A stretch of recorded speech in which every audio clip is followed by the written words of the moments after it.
Good morning, everyone. Welcome to the 2025 San Diego Spinal Cord Injury Symposium. Again, we really welcome all of you and looking forward to a great day today of what has become a little celebration of spinal cord injury developments in the San Diego region. So, oh, there's a clicker. Thank you. Learning. We have a fabulous AV team to my left and a lot of great technological things like slide advancement. So this is not new information. I think we've, I usually keep a few slides here to warm up the crowd about why there should be a spinal cord injury symposium. I think all of you, to some degree, the fact that you came today, feel this already. Spinal cord injury is a rare disease, but San Diego is a very big region, and we know that spinal cord injury now is a survivable condition. And what we've really developed here over many years is a program to really try to enrich the knowledge base of the community and also connect our researchers and clinicians with the lived experience. And the point that we continue to make is that even if the information isn't applicable directly, it may still engender a more hopeful vision for the future. So in summary, we're just trying to provide a forum here for researchers and healthcare professionals to share their knowledge, trying to provide space for individuals with spinal cord injury to share their experiences, and a lot of opportunities for networking among attendees. And over the years, we've certainly seen the development of projects and partnerships and collaborations at this symposium. We have a really great full schedule that I'm not going to throw in a lot of extra introductions. If you are interested in learning more about any of the speakers, we've put the biographies on the website, and then we have these printed schedules as well. I usually give a little update about our new spinal cord injury building. I am still the chief of the Spinal Cord Injury Center at the VA. So I would put a little plug in here for what is, I think, a big development in the region for spinal cord injury care for our veterans. And that is that we have a new building that looks like the concept art, and we're expecting it to open very, very soon. The interior space is amazing. We're still putting, I think, the finishing touches on it, and really, really excited.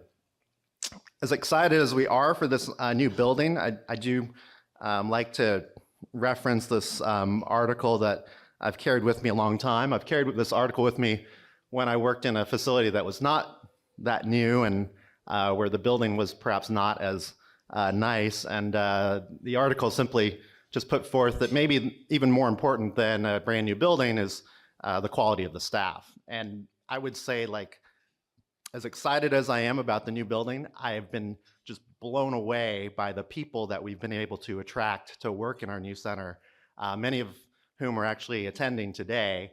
It's just an amazing cast of people who are going to really push the field forward, and we're really looking to be probably one of the best spinal cord injury centers in the country. Really, really no excuse for us. So I think hopefully that resonates today, which is that even if you don't have a new building, for instance, as much as we can develop ourselves as spinal cord injury professionals and develop our knowledge base, it's really going to be what carries the movement forward. And I want to just also put a shout out to our fabulous planning committee who's put this whole program together and volunteered a lot of time. I just shamelessly put a photo here of Peter here, not really shamelessly, but I wanted to put a photo here because Peter announced his retirement, I should say, not resignation, retirement in June this summer. And Peter has been a long-standing champion of the symposium and has just been tireless in advocating for starting this program. I remember some of our first conversations when he said, hey, I want to really get this symposium going again. And I think we've really delivered, and a lot of it, Peter, is really just because of you. So if you see Peter today, definitely, give him a pat on the back, and feel free to embarrass him. Thank you. And then we'll be flashing this over the course of the symposium. Just thank you for attending, and there will be a survey at the end. And with that, we can get started with our first speaker, which is Mark Lorenz, I believe, and he is a postdoc researcher in the Zhang lab, and he'll be talking today about some of the updates from that lab. Thank you.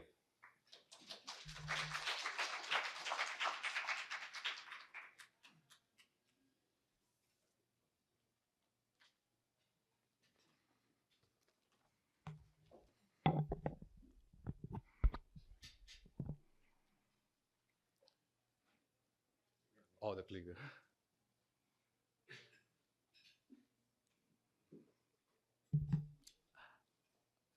Hi, everyone. Good morning. Thank you, Henry, for the nice introduction. So today I'm going to be sharing with you my project, which is focused on the role of RNA stress granules in axonal repair after spinal cord injury. And also at the end of the talk, I'm going to be giving you some updates in the ongoing projects in the Zhang lab. So first of all, we want to know what the stress granules are, right? So stress granules are membraneless organelles that are known to regulate RNA translation in response to cellular stress, and they are mainly composed by G3AP1 and TIA1 proteins, which are essential for the stress granule formation. It is also interesting that they are highly associated with neurodegenerative diseases such as ALS, Alzheimer's, or Huntington's disease. It is for this reason that lately stress granules has been driven more attention into what are they doing regarding axon regeneration. And what we know so far is that stress granule formation inhibits axon regeneration. It has been shown that disassembly of G3AP1 through a dominant negative expression promotes axon regeneration in the peripheral nervous system, and also the disruption of TIA1 in C. elegans promotes or enhances the axonal growth. Also, the axonomy triggers the formation of TIA1 stress granules. So with this knowledge, our working hypothesis is that neuronal injury triggers the formation of stress granules driven by TIA1 and G3AP1 in the central nervous system, and that persistent stress granule formation impairs the axonal regeneration and repair. So during this talk, we're going to be addressing two main questions. The first one is going to be what do stress granule proteins do after axonal damage, and also whether these stress granule proteins are implicated or not in axonal repair after spinal cord injury. So beginning with the first question, in this case we've been using cortical neurons. Those are experiments in vitro, and we've been using two very known cellular stressors, which are sodium arsenide and tapsigargine. We know that sodium arsenide causes oxidative stress and causes the aggregation of G3AP1 and TIA1 into stress granules, as we can see here. And also the exposure of tapsigargine in these cortical neurons, which is an endoplasmic reticulum stressor, causes the aggregation of G3AP1, as we can see here, and TIA1. If you compare them to unstressed cells, both G3AP1 and TIA1 are evenly expressed throughout the cortical neurons. What's important here in this experiment is that we have found a new agent, which is called bortezomib, that also triggers stress granule formation in both G3AP1 and TIA1. But why is this new agent, bortezomib, important for our research? Is because Bortezomib is a commonly used chemotherapeutic agent. It is known to cause axonal degeneration, which is going to allow us to study stress granule formation in the context of axonal damage. As we can see in these pictures here, controlled tapsigargine and sodium arsenide, the other stressors that we have described, they do not cause axon degeneration. But after application of bortezomib in these cortical neurons, we can see a clear axon degeneration in those neurons. Also in collaboration with Jin Yao's lab in San Diego, we have been testing a new pharmacological treatment which specifically binds to a pocket in G3AP1, and this small molecule prevents the formation of stress granules after stress induction. So in this case, cortical neurons were pretreated with this small molecule, and then they were stressed with sodium arsenide. In control situation, we can see that both G3AP1 and TAA1 aggregate into stress granules, but pretreatment of this small molecule prevents the formation of stress granules. This small molecule binds to G3AP1 and prevents the G3AP1 stress granule formation, but interestingly also prevents the formation of TAA1 positive stress granules. So this is the first time that the efficacy of this small molecule has been tested in cortical neurons. So we envision this small molecule to treat mice with spinal cord injury and see whether it's efficient as well to prevent the stress granule formation. We also ask ourselves whether levels of expression of G3AP1 and TIA1 may modulate the axon length in cortical neurons in vitro, and for this reason we used a then-associated virus to transduce neurons which efficiently overexpress both G3AP1 or TIA1, as we can see in these pictures here, and after overexpressing those stress granule proteins, this results in a limited axon growth. In a limited axon length at both 2 days in vitro and, as we can see here, at 3 days in vitro. So now assessing or going to the second question that we have asked ourselves at the beginning, I'm going to introduce you the model that I am using currently in the lab, which is the pyramidotomy model, which this in fact wants to assess the ability of uninjured neurons to contact denervated targets after injury. So this consists in severing only one of the corticospinal tracts and assessing the ability of the uninjured tract to grow towards the denervated side. So we can see here, this is an injured animal, and we can see the lateral fibers only grow to one of the sides. But when this animal is injured with this pyramidotomy, we can see that these uninjured axons are now growing towards the denervated side. So considering this, we have mimicked what we did with overexpressing the stress granule proteins in vitro, but in this case we have overexpressed G3AP1 or TIA1 in corticospinal neurons in the cortex. And as we can see here in the negative control, so a wild-type animal, there is a limited sprouting in the denervated side, but we have used, in this case, a positive control, which is a P10 knockout, and we can see that the sprouting ability is enhanced. So using this model as a background, we overexpress G3AP1 or TIA1, and we can see here that this increment of sprouting is limited after the overexpression of these stress granule proteins. And in the same experiment, but doing completely the opposite, we have deleted both G3AP1 and TIA1 and assessed the ability of corticospinal neurons to sprout. And what we can see here is that after deleting both proteins, there is there is an enhancement of corticospinal neurons to be sprouting. So taking together, we've learned that bortezomib is a good candidate to study stress granules in the context of axonal degeneration, that we have found we have an effective pharmacological treatment to prevent stress granule formation, and that overexpression of stress granule proteins limit axonal elongation. Also, the experiments that we've done in vivo, we have seen that G3AP1 or TIA1 overexpression in corticospinal neurons limits sprouting, and also its deletion in corticospinal neurons enhances axonal sprouting. So now moving on to Zeng lab updates, so ongoing projects in the lab.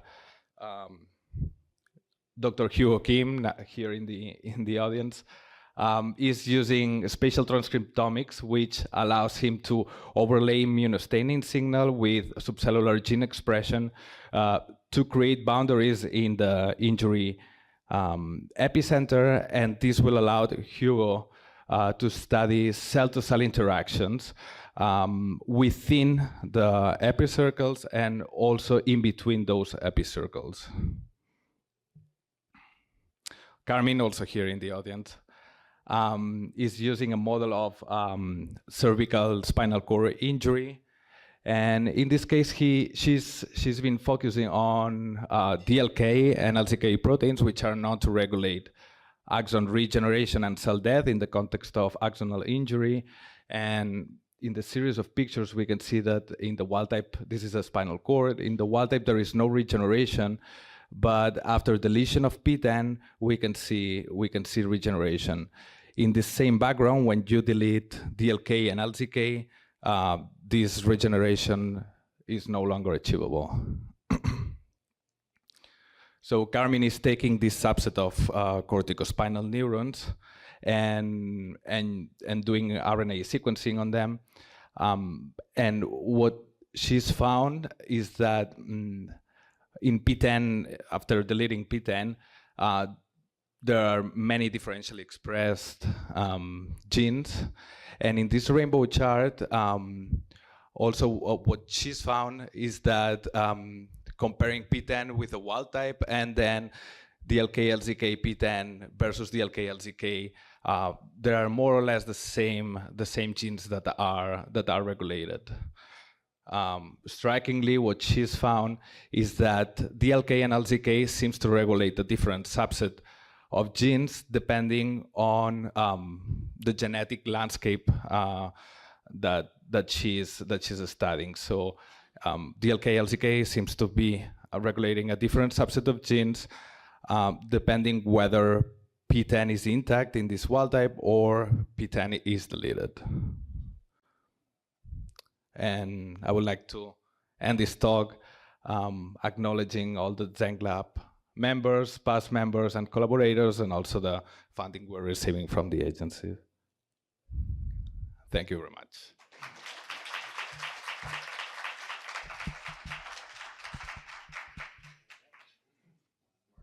Any questions or? Hi, Mike Uppenkamp from San Diego. I'm an SCI dad. So the intervention of this, does that happen in the acute phase, or can that be into the chronic phase? Yeah, that's a good question. So far we think that stress granules happen in the acute phase.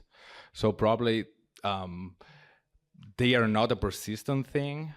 So we envision that mostly like an acute phase treatment for the to dismantle stress granules and promote regeneration of axons. And what is the relationship of these stress granules to the glial scarring? The glial scarring is what stops the axon communication. Does that affect the glial scarring or reduce? Yeah, that's a good question. So far, we've been focusing only in stress granules that are present in neurons, but lately I've been studying also in the injury side, how do these stress granule proteins look like, and they look like to be upregulated. So overexpressed in the injury site. So probably they are doing, we don't know yet, but probably they are doing something, and there's something we can do about them to like to clear stress granules and promote regeneration in the scar. Yeah. Thank you. Thank you. That's it. Well, we'll keep moving on here. And our next speaker is Dr. Esther Kwan. Thank you. She is a associate professor of bioengineering who we met through kind of our work together through Dr. Zhang. So we really appreciate this this talk on nanoparticle delivery. Thank you.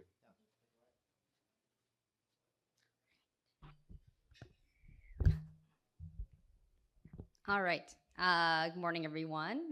Thank you very much, Dr. Henry Yoke, for the invitation to come speak to you all.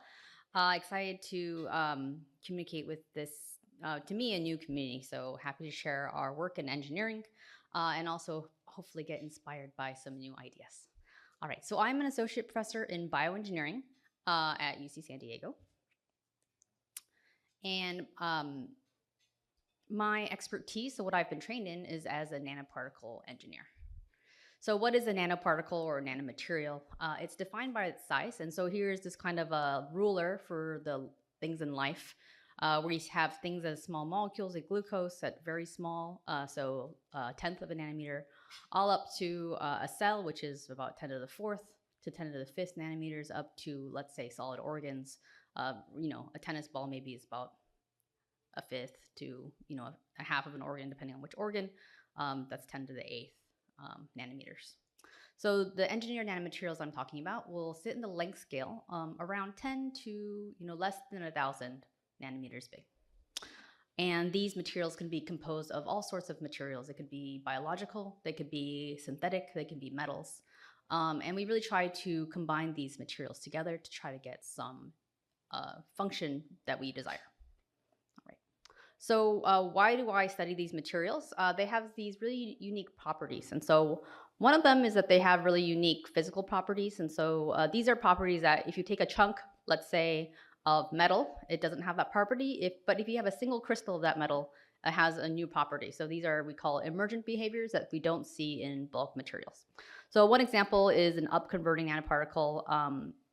So you can take a lanthanide series metal, and when you take a small crystal of it, it can take wavelengths of light and upconvert the energy to shorter wavelength, higher energy light. And so that's exciting because you can get penetration into the tissue with long wavelengths of light, which you can't with short wavelengths of light. And then you can potentially then upconvert that energy to higher energy deep in the tissue. So that's one example. Another example are superparamagnetic nanoparticles. These are iron oxide nanoparticles. Again, if you take a chunk of iron oxide, it's just a chunk of iron oxide and it doesn't really do much. But if you take a single crystal of it, all the magnetic moments are aligned in one direction. That means in a magnetic field, they will orient together in one way or the other. Whereas the bulk material, because you have a material that has magnetic moments that are in many different directions and they're constrained because they're all packed together, you don't see the same behavior. So that's a new physical property. They also have new biological properties. And so when we inject a nanoparticle into a living organism, it behaves in ways that look a lot like maybe a virus. The body looks at it somewhat like a virus or a bacteria. And so one observation that has been looked at for maybe multiple decades is how nanoparticles interact with cancer. And that's because the inflamed vasculature has small openings and then the particles can leak out and get trapped into the tumor tissue. And so this has been the basis, for example, of the drug Doxil, which gets chemotherapeutics to the tumor, but really restricts the toxicity in, let's say, the heart and the kidney, because those tissues don't really take up particles as well. Whereas a small molecule chemotherapeutic maybe distributes more widely and causes more side effects. And as we all know, you know, a big problem for most therapeutics is limiting the off-target effects. Okay, and last, because it's a nanoparticle, that means it has multiple different molecules within it. It's not a single molecule, it's multiple molecules organized together. And so we can potentially, you know, dream of making materials that are smart. They can respond to things in their environment and then do do different things. Like, for example, respond to a disease environment that has like low pH or increased reactive oxygen species, and then deliver payloads in response to that. And so we really try to build these smart nanosystems. All right. So my lab actually focuses on traumatic brain injury, and we think that there are a lot of similarities between spinal cord injury and TBI, and so I'm really, excited and open to learn more about SCI. But we have primarily been focusing on TBI, and that's because it affects millions of Americans a year. There is currently no therapies that can improve the long-term brain health, despite the fact that we can now improve survival after TBI. And there's been 30 years of failed clinical trials, meaning that these patients really don't have access to new therapies that can improve their lives. And so this really motivates the idea that we can use nanoparticles, which is a relatively new technology that have been unexplored in this area, to try to address some of these unmet challenges. Okay, so an idea that we've been working a lot in our lab, which I think really relates to a lot of other diseases where you have changes in the vasculature, is the fact that in TBI there is dysregulated vasculature, and we can exploit that with nanoparticles. So we can access the tissue because of the fact that there is damage. And so this is really important in the brain, of course, because the blood-brain barrier prevents the transport of materials into the brain, similar for the spinal cord, where you have really poor penetration of drugs there, but the injury potentially creates an opportunity for us to deliver materials into that tissue, at least at acute time points. And so this is the idea just in a schematic form. You can see that in the tissue, when you have injury, you have opening of these vascular structures, which are typically highly regulated to keep everything out. That's an important protective mechanism for our brain and our central nervous system. And then we can take nanoparticles and try to exploit this opening to get tissue, materials into that tissue. So basically, in our lab, we've been doing injuries. We deliver our materials into the vasculature, and we've really been focusing on systemically administered materials because those are that's something you can do acutely right after injury. And as we know, that treating treating right after the event is the highest likelihood to try to actually prevent that degeneration. And so a vascular treatment could be done in a field hospital, in the field, in an ambulance. You don't need a necessarily big surgery suite, for example. And then we take advantage of that injured vasculature and try to get materials in. So in my lab, like I said, we're engineers, so we've made lots of different types of materials, and we've seen this same phenomena that we can get materials into the injured tissue with lots of different types of materials. And so it's a very generalizable principle, which I think is exciting because that means whatever small molecule drug or protein drug or nucleic acid drug that people can dream of, the biologists can dream of, we can try to potentially deliver it. So it's a more generalizable. It's not just specific to one very specific molecule. All right. So we've been doing it with complexes of positive and negative charges that form small nanoparticles. We've done it with hard particles like silicon, which is an inorganic material. We've also done it with lipid nanoparticles, which are lipid nucleic acid assemblies, and then we've also done it with polymers. So today I'm going to focus on two of the stories, and the first one I'll tell you about is work we've been doing with our collaborator on silicon. Okay. All right. So materials can access the injured brain, and so here's a picture of a mouse that's been injured only on one side, on the right side of the brain. And then we can explore how long can we access the tissue when we deliver nanoparticles into the systemic vasculature. And so we injected materials 5 minutes to 24 hours after the injury, and you can see that we get really great material access to the injured tissue, 5 minutes, 1 hour, 3 hours, and 6 hours, and then it kind of goes down as you wait longer as the blood-brain barrier closes up. So we have access, but it is somewhat transient. And so thinking about how could we address this problem, we turned to our friend in chemistry, Michael Saylor, who's been a longtime collaborator of mine, who has these porous silicon nanoparticles which degrade slowly over time. So that means you can introduce the drug immediately after, but then it stays in the brain and then it releases drug over days, not just at the time it's there. So our goal is really to make a drug depot that we can deliver in hours after injury, and then it just releases drugs over long times. All right.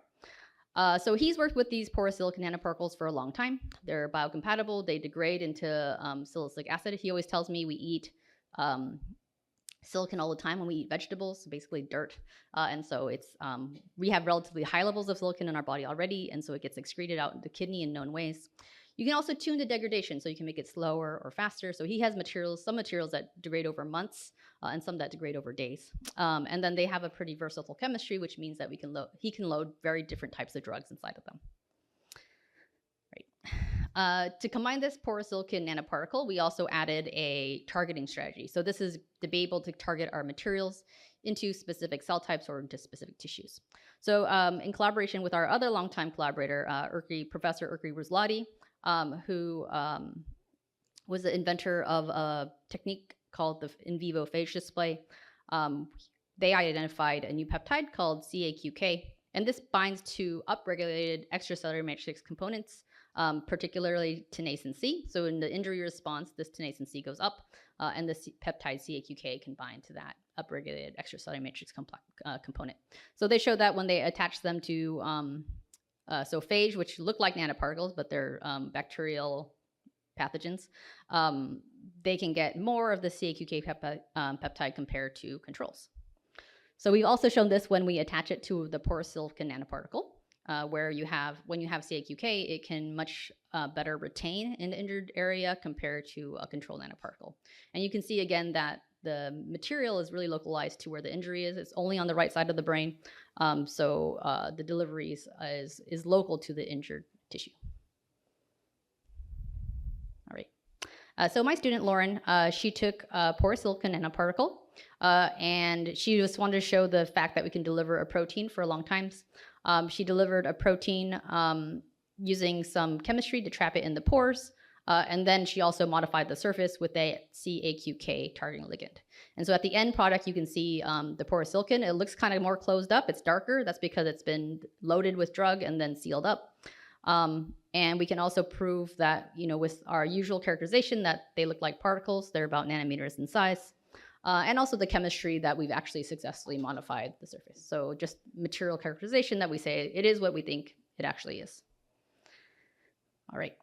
Then she looked at whether the protein that we loaded was actually active. And so to do this, she used a model protein called lysozyme. It's an enzyme, so we can measure its function to make sure that the protein is still folded, which is, of course, really important for the function of the protein.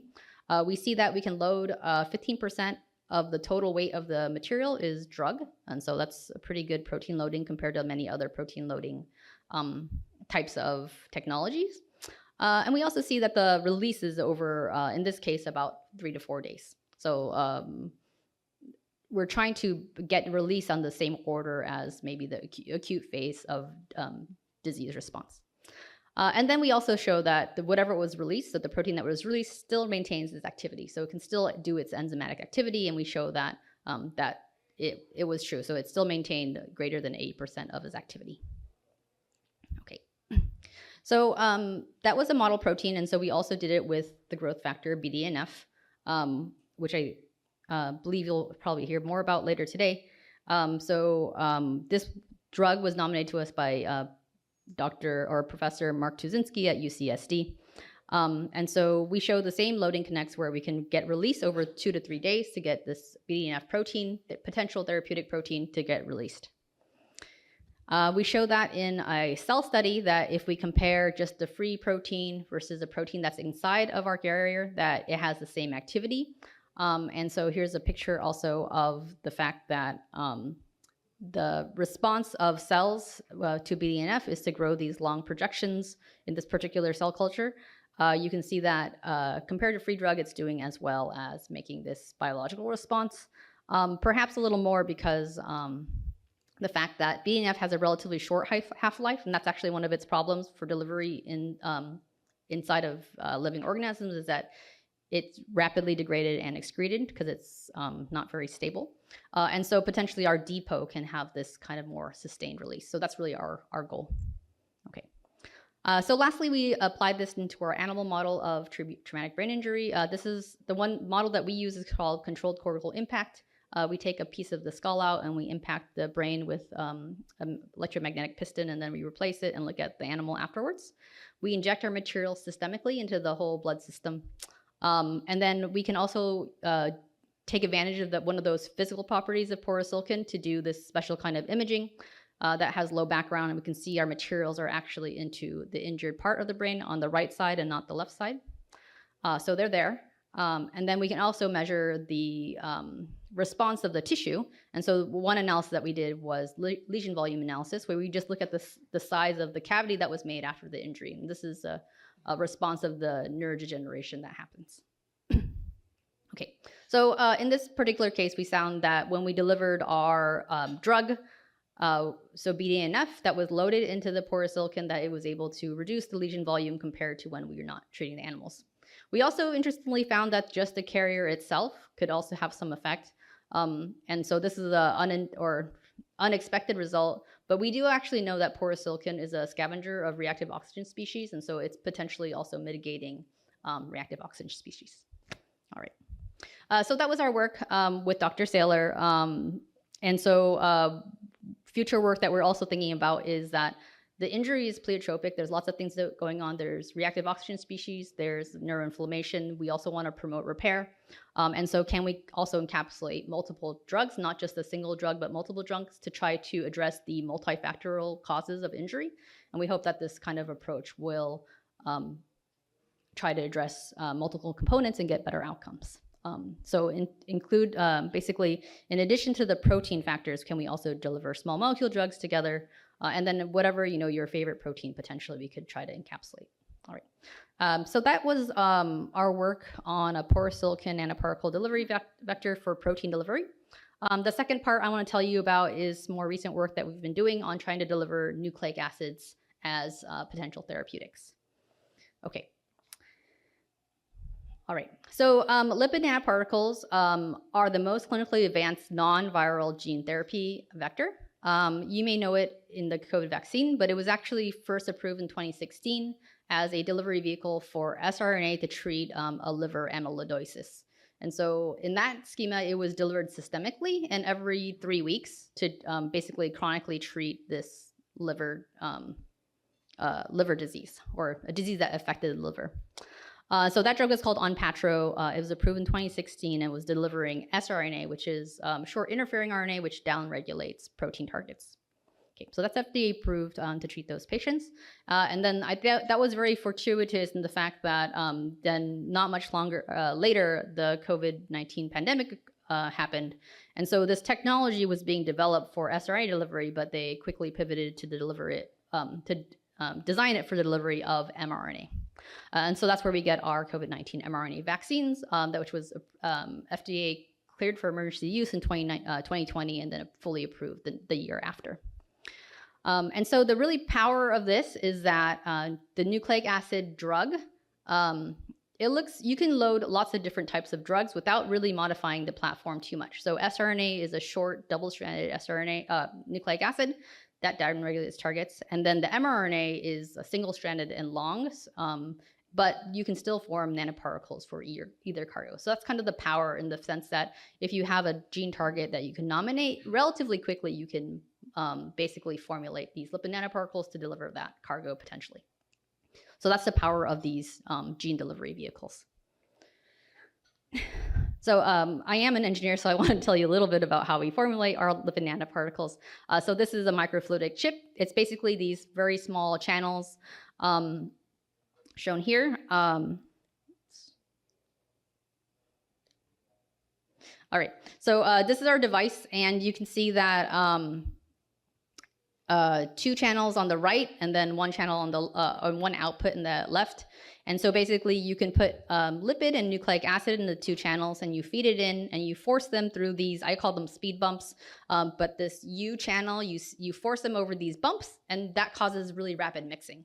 And that causes these lipids and then whatever your cargo is, so the nucleic acids, to mix chaotically and form these nanoparticles. And so they form these really uniform nanoparticles that are around 60 nanometers in diameter. And then people have done a lot of things like electron microscopy to show that what their structure is. And so what they look like are these packed spheres that have the nucleic acid cargo in the center, and they're wrapped around with lipid in many concentric circles into this spherical particle. Okay, so we can basically make those same nanoparticles that people have been, or that have been FDA approved for the treatment of liver disease as well as the vaccination. So we asked the same question: do these lipid nanoparticles actually access injured tissue? So we have the same paradigm where we have our mouse, we give it an injury, and we deliver the lipid nanoparticle systemically into the bloodstream. And you can see here that when we injure the right half of the brain, we again see very local access of the material only to the injured tissue. And I just want to stress this point again. We think it's really important to actually only access injured tissue, and so it really just paints the perilesional area and not healthy tissue.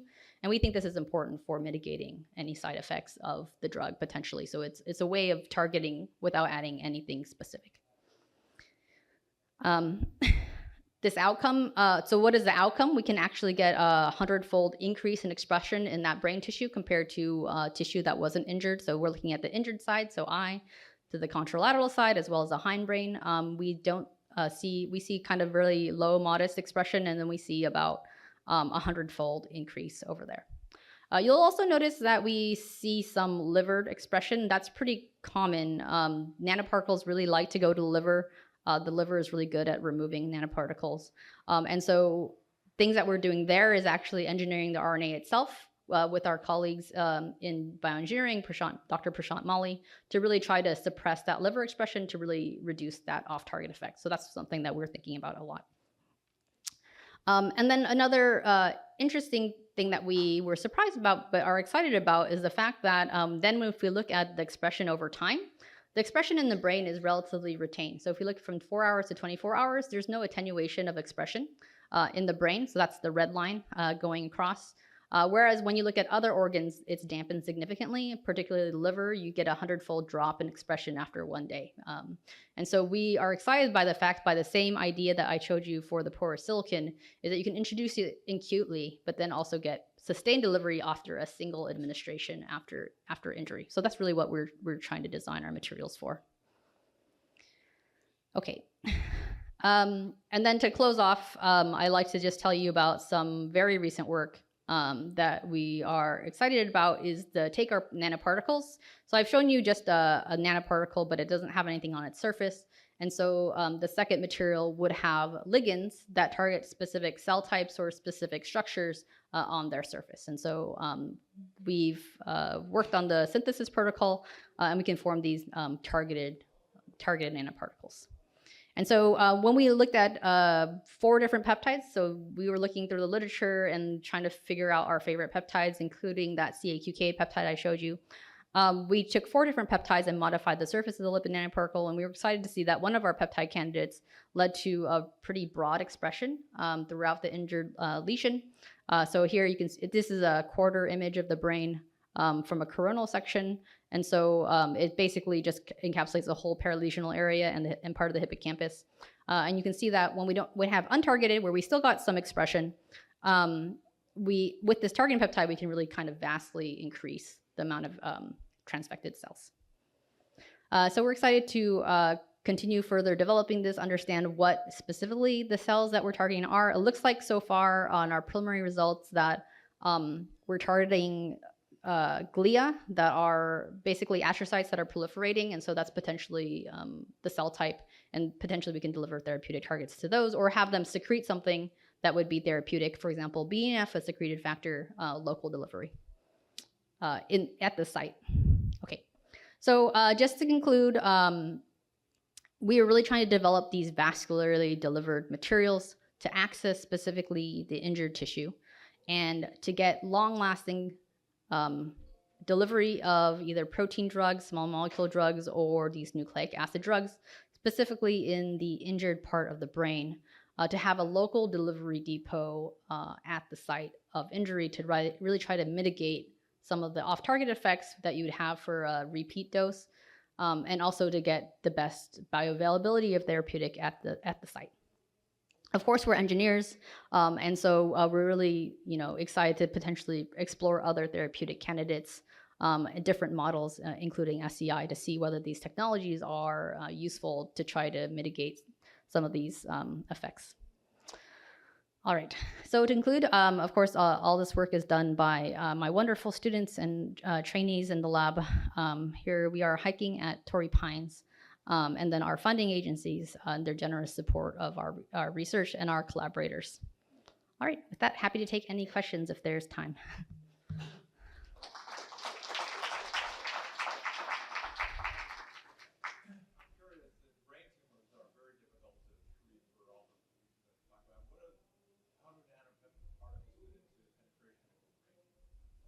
Yeah, that's a great question about, so the question, if those of you who couldn't hear, is about access of nanoparticles to brain tumors. I think most of the work in brain tumors has been, so there is some access of nanoparticles to the brain tumors, but I think the challenge, especially because most people haven't looked at glioblastoma, is that it's a disseminated tumor, and so it's hard to reach because it's not necessarily a solid tumor that has co-opted a lot of changes in the vasculature. It's instead a disseminated cancer that has more subtle changes. There's also potentially changes in the pressure profile if you have a outward pressure of so high pressure in the tumor out into the blood. It's hard also to go across that pressure transport. But people are certainly trying to make materials for that. I think one approach that has been more successful is that because usually you will resect the primary tumor, they'll do a resection and then leave behind in the tumor cavity nanoparticle laden materials, and they laid that into the tumor cavity to try to get the tumor that couldn't be resected because of the disseminated nature of it. So you basically have a local depot that was implanted after surgical resection. So I think the intravenous, like systemic administration, has been less kind of successful so far, but those local implants have been more successful. Yes. How these ligands are targeted? Why do they target the glial cells? What's the ligand? The ligand is actually the peptide from a AAV screening out of Viviana Gradinaro's lab, but so I think its target is Ly6C, but we think that it's targeting the glia. This is really new work, actually. It's only been a couple months, and so we're trying to figure it out. We think that the reason why it targets is probably A, through some sort of specific receptor, but also B, because the glia are rapidly dividing and taking up material, and so it makes them more susceptible to getting transfected. Of course, we saw with the untargeted, even though they get there, the glia don't take them up that well, and so the ligand is definitely doing something. But I think those populations of cells are also potentially more readily transfectable compared to something that is, post-mitotic. Although we do see a lot of uptake in neurons as well, and so we're also trying to explore ligands that are specific to neurons to try to, those as the target for preventing their further neurodegeneration. We're also trying to target neurons, but for just, if you're trying to get as much expression as possible, like for example, delivering a secreted factor, we think this peptide is exciting for that. Yes.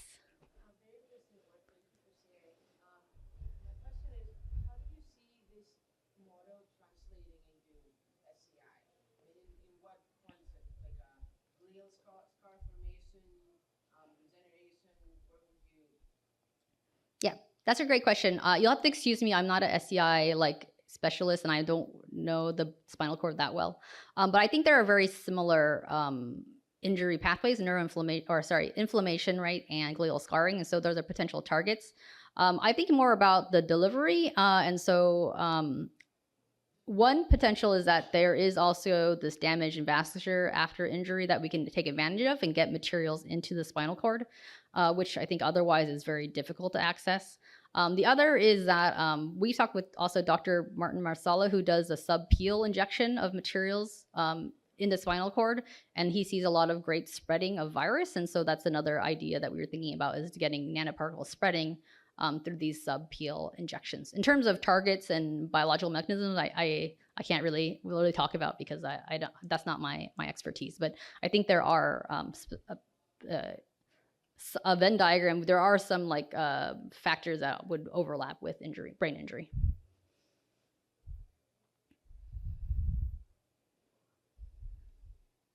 All right. Well, thank you very much. I'm very happy to be here and discuss any potential future overlaps.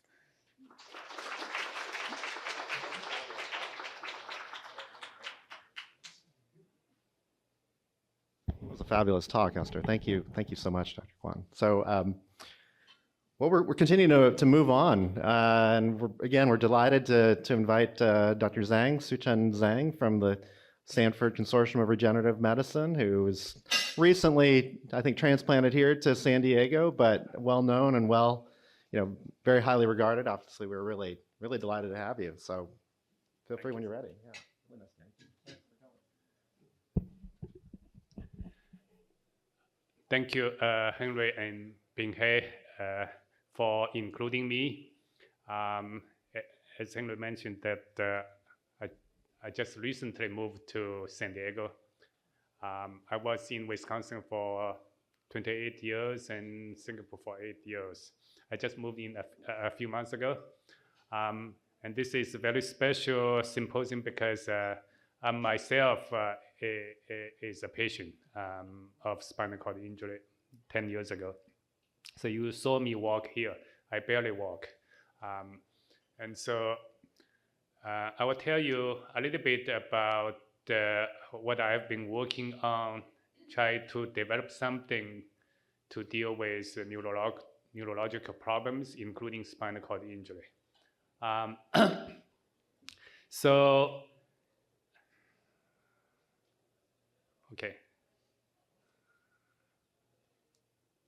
So I think most of us here know that our brain operates, our brain comprises of many specialized nerve cells. And each nerve cell talks to each other with millions of contacts. We call them synapses.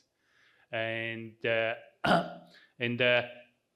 usually the brain operates in networks, not individual cells or individual parts of the tissue. So it's a very intricate organ that operates in a very complicated way, which we still are not so clear about it. And so when we are going to deal with neurological problems, including injuries of the spinal cord or brain, we often have to deal with many of the critical issues. One, if the cells or tissues that are lost, what can we do? So we probably have to replace them. But replacing cell itself is not sufficient. As I mentioned, that the brain or spinal cord operates in networks. So we have to rebuild or at sometimes repair or modify the circuits in order to restore the function. And how are we going to do that? There are many different ways. One is to ask the brain to regenerate, right? As you already have heard. But we see a lot of regenerative kind of potential in animals. But if you look at the human being, and often it's a very limited regenerative potential unless we intervene in some way. And the problem is that one is because we do not have many stem cells in the brain, and that the mature nerve cell often fail to regenerate. I think Bing-Hei's student post already said that they have to do something to make them regenerate. Another way is to turn some of the spare cell into the nerve cells, and which could be very, very exciting, but it's not quite there yet. I think we're looking forward to it. And so another part is to simply put the cells back and replace them.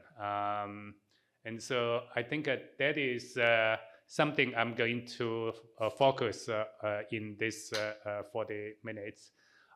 For this kind of cell therapy, usually it works better for diseases or injuries that is localized, affect a certain population of cells or tissues. I give a few examples. One is Parkinson's disease, which affect, mainly the midbrain dopaminergic neurons, or stroke, for example, affect one part of the brain, or spinal cord injury that impact a certain area of the spinal cord. Of course, each has its problems, and we have to deal with it, including what type of cell we have to replace, whether the cells need to grow out nerves to their targets, and whether we can rebuild the circuits, and so on and so forth. And so I'm going to use these examples to illustrate the point. Now, if we are going to do cell therapy for this kind of disorders, we actually face with a lot of problems. One is,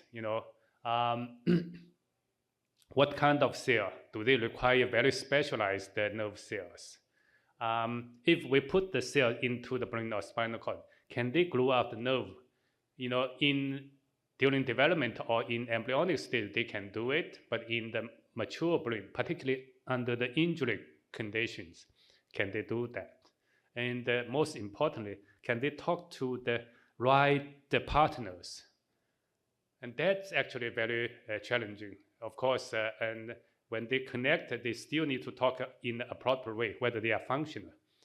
All these questions we have to address before we actually move to clinics. And I'm going to talk a little bit about all these elements. First, can we get the right type of cells? And the cells we are going to get is from stem cell. I call them pluripotent stem cells. So the first pluripotent, why pluripotent stem cell? Because this cell can generate any kinds of cell in our body, being blood cell, skin cell, bone cell, nerve cell, and so on and so forth. Where are they coming from? The first such kind of stem cell were generated in Madison, Wisconsin when I was there in my department. So we generate the embryonic stem cells from in vitro fertilized egg that are going to be discarded. And so we took this, and my colleague Jimmy Thompson and I, at that time, both were scientists, not faculty.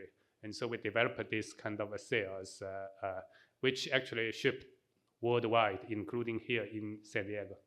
But the starting of embryonic stem cell really led to the discovery of another type of cell called the induced pluripotent stem cell, IPA cell. Many of you probably have heard.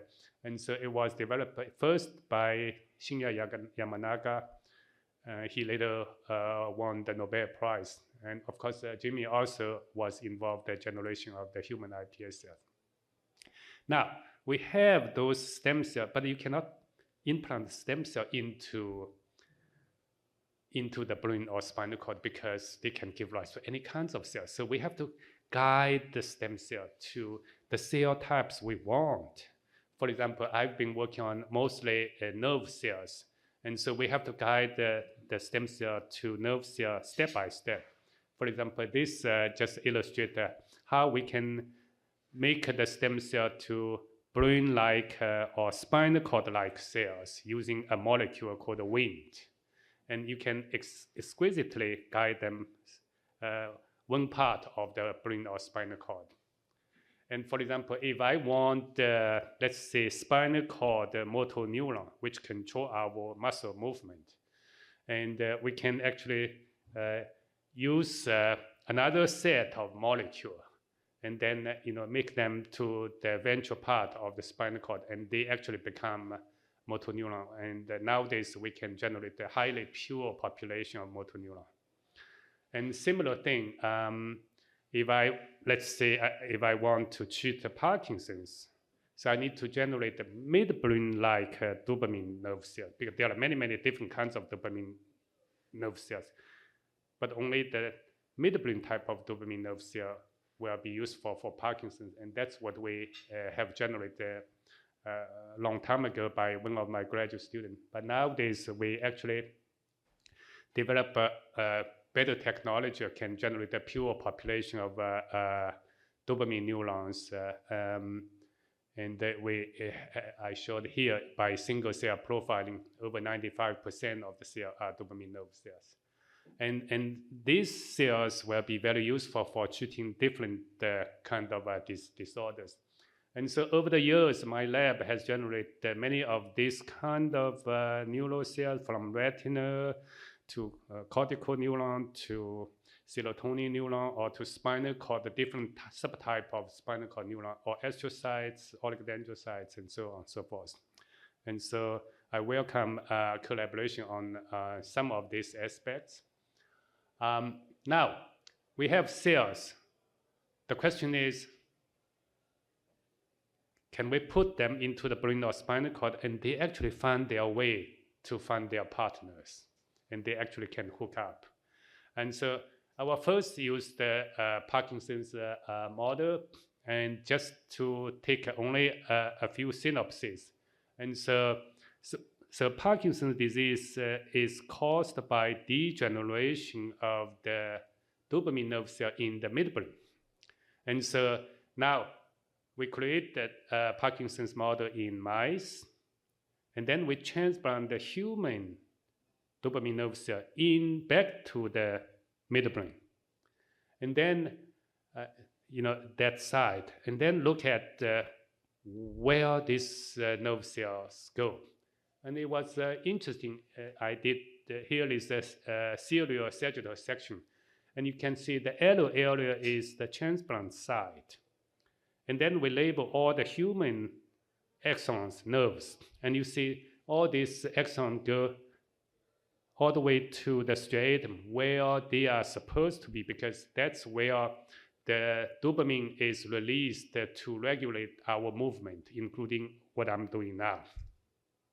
And this is just show you the magnified view. And so this cell actually, for whatever reason, they find their way all the way to their target, not going anywhere else, by the way. And this is kind of initially, when I saw this over a decade ago, I was mind blown, because that's not what I learned from medical school or graduate school or something like that. Because normally it's a very inhibitory environment for nerve growth. And this is quite interesting, because they can actually go very specifically in a long distance and find their target. And of course, we did a series of experiments to show that these cells are bona fide dopamine neurons, resembling those in the substantia nigra.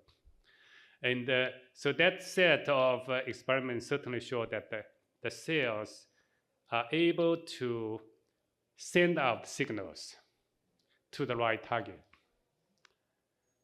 Another question is, can they receive the appropriate inputs? Because in order for us to repair the neural circuits, not only it goes out, but it also comes in, and that has to be in an appropriate way. And so we did this one slide took quite a few years, but I just want to show here. We did anatomic tracing using rabies virus, and functional tracing using electrophysiology recording, and by comparing the cell transplant into the substantia nigra or striatum, label the cell with different subtypes, and then in a nutshell, I just want to show that the dopamine nerve cells on the right side, I summarized it. The dopamine neurons receive very, very similar signal like those in the substantia nigra. And this is quite striking, because it says that regardless where the cells you put, if you have the right cells, somehow the cells, the identity or whatever it is, it dictates the inputs they receive. And this is very striking, and I'm going to show a few more times the same point. And this got me really excited, and so it means that if I have the right cell, and I put into the brain or spinal cord, they can actually integrate into the circuit to restore the function. And here is the functional evidence. We did a series of behavioral analysis to demonstrate that the Parkinson's mice actually recovered.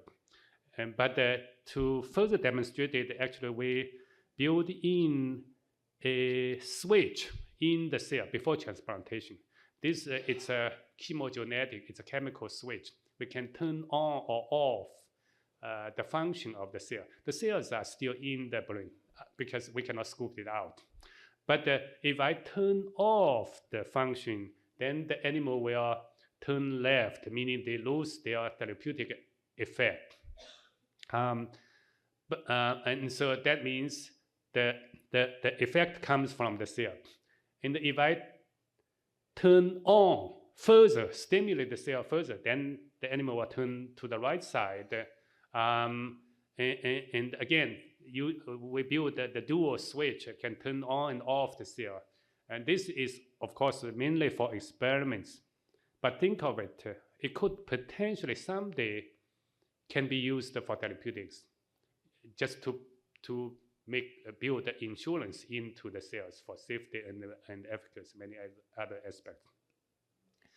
Now, because of that, and so I, over a decade ago, I started moving this toward the preclinical model.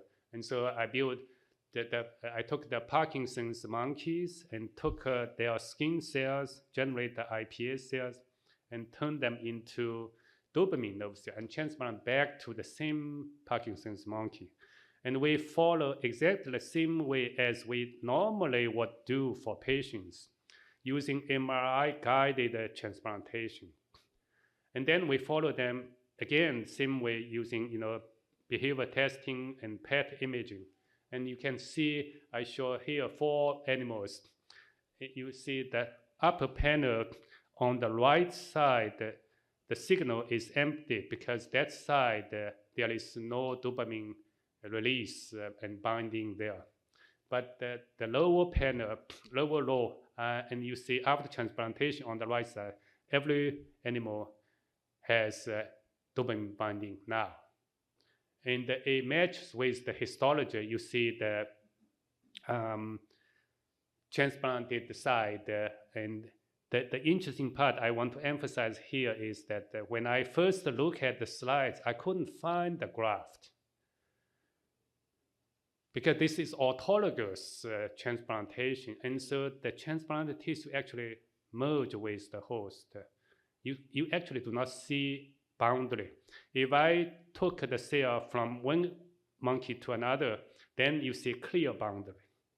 And by the way, these animals are not under immune suppression. And so only after you stain the cells, you now see actually there is a transplant. And so this is so striking that means that the autologous transplantation in the future, we can simply use this approach without immune suppression, and the host will take it as self, and they can merge. And you can see extensive axonal growth, because that's what we need to release dopamine to help the patients. Of course, these are the specifics, and that's what I use Parkinson's model to tell you how we develop cell therapy using stem cells to get there. And so that's part of the reason why I moved to San Diego, because I built a company 3 years ago, tried to do clinical trial here. I need to find many of the people like Henry to collaborate with. Yeah. Okay, I'm going to switch gear to the injury, because that's where we are interested, and I'm personally also interested. And for injury, usually after injury, whether traumatic brain injury or stroke or spinal cord injury, usually it leaves a hole or cavity there. It's full of inflammatory environment and make a gap in the brain or spinal cord, so they cannot really connect each other and talk to each other. And so the first thing for this type of injury, we have to fill the gap, But if you look at the literature, when people do transplantation for spinal cord injury, traumatic brain injury, or stroke, most of the time, they transplant the cell into the healthy region, the boundary area. Because if you transplant cell into the lesion area, the cell will be dead. But I think, Mark's lab, they are here, develop ways to use a lot of growth factor to make them survive. On the other hand, we want to come up with a way so that when we transplant the cell, not only survive, they will differentiate to neuron right away, neural cell right away. And so we use a stroke model and create in mice and then come up with a cocktail, the anti-inflammatory cocktail, so that when we transplant the cell together with material, you just heard of it, and so that the anti-inflammatory molecule will be released slowly over time, so that the transplant together with the transplant cell, and they can survive. And so this is a stroke. You see that we made a lesion in the cortex, cerebral cortex, and then we transplant the cell there, and you see they just fill the gap. And not only so, because of that, and so the blood vessel comes in very quickly, the glial scar is softened, and so the axon will grow out. So over time, I just want to show one example. And so the axon actually can grow out from the cortex, and so the dark area are only the human markers, not the mouse axons. And you see the axon come down from the cortex to the striatum, thalamus, other parts of the cortex, in particular, come down to the brainstem. Following the pyramidal tract, I think Mark also mentioned about the pyramidal tract, and come down all the way. And by the way, when they get to the brainstem, they cross over to the opposite side, and then come down all the way to the spinal cord. Of course, it takes a very long time. It took a year for mice, which is still doable, And we did antegrade, retrograde tracing to show that this axon actually make connection with spinal motor neuron. And we build chemogenetic tools to confirm that they make functional connections. And if we block it, the behavior recovery will be lost. Here, I want to make one point. In mice or in rats, most of the connection between the cortex, cortical motor neuron, cortical spinal tract, going through this indirect, through interneurons, and then make connection with the spinal motor neuron. But in human, actually, some of the connection, actually quite a good proportion of connection actually is direct, meaning the cortical motor neuron make direct the synapse with the spinal motor neuron, because in human being, we use the hand in a very flexible way, dexterity.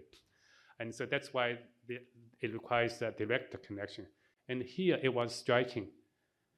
When we transplant the human cell, actually it dictates the synapse formation. They form direct connection.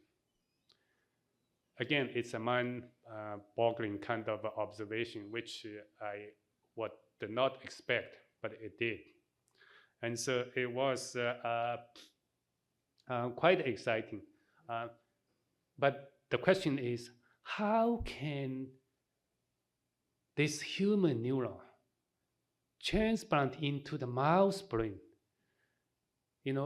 find their way to their partners? And this is the question always haunting me for decades, And so lately, the postdoc and graduate student spend a lot of time, and they did retrograde tracing using barcode that label each part of the brain and spinal cord and brainstem. And then the molecule trace back to the transplanted cell, and then we take those human cells, run single cell profiling. And then we did the informatic analysis and the machine learning process, and to come up with a code for each subtype of cortical neurons. And it turns out that they are similar to those in our brain, but not identical. And we try to find a way so that we can use as a reference for future development to engineer the right cell for the right diseases. So I'm going to this just set up all the foundation for what I'm working on now on spinal cord injury. You know, spinal cord injury is block in the middle, the connection between the brain and the peripheral parts of the body.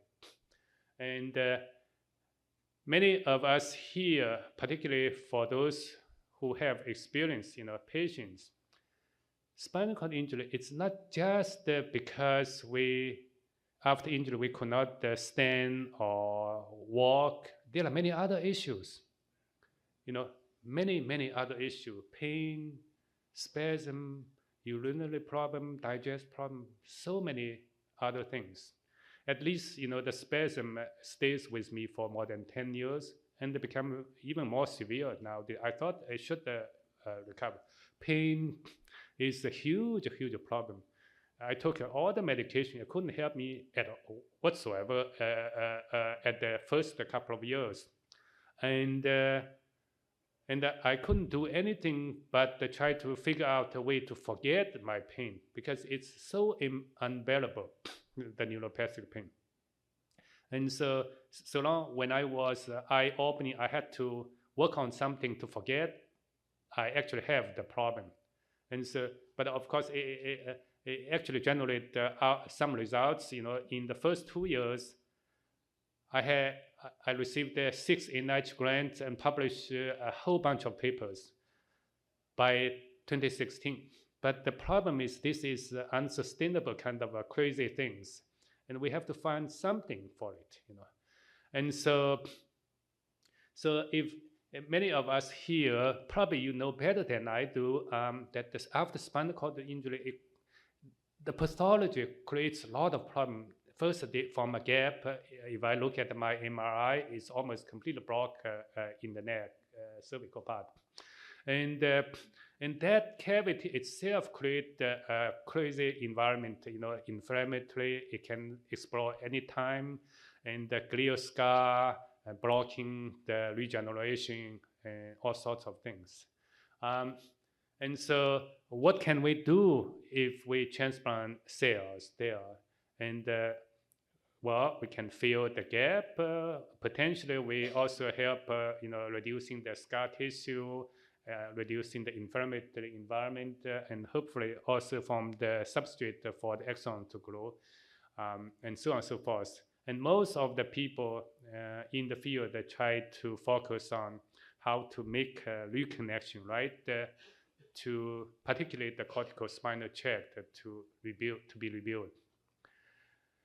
And when I started looking at this issue, I thought, many of the things certainly require reconnection, but many of the symptoms we have could potentially be mitigated by regulating the local circuits.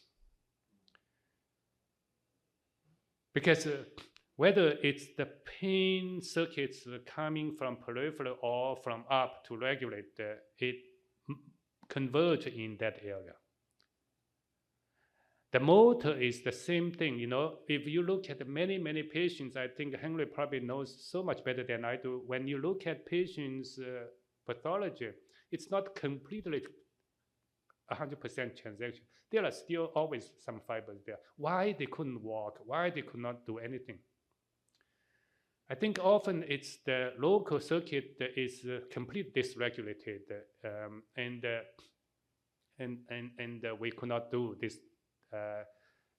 the minimal amount of work. And so that's where I spent the past 10 years try to focus more on repair the local circuits.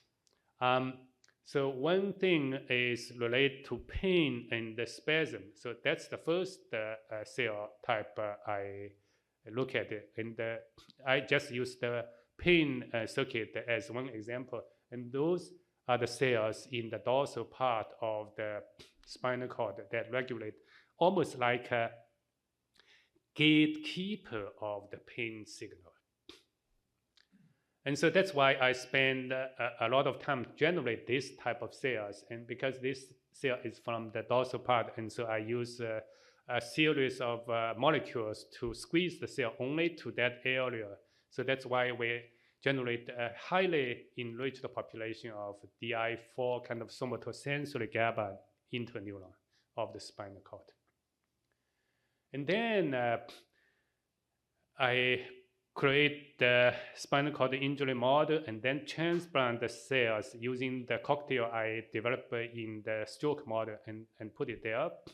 And you can see the signal, the cells usually ended mostly in the dorsal part of the spinal cord, dorsal horn area, because that's where the sensory signal comes from, and that's where the I4 cells regulate. Of course, it also goes to the ventral part, including motor neurons. Again, I mentioned that they can go out, but they also need to receive signals. Where are the signals they receive? And if we follow, where the axon goes and then receive, this is just to show where the signal sent out. I probably didn't put the slide where they receive the signal. I think I just use one sentence showing that they also receive the pain kind of related centers like raphe, dorsal raphe, these kind of areas. Also the dorsal root ganglia from the peripheral. And because of that, and these animals actually, reduce the pain and the spasm using different kind of measurement we did. And again, this is attributed to the transplanted cell, because if we turn off the function using chemogenetics, then those pain release or the spasticity mitigation will just lost and lose it. And so that's for the pain and the spasm. How about the motor? Because that's the most important part, right? And so for motor, I think I mentioned that I want to focus more on the local circuits. If we can somewhat regulate the local circuit, it's the so-called essential pattern generator. We normally work without the think, right? It's because of the rhythmic excitation inhibition to balance make it the left, right, up and down, trunk, flexure, and extensor, all this kind of perfect coordination. But this is lost. And that also explains why, I normally could not walk. If I stand here, give a lecture for half hour, I probably won't be able to walk anymore. I have to move around and then I can walk and to study it. And so it's really the circuit issue. And this here, there are many small interneurons in this area, including V3, V2, this type of spinal interneuron that regulate the local circuit. And so that's why we, we generate, and this way we actually almost pure population of V3 neurons by using two molecules. And then we did it again by putting this neuron into the injured spinal cord. And now here, this neuron come down mostly toward the ventral part. There are different type of neurons. They're supposed to talk to different partners. And that the lower panel is just to show they make synapses with different subtype of interneurons and the motor neurons. And the right panel just to show where they receive signals. And it was interesting, even receive the signal from the cortex, cortical motor neurons, meaning this neuron can also serve as a bridge to reconnect the cortical spinal tract. And so that's why, that explains why this animal show this motor recovery. We use different kind of measurements. And again, that locomotion recovery is blocked if we turn off the function of the transplanted cells. By the way, and this neuron, for some reason, it does not contribute to the sensory pain kind of recoveries, meaning, so the two type of cell I mentioned, each has its specific connection, specific function. Okay, so I mentioned these two types of interneuron that regulate local circuits to treat sensory pain and spasticity as well as motor function. And so, you know, I'm anxious to move it along, so I collaborated with a group of people and started working, try to move it to the preclinical model, just like what I did for Parkinson's.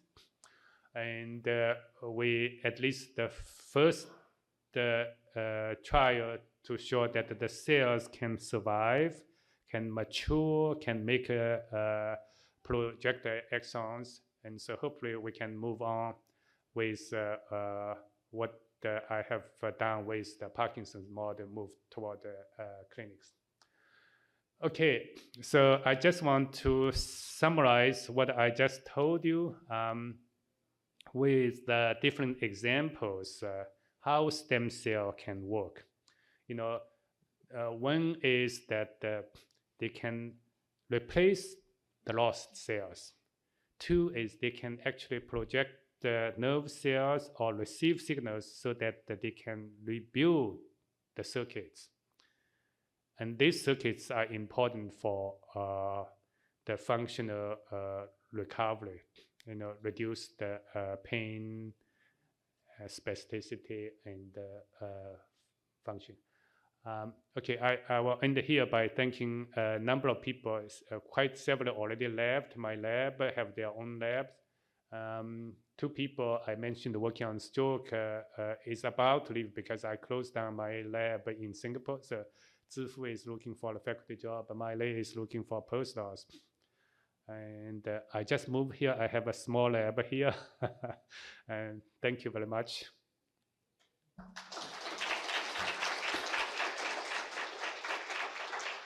Bing He. Great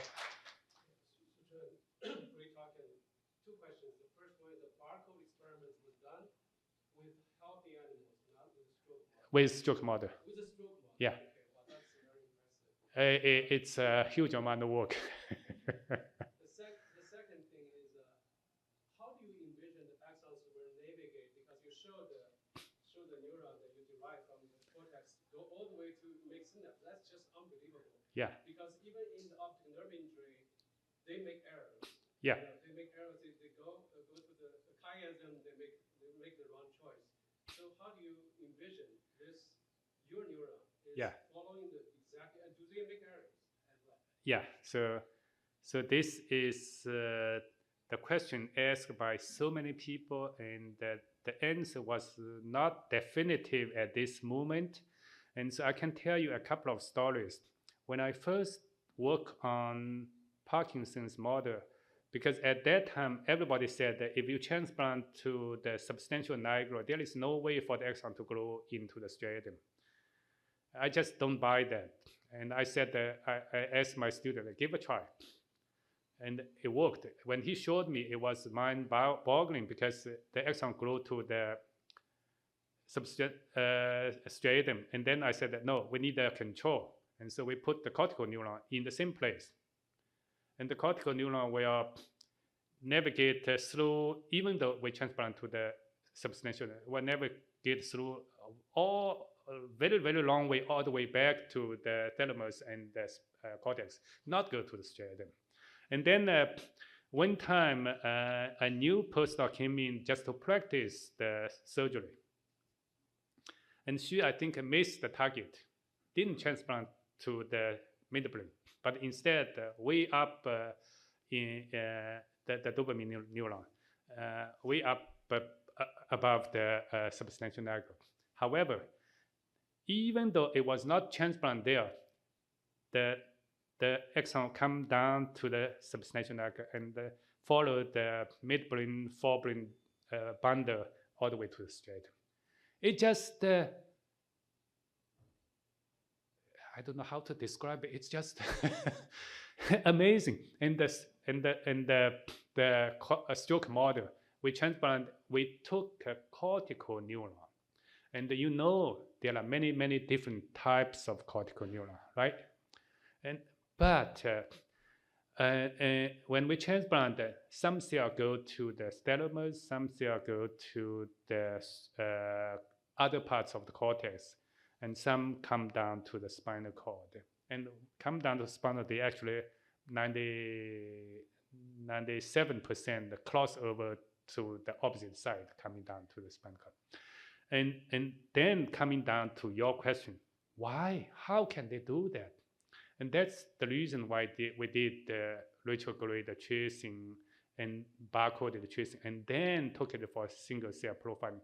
It turns out that each subtype of neurons, they have a code that will guide the cell to the thalamus or to the spinal cord or to the cortex.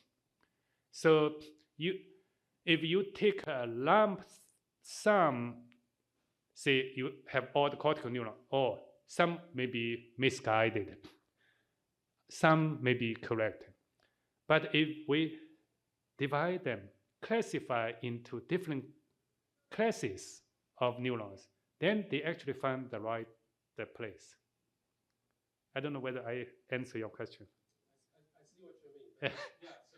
I think there's still a lot unknown. Yeah, that's why I'm saying that it's partially answering your question. Yeah. Go ahead. Yeah, amazing work. Especially in the stroke model, the graph group or not distance to spinal cord. Yeah. But that's in the mice. Sure. And compared to the relative Absolutely. brain Yeah. human, what do you think? I do not expect that in human it will grow all the way down to the spinal cord within a year or 2 or 3, because it's the sheer size distance. And that's why I also have a couple of people working on other type of neuron. Not only the projection all the way down, we hope it will work, but as I kind of alluded throughout my talk, it's the local circuits. So if we can regulate the, let's say, cortical circuits, it could also help. You know, let's say stroke patients also have spasticity and many other issues. Can we help them with some of these aspects?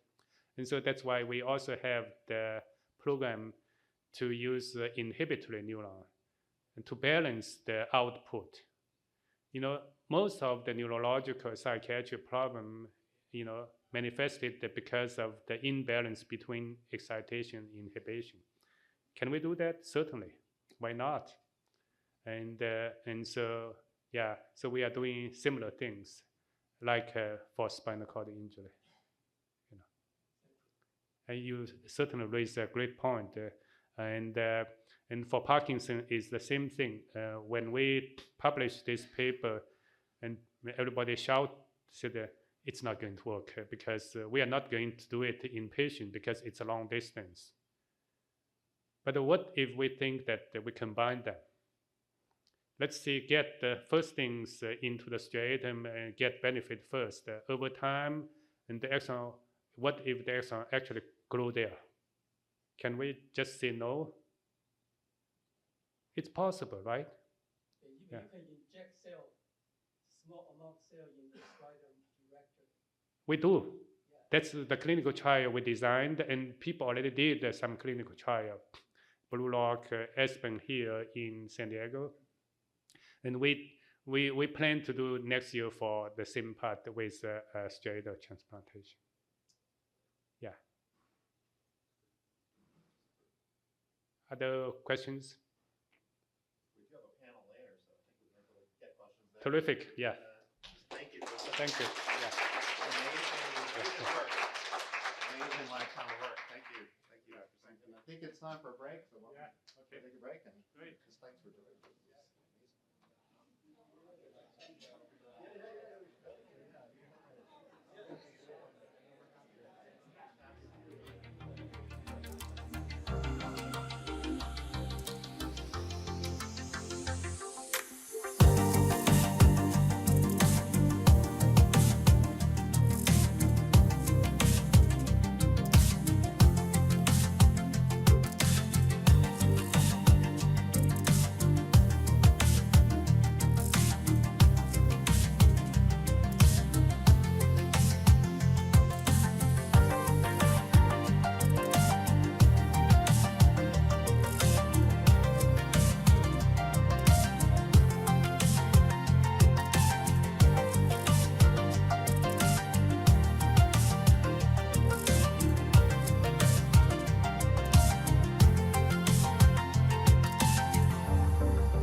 Tell me that wasn't a minute, but I didn't bring the xylophone.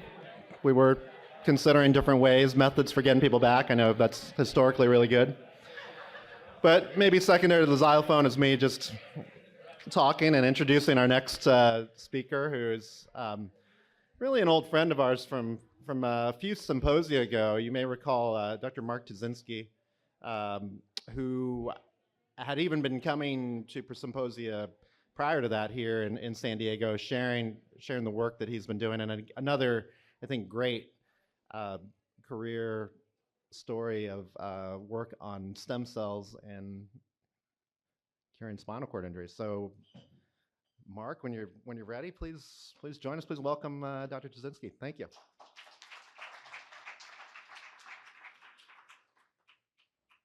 Thank you, Henry. Thanks for putting this together. It's a pleasure to be here again. It's great to have this happen every year, Henry, and you've been doing a great job with it, and been high before that. And Henry, not Henry. Okay, never mind. How many folks in the audience are scientists? Can you raise your hands? And how many are not? Okay, so it's about 50-50. Well, I made a hybrid talk here that uses some lay language, but then transitions to science language. So I'll try to keep it at a level where everybody can understand. And feel free to interrupt as I talk with any questions that you may have.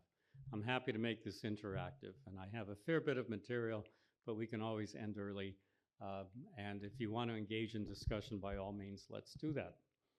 So let's talk about neural stem cells for spinal cord injury, and this starts by acknowledging the key role that Dr. Paul Liu played, who's here at the front of the audience. He was really the person that drove our lab to pursue stem cells as a topic of interest in spinal cord injury. And some of the things I'll be talking about, is there a laser pointer on this? No? Okay. So there's not nearly enough time to talk about the work that Paul and others in the lab, including Eleni Sinopoulou, who's here in the front, have done, but some of our publications are summarized below that. Here's what we deal with in the problem of spinal cord injury. The first issue, of course, is that we have a disconnection of the wiring of the nervous system. You know, the nervous system literally works through biological wires. They're called axons. And just like a wire, they have an insulating sheath to make conduction more efficient, and that's called myelin. And the main problem in a spinal cord injury is a disconnection of the wires. But there's also some loss of the insulation, the myelin around those axons. And the consequences of this, as the folks in the audience who have sustained a spinal cord injury are well aware of, are loss of motor, sensory, and bowel and bladder, and sexual function.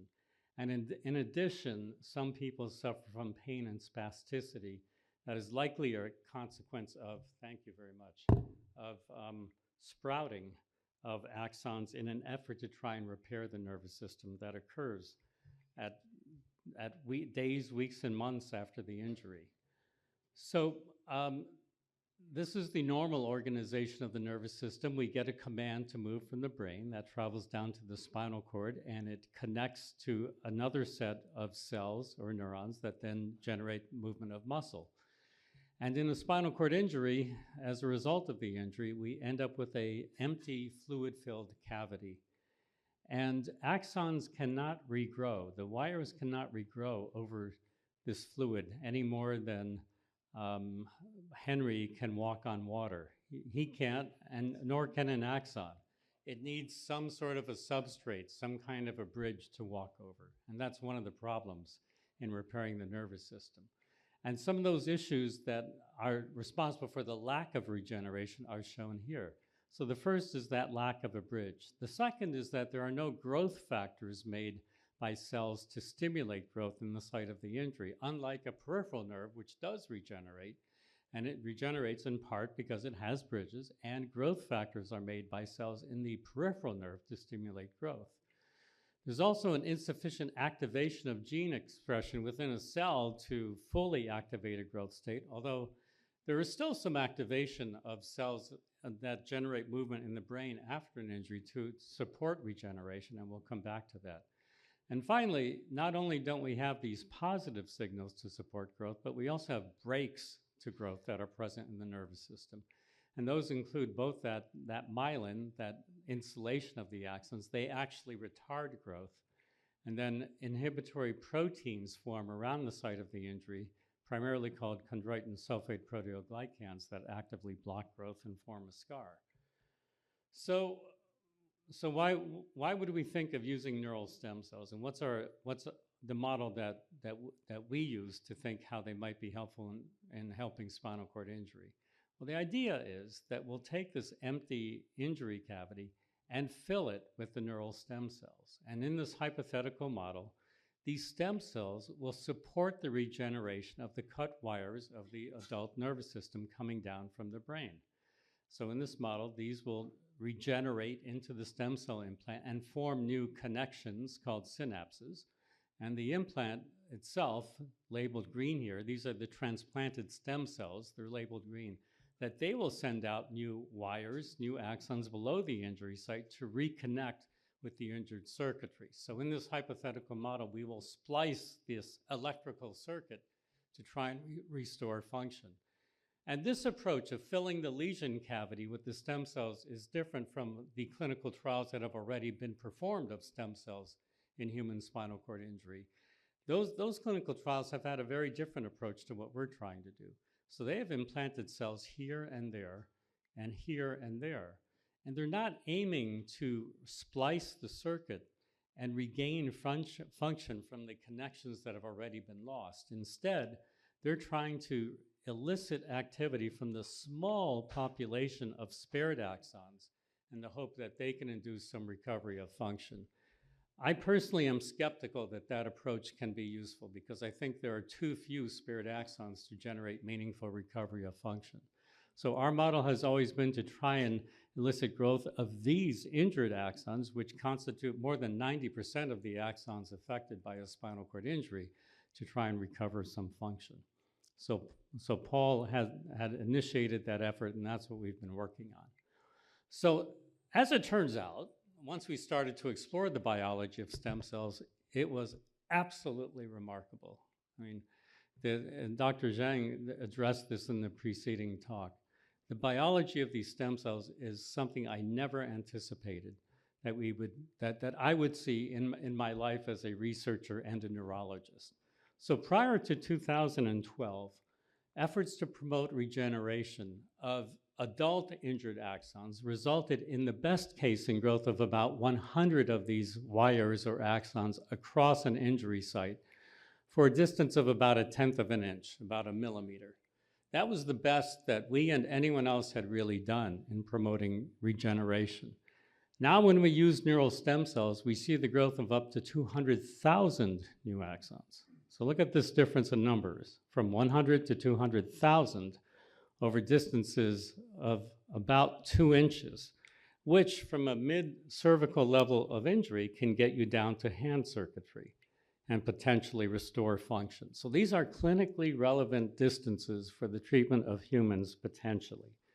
So what do stem cells do when implanted into animal models? And in a nutshell, what they do is this. If you implant, these are human neural stem cells that are green because they express a protein called green fluorescent protein. So we can see them. They're implanted here at a site of complete spinal cord transection. And if we look several weeks to months later, we see the outgrowth of all of these axons in large numbers over very long distances. These are human cells implanted in a rat that show this ability to grow. This is the best we had done previously. These are injured axons coming down from the brain. These are called reticulospinal axons. They penetrate an implant of bone marrow stromal cells, or mesenchymal stem cells in the language of some.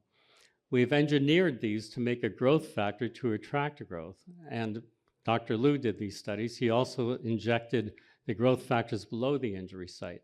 And this is the best we ever did to get regeneration of host axons. It's very little growth. It's growth for 1 to 2 millimeters of just about 100 axons. And compare that to this. It's wildly different biology. This is very potent biology. So how can one harness this? Well, let's begin by talking about neural stem cells and what they are. So all of us began life as one cell on that night that we were conceived, right? And we started as one embryonic stem cell. And those cells undergo many cycles of division, many hundreds, millions, billions cycles of division. And eventually, some of those cells decide to become cells of the nervous system, and they're called neural stem cells at that stage. And they also undergo many cycles of division. And eventually, some of them commit, if they don't have commitment problems, to become what are called intermediate neural progenitor cells. And now they have a lower capacity to undergo cell division, but they're committing to become either neurons of the nervous system or the support cells of the nervous system called glia. And the glia consist of astrocytes and oligodendrocytes. These are support cells for neurons, and these are the insulating cells of the nervous system. But these neurons are the key workhorses of the nervous system that generate movement, for example, if they're a motor neuron. And the cells that we implant are somewhere between the neural stem cell stage and the intermediate neural progenitor cell stage, which means that when we implant them in the injury site, they can reconstitute all of these principal cell types of the normal spinal cord. We're not trying to implant, for example, just oligodendrocytes to re-insulate these spared axons, as the preceding clinical trials have largely done. Instead, we're implanting the cells at this multi-cell capable stage, and also at a stage when they're capable of undergoing cell division and really filling the injury site. So we start with these primary spinal cord neural progenitor cells, or neural stem cells, capable of generating both the neurons and the support cells, the glia. And we implant them typically 2 weeks to 1 month after spinal cord injury. We have implanted them as long as 2 years after injury in monkeys, but that's more recent work, and that work is still in progress, but most relevant to people with chronic spinal cord injury. Most of what I'll talk about today, in fact, everything I'll talk about from here on, is implanting cells in this subacute, this 2-week to 4-week time point after injury.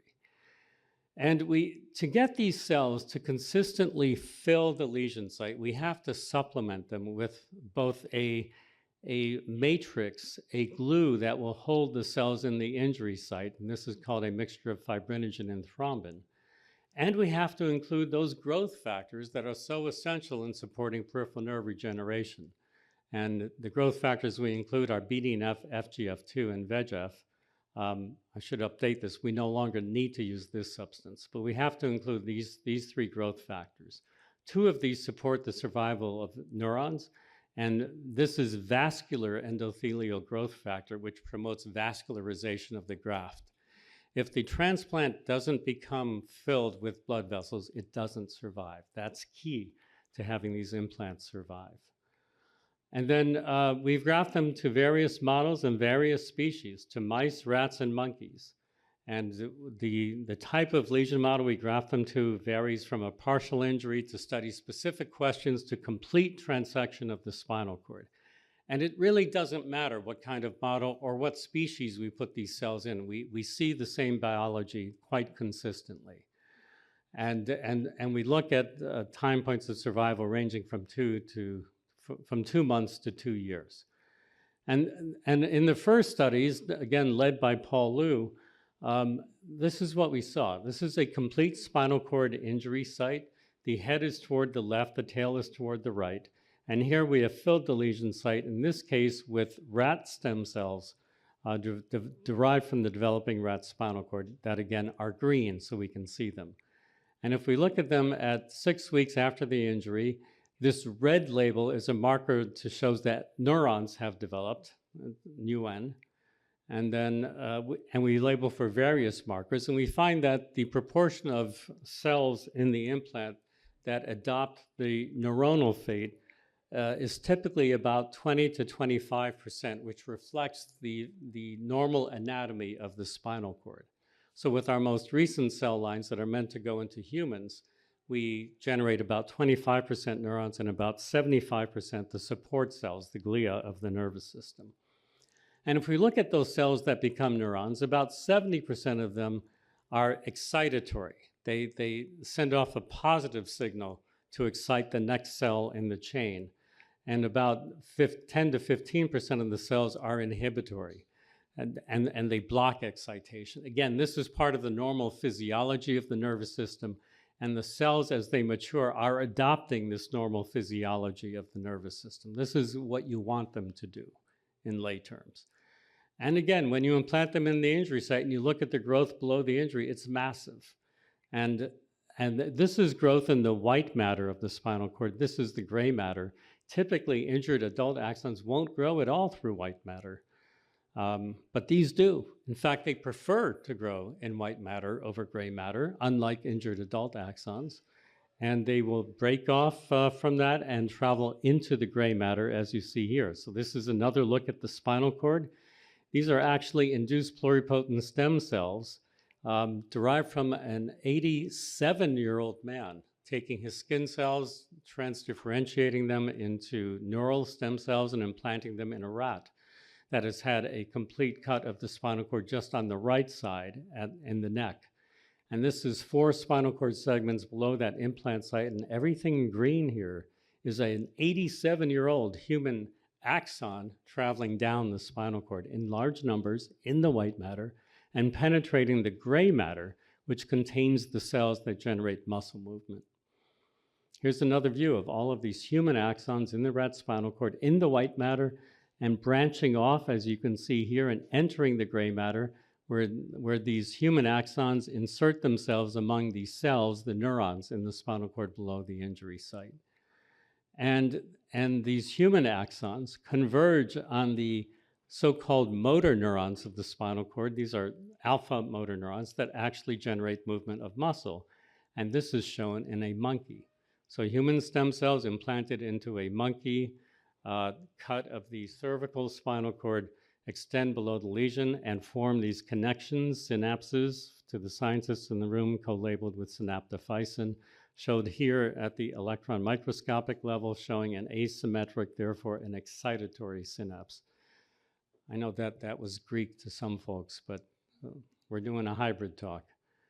So what I just showed you is that we can implant the neural stem cells in the injury site. They will grow below. They will connect with the host neurons below the injury. So that's half the job. The other half of the job is to get the cells from the brain to grow down into the implant, regenerate, and form connections with that to form a relay. So does that happen? And in a nutshell, yes. So what's red in this picture are the wires, the axons from the brain, from the motor cortex, which generates volitional movement, regenerating into the implant. The implant is shown in this dotted area and growing pretty extensively. So you can see that there are a lot of these axons that have regenerated into this graft. It had been very difficult to elicit the regeneration of these cortical spinal axons into grafts prior to implanting spinal cord neural stem cells into the injury site. But now they grow. And this is very important because we humans require growth of this specific motor system to generate voluntary movement. A lot of studies in preclinical labs don't always look at this motor control system, but it's essential that we do, because if we're going to translate something meaningful for humans, we have to focus on this system specifically. And it had been hard to get it to regenerate, and now it regenerates. And only if we implant a stem cell driven to become a spinal cord stem cell. If we implant a stem cell that's driven to be a brain cell, for example, these axons don't regenerate. They only regenerate into their natural appropriate target, which is spinal cord tissue. But now they regenerate. So what do? They enter the implant. The blue here are the cells, the stem cells in the implant. The red are the axons, the wires coming from the motor cortex. They are inserting into the implant. And once again, they're forming these connections called synapses, co-localization with synaptophysin here, and ultrastructures showing the formation of a host corticospinal axon with a grafted neuron. That's asymmetric and thereby an excitatory synapse. And okay, now I'll switch to science language. So if we inject channelrhodopsin in the motor cortex and then prepare a slice of the spinal cord and excite that, then we have excitatory responses from cells in the graft. So these are functional synapses. And now translating that, these are functional synapses. So, so if the brain says, do something, then it will excite the graft with an electrical signal to do something. And that's essential if this is going to form a functional circuit. So which host systems responsible for movement regenerate into these stem cell implants? And the answer is all of them. All of the host systems that normally project to the spinal cord also regenerate into the graft. And we know that from studies using science language again, a monosynaptic rabies virus retrograde tracer. So we found that if we inject a rabies virus into the graft and we backlabel all of the host inputs to the graft, that all regions that normally innervate the spinal cord are innervating the graft, and in about the same proportions that they normally innervate the spinal cord. And what about these host axons regenerating into the graft? Do they randomly form connections with any cell type, or do they generally find the right kind of cell type in the graft? And the answer is they generally find the right cell type. So this was work done by people previously in the lab, Jennifer Doolin and Hiromi Kumamaru, but they showed that a host motor axon regenerating to the graft forms a synapse in the graft with a motor interneuron, with a cell of the spinal cord that is meant to receive inputs from the brain to control movement. So that's good. It means that this isn't forming random circuitry. It's forming circuitry that's physiological. So what are the functional effects of doing this? First, in rats.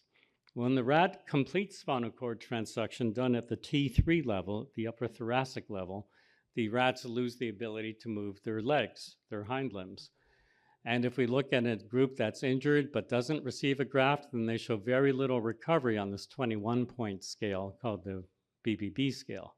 And that just assesses if the animals can walk and how well they walk. And they show very little recovery.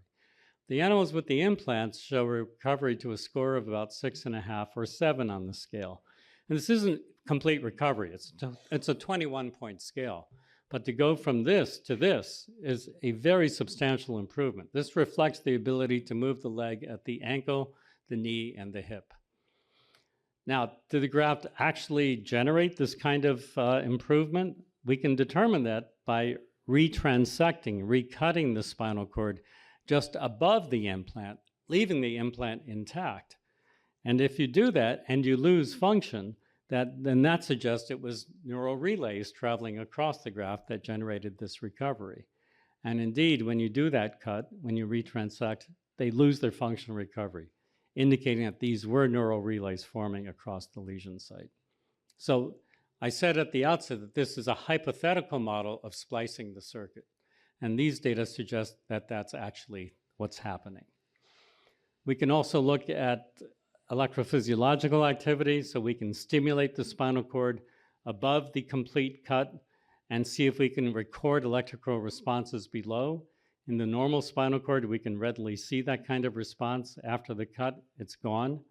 When we implant a stem cell graft, then we see a recovery of that response. For the scientists, of prolonged latency, indicating an interposed synapse. And then if we retransect the spinal cord, it's abolished. Again, indicating there's a flow of neural transmission across the lesion site through the graft. And if we do a cervical level of spinal cord injury and look at functional outcomes, then rats, on a task that measures whether they can use their hand to retrieve food rewards with a skilled motion, show about this amount of recovery. These are animals that have an injury in the cervical spinal cord with no treatment, and these are animals that received the stem cell implant, and so they show substantially improved recovery, but not complete recovery. It's about 50% recovery, right? So there's room to do better. But based on that kind of evidence and additional evidence that I don't have time to go into, we decided that this is a candidate therapy for human translation. But before we take things to humans, we take things to monkeys first. And that's because, a priori, when things are brought to human clinical trials, 95% of those human clinical trials fail, maybe more. 95%. And that's, what can we do to do better and not have 95% of our efforts fail? And one thing we can do is move to primate models. And that's what we did. And it's a good thing we did, because we found that when we moved to monkeys, well, okay, let me say first, so this is a collaborative effort. It takes a lot of people to do this kind of work in monkeys. And so these are the people at various institutions that have had a key role here, including Eleni Sinopoulou, who's a PhD scientist in our group, who's here with us today. But it's been a collaborative effort. And when we first moved to the monkey, we did not get any of these grafts to survive. What worked in mice and rats entirely failed in monkeys. And we had to revise our techniques. We had to increase the concentration of growth factors. We had to increase the concentration of cells. And we had to take measures to mitigate the flow of cerebral spinal fluid that would wash into the injury site and wash away our implants. Had we not gone to monkeys first, had we moved directly to humans, this would have failed for all of these reasons, and we would never know it. It would be a clinical trial done that simply failed, and you wouldn't know why. And why wouldn't you know why? Because at the end of the study, you don't take the human and look at their spinal cord. You can't, but you can do that with a monkey. And we learned that we had to do better. So we faced this injury cavity, and then we implanted with neural stem cells. We modified the methods, and then we were successful. So this is a human neural stem cell filling the injury site in a rhesus monkey. And we saw the same kinds of effects with these huge numbers of axons emerging from the injury site, now up to 150,000 axons per side of the spinal cord. The normal number of axons in the intact spinal cord is 1 million. So remember, before we were getting 100 axons to grow. And as a clinician, I said to myself, we're never going to benefit humans with 100 axons. But with 150,000 per side, multiply by two sides, that's 300,000, then you can do some good. And over distances that can reach the hand circuits from a cervical level, an upper cervical level of injury. And we saw the same kind of growth. And we saw it over long distances, so we implant at C7, and again, everything here is a human axon growing through the monkey spinal cord below the injury site. So there are very large numbers of these axons growing in the white matter and the gray matter. Here's a higher magnification view of all of these axons in the white matter, and here they are in the gray matter, inserting themselves around the cells in the spinal cord that generate movement of muscles. So they're forming the kinds of connections and synapses with those cells that would be required to support functional effects. And this is a label for other kinds of axons that also penetrate the graft. It's not just the cells from the motor cortex, but from other regions of the nervous system as well that penetrate the grafts. So what kind of functional effects did we see here? So we did a study in a total of 10 monkeys using cells that we have prepared to translate into human clinical trials. There were 4 treated monkeys, 6 control monkeys. We grafted 1 month after the injury, and this is wrong. It's 9-fold superior functional recovery. So we test the monkeys on a task like this, where they have to reach onto a board like this and retrieve a food reward using this kind of pincing motion, which is particularly well developed in primates. And here's another view of the monkey sitting in its cage, working on this task, on a cage-mounted task, and having to use a pincer grip to retrieve the food reward. And this is work that was led by Dr. Sinopoulou here. And this is what we see. So in the monkeys with an injury only, after the injury, so what kind of an injury is this? We cut the spinal cord only on the right side at the C7 level. So that gives the monkey a hand like this and a closed fist. And it generally can't open the fist. It can't use this for anything meaningful. It's, you know, the upper arm is okay because we've done this at C7. The left side is fine, and their legs generally recover. Their right leg recovers quite well. Their left leg is normal. So it's a humane model. They don't lose bowel and bladder function. You know, it's important that in a monkey model that it's humane. But it does give us this very sensitive measure of this closed fist hand in which to look for functional improvement. So on that pincing task, The monkeys with the lesion only and no transplant show very little recovery of function. And in fact, there was only recovery in one monkey, and this monkey did not have a complete lesion.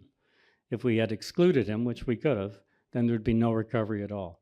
And in contrast, the grafted monkeys show this much recovery. So of the 4 transplanted monkeys, 3 of them are in this range. 1 didn't recover at all, and this 1 monkey didn't engage in rehabilitation. So that tells you how critical rehabilitation will be to interact with this biological intervention to mediate functional recovery. But the amount of recovery was about 50%, although 1 monkey recovered even better than that. But it's not complete recovery in most cases. We can still do better. On the other hand, imagine somebody with a C5 level of injury now being able to use their hand and do things like control a wheelchair handle better than they can currently. So here's a movie to illustrate this. Can you start the movie? So this is the monkey that's not transplanted, trying to retrieve the food reward. You can see this monkey actually has a little finger extension, but it lacks dexterity. And now he's coming in with his uninjured hand and cheating. But there you go. He's trying to do it, and he can eventually get these pellets, but you can see how hard it is. So now we'll go to a grafted monkey. Please start the movie.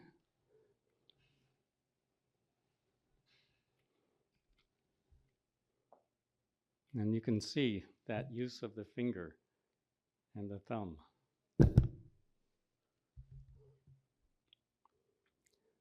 Is it a normal hand? No, it's not a normal hand. But he's able to flex the fingers and have some control.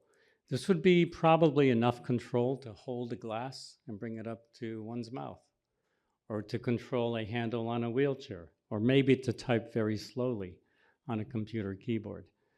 But in my opinion, this would be transformative for one's quality of life. And it also makes the point that there's room for improvement. So I'll come back to that in a minute. So that model was a cut of the right half of the spinal cord. We use the cut because it's very consistent, and we can study behavioral outcomes because of its consistency. We also used a contusion model in the spinal cord because humans have a contusive mechanism of injury. And so we perform a contusion. Again, Eleni does this with some of our collaborators. And you can see the cystic fluid-filled fluid cavity. No, let's say that again. The fluid-filled cystic lesion cavity that forms about a month after the injury. We can see it on MRI. We have a sense of the volume of cells that we'll have to inject. And then after implanting the cells, we can see a nice fill of the injury site. So we can use MRI scanning to see whether the procedure is successful. And this is the graft, again, surviving and filling in the contusion lesion site. And once again, we see this growth of hundreds of thousands, up to hundreds of thousands of axons. So we can do this in a contusive injury. The graft can survive. And so we're in a position to move this forward now to human clinical trials. So we are optimizing these methods for grafting and filling the lesion site. And we're performing now, today, long-term safety and tolerability studies in monkeys and in rats to prepare the data needed for a submission to the Food and Drug Administration to begin a clinical trial. And this is a very involved process. So one has to make cells to a level of satisfaction that meets expectations of the FDA. This has to be done in a commercial facility. They have to be able to replicate the methods that we established in our lab. That's all going well. It's extremely expensive. It costs, at the end of the day, about $10 million to make the cells and to do the studies in contract laboratories to have the data to submit to the FDA. And that's the stage that we are at currently. So we think our timeline to potential clinical trials is on the order of 1 to 2 years. And we're collaborating now with Joe Chiachi, a neurosurgeon at UCSD who did some of the previous clinical trials, now to give him the knowledge we've gained in how we transplant these cells into an injury site for application to humans. So we're moving it forward. And we're very excited to be advancing this to human clinical trials that we hope to do at both the VA and at UCSD Medical Center, but recruiting patients from around California and probably Arizona for the study that will be upcoming.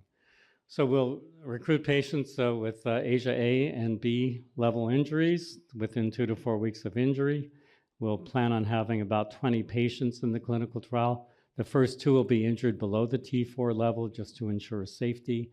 And then we'll move in the next 18 patients to patients with injuries at the C5 and below level, using escalating doses of cells and standard outcome measures for spinal cord injury clinical trials. And we have an international advisory board that's advising us on how to design and measure outcomes in the clinical trial. One key question is that point of when do you intervene? You know, I said we're going to intervene at 2 to 4 weeks after an injury. And we did a study that was published in the journal Nature about 5 years ago that showed something quite remarkable that we weren't expecting. We found that after a spinal cord injury, the adult motor neuron in the brain reverts to an embryonic state at the level of gene expression. Who would have thought that? Who would have thought that our nervous system is so flexible that after a spinal cord injury, cells will become embryonic again in character? And we found that that state lasts for about 2 weeks, and then they become adult-like again. And this shift is due to a change in the folding of what's called the chromatin, the structures in the cell nucleus that hold all of the genes that enable it to expose genes that hadn't been expressed since embryonic development. And it's a striking phenomenon. And as those cells are in that embryonic state, they can grow better. So it defines in the mouse an optimal time period to intervene after spinal cord injury, and that's within 2 weeks of injury. After that, the cells have regressed to an atrophic adult state that's chronically injured. So one of our lines of research now is taking chronic spinal cord injury and seeing how we can reinduce that embryonic state that puts them in a high growth of state, so people with chronic injury are more likely to be able to respond to this kind of intervention. The other thing that we recently did was to repeat this reversion, this embryonic reversion study in monkeys, to ask the question, how long does this embryonic state last in monkeys, if indeed it occurs at all? And we now have the answer for it, and we're putting this together for publication. The answer is it does happen. So the primate brain, after a spinal cord injury, does revert to an embryonic state. And bin Hai, how long does that state last? What's your prediction? So he's cheating. But I guess I told him in the past. So the answer is same as the mouse.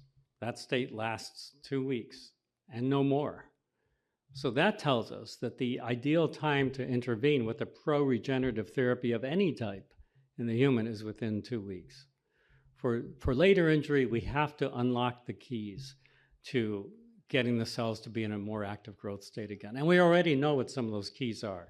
That's not a far-fetched idea. There are some very good leads, including a molecule that Dr. Zheng has worked on, and that's one called P10 in SOX3.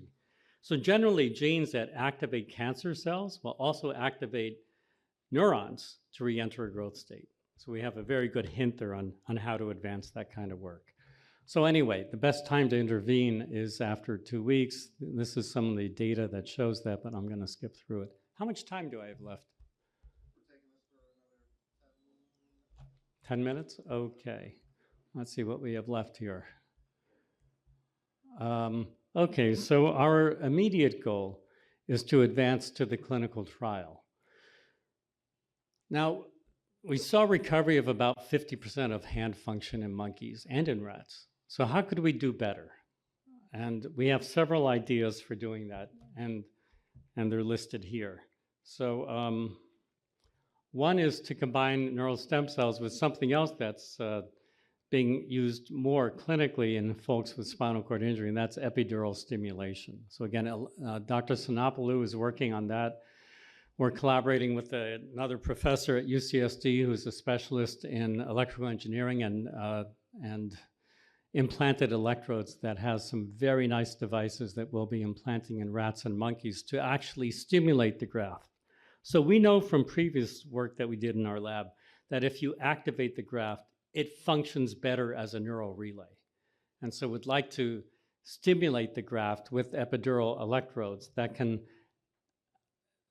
penetrate the spinal cord with the electrical activity to make the graft more likely to fire an action potential and thereby perform conduction across the injury site. As I mentioned, we really want to advance this to chronic injury models because there are up to 500,000 people in this country living with chronic injury, and we need to do something for them. We too, like others, like you heard in the preceding talk, are interested in induced pluripotent stem cells, which means taking cells from an adult and implanting their own cells. And so we're doing some work on that. I'll skip over this. I'll mention that we are also testing approaches using bioengineered scaffolds. So with Kobe Kofler at UCSD, an assistant professor in my department who's also a bioengineer, we are implanting stem cells in 3D bioengineered devices that guide the axons across the injury site to the proper locations beyond the injury. And then the last point, we now have the answer for the optimal timing for treatment after acute injury is 2 weeks. So this is all very expensive work, and we, like everybody else that you'll hear from who does research, needs money to do this work. And this has been a particularly expensive program because transitioning to human clinical trials costs somewhere between $10 to $20 million. And you don't get that kind of money from a single source. Thank goodness we're in California and we have access to the California Institute of Regenerative Medicine. So right now we have a $6 million grant from them that's shouldering most of the cost. Thank goodness for the Veterans Administration because they have very generously been providing us funding of about $1.5 million a year in 5-year increments. So $7.5 million every 5 years for about the last 10 years, which has provided $15 million that was really needed to advance this program. All of that funding is going to end in March of 2026 because of an item inserted into the 2024 federal funding bill by Deborah Wasserman Schultz, a congresswoman from Florida, who put into the funding bill the fact that all VA funding of monkey, cat, and dog research must end by 2026. So if we lose that funding, it will be catastrophic to our program. And it will impair translation, it will impair the ability to generate the next generation of this work. And I think we'll hear something about efforts to try and overturn that, which are quite challenging. The National Institutes of Health has been essential in driving this forward also over the last 20 years. So again, as a reflection of the political times that we live in, I heard yesterday from a colleague who's in the leadership of the Society for Neuroscience that it's anticipated that there will be a 50% reduction in NIH funding for science. I gave a talk in Japan last week in which I talked about some of this work and some other translational work we're doing.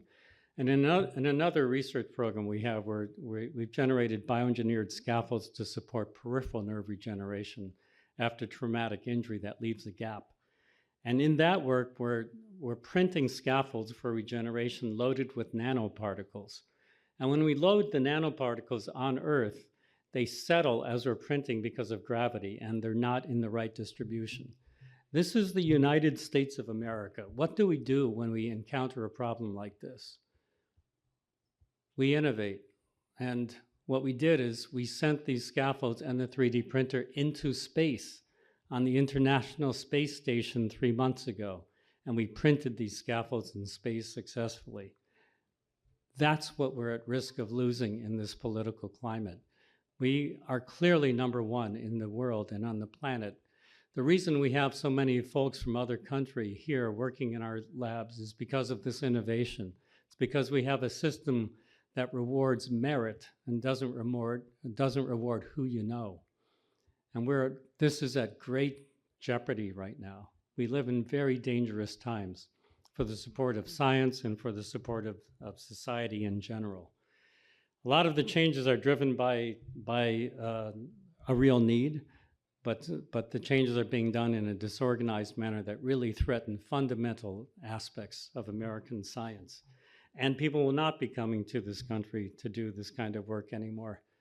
And we really have a strong political problem that has immediate relevance to everybody with spinal cord injury. The other thing that has supported our work has been donations, and these have come from unexpected places. For example, the Adelson Foundation. So who knows the name Adelson? Sheldon Adelson? So he was one of the huge funders of Donald Trump, and his wife contributed over $100 million to Trump's reelection in this last election. They have funded our research to the tune of about $5 million over the last 15 years.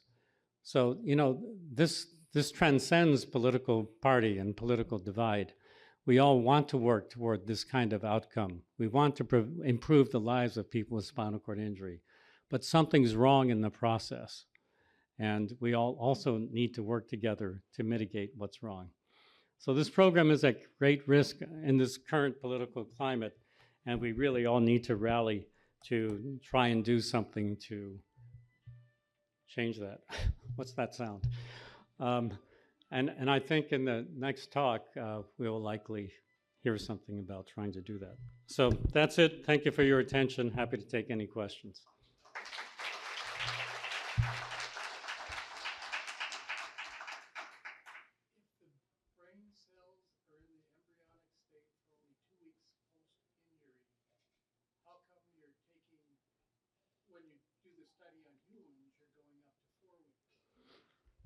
So the question is, if the cells in the brain are only in this embryonic state for 2 weeks, why are we considering enrolling patients up to 4 weeks?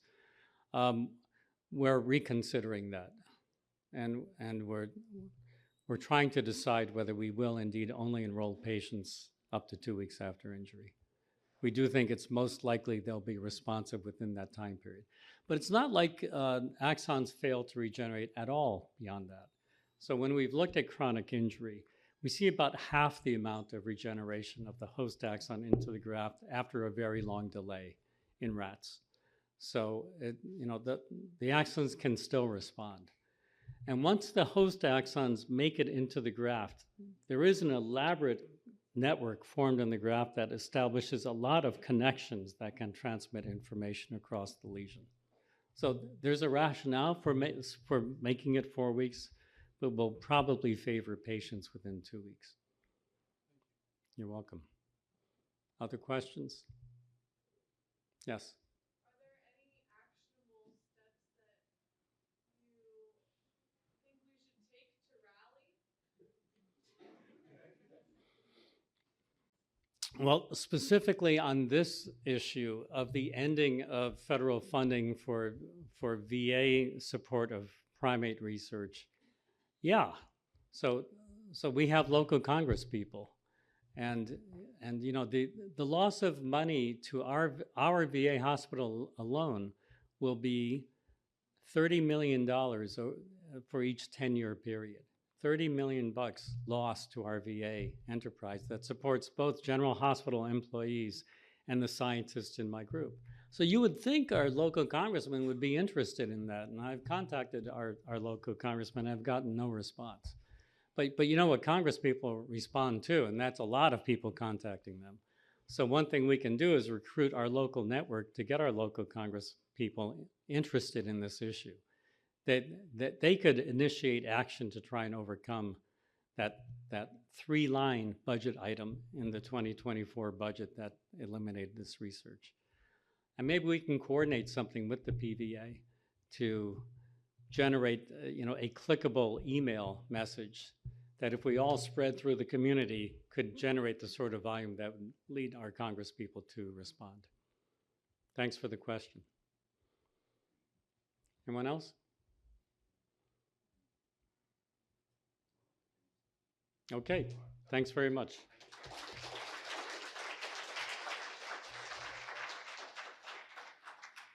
We're going to jump right into to Heather Ansley coming on to us from PVA National. I'll just let you take it away. Thank you. Thank you. Well, it's good afternoon where I'm working at the moment in DC, but I'm here where it's still morning. So thank you everyone for the opportunity to be here.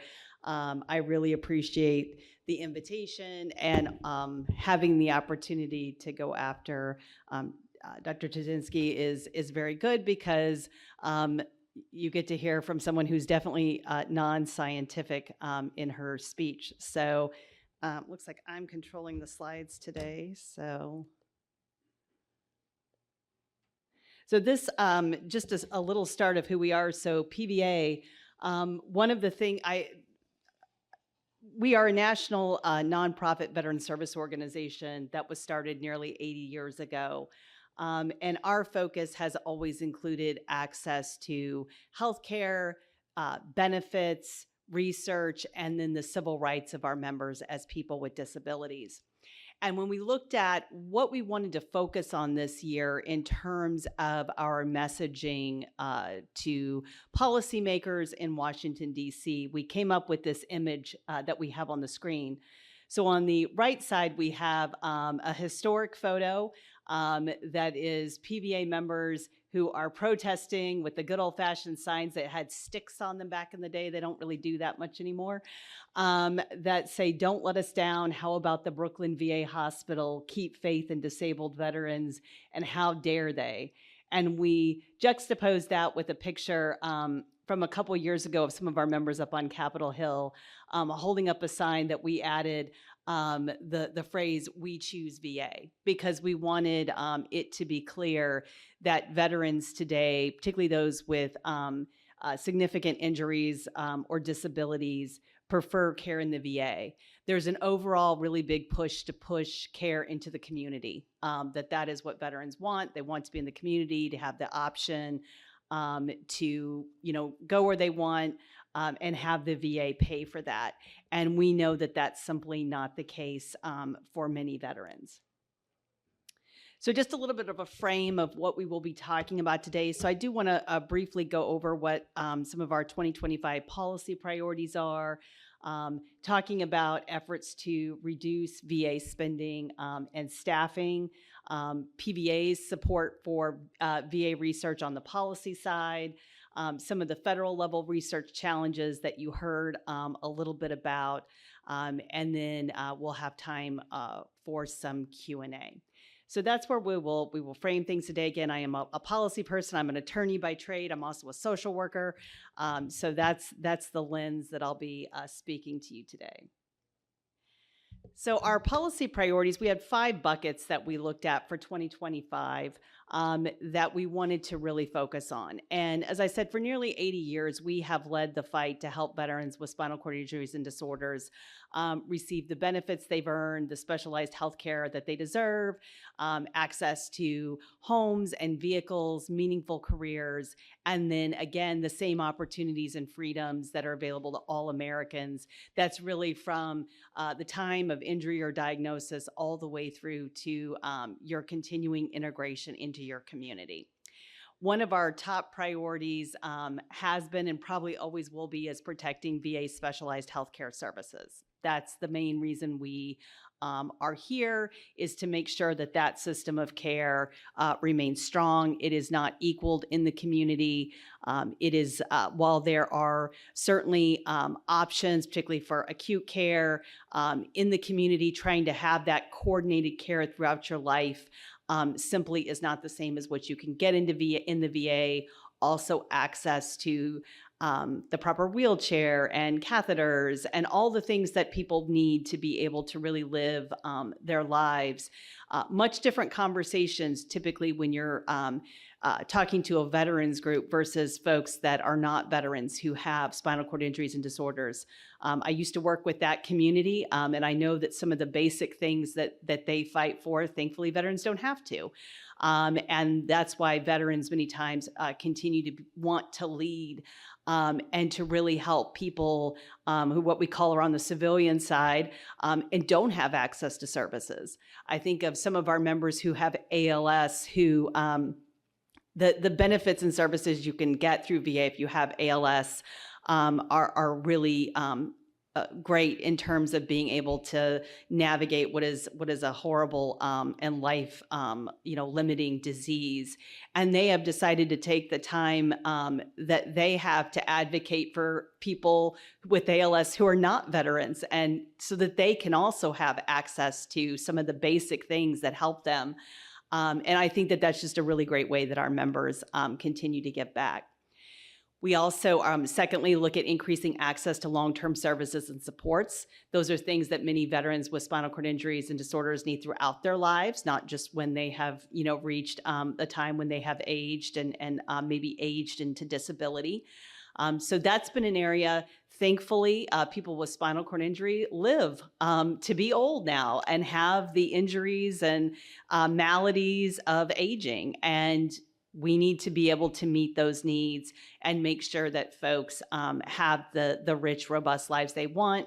So that's actually an area that we spent a lot of time on the last 2 years on Capitol Hill, was trying to work on having some of those programs mandated in the VA and giving veterans more options to get the lifelong care that they need in their homes, so that they're not forced to look at a facility placement simply because they don't have anybody to provide the care they need in the home.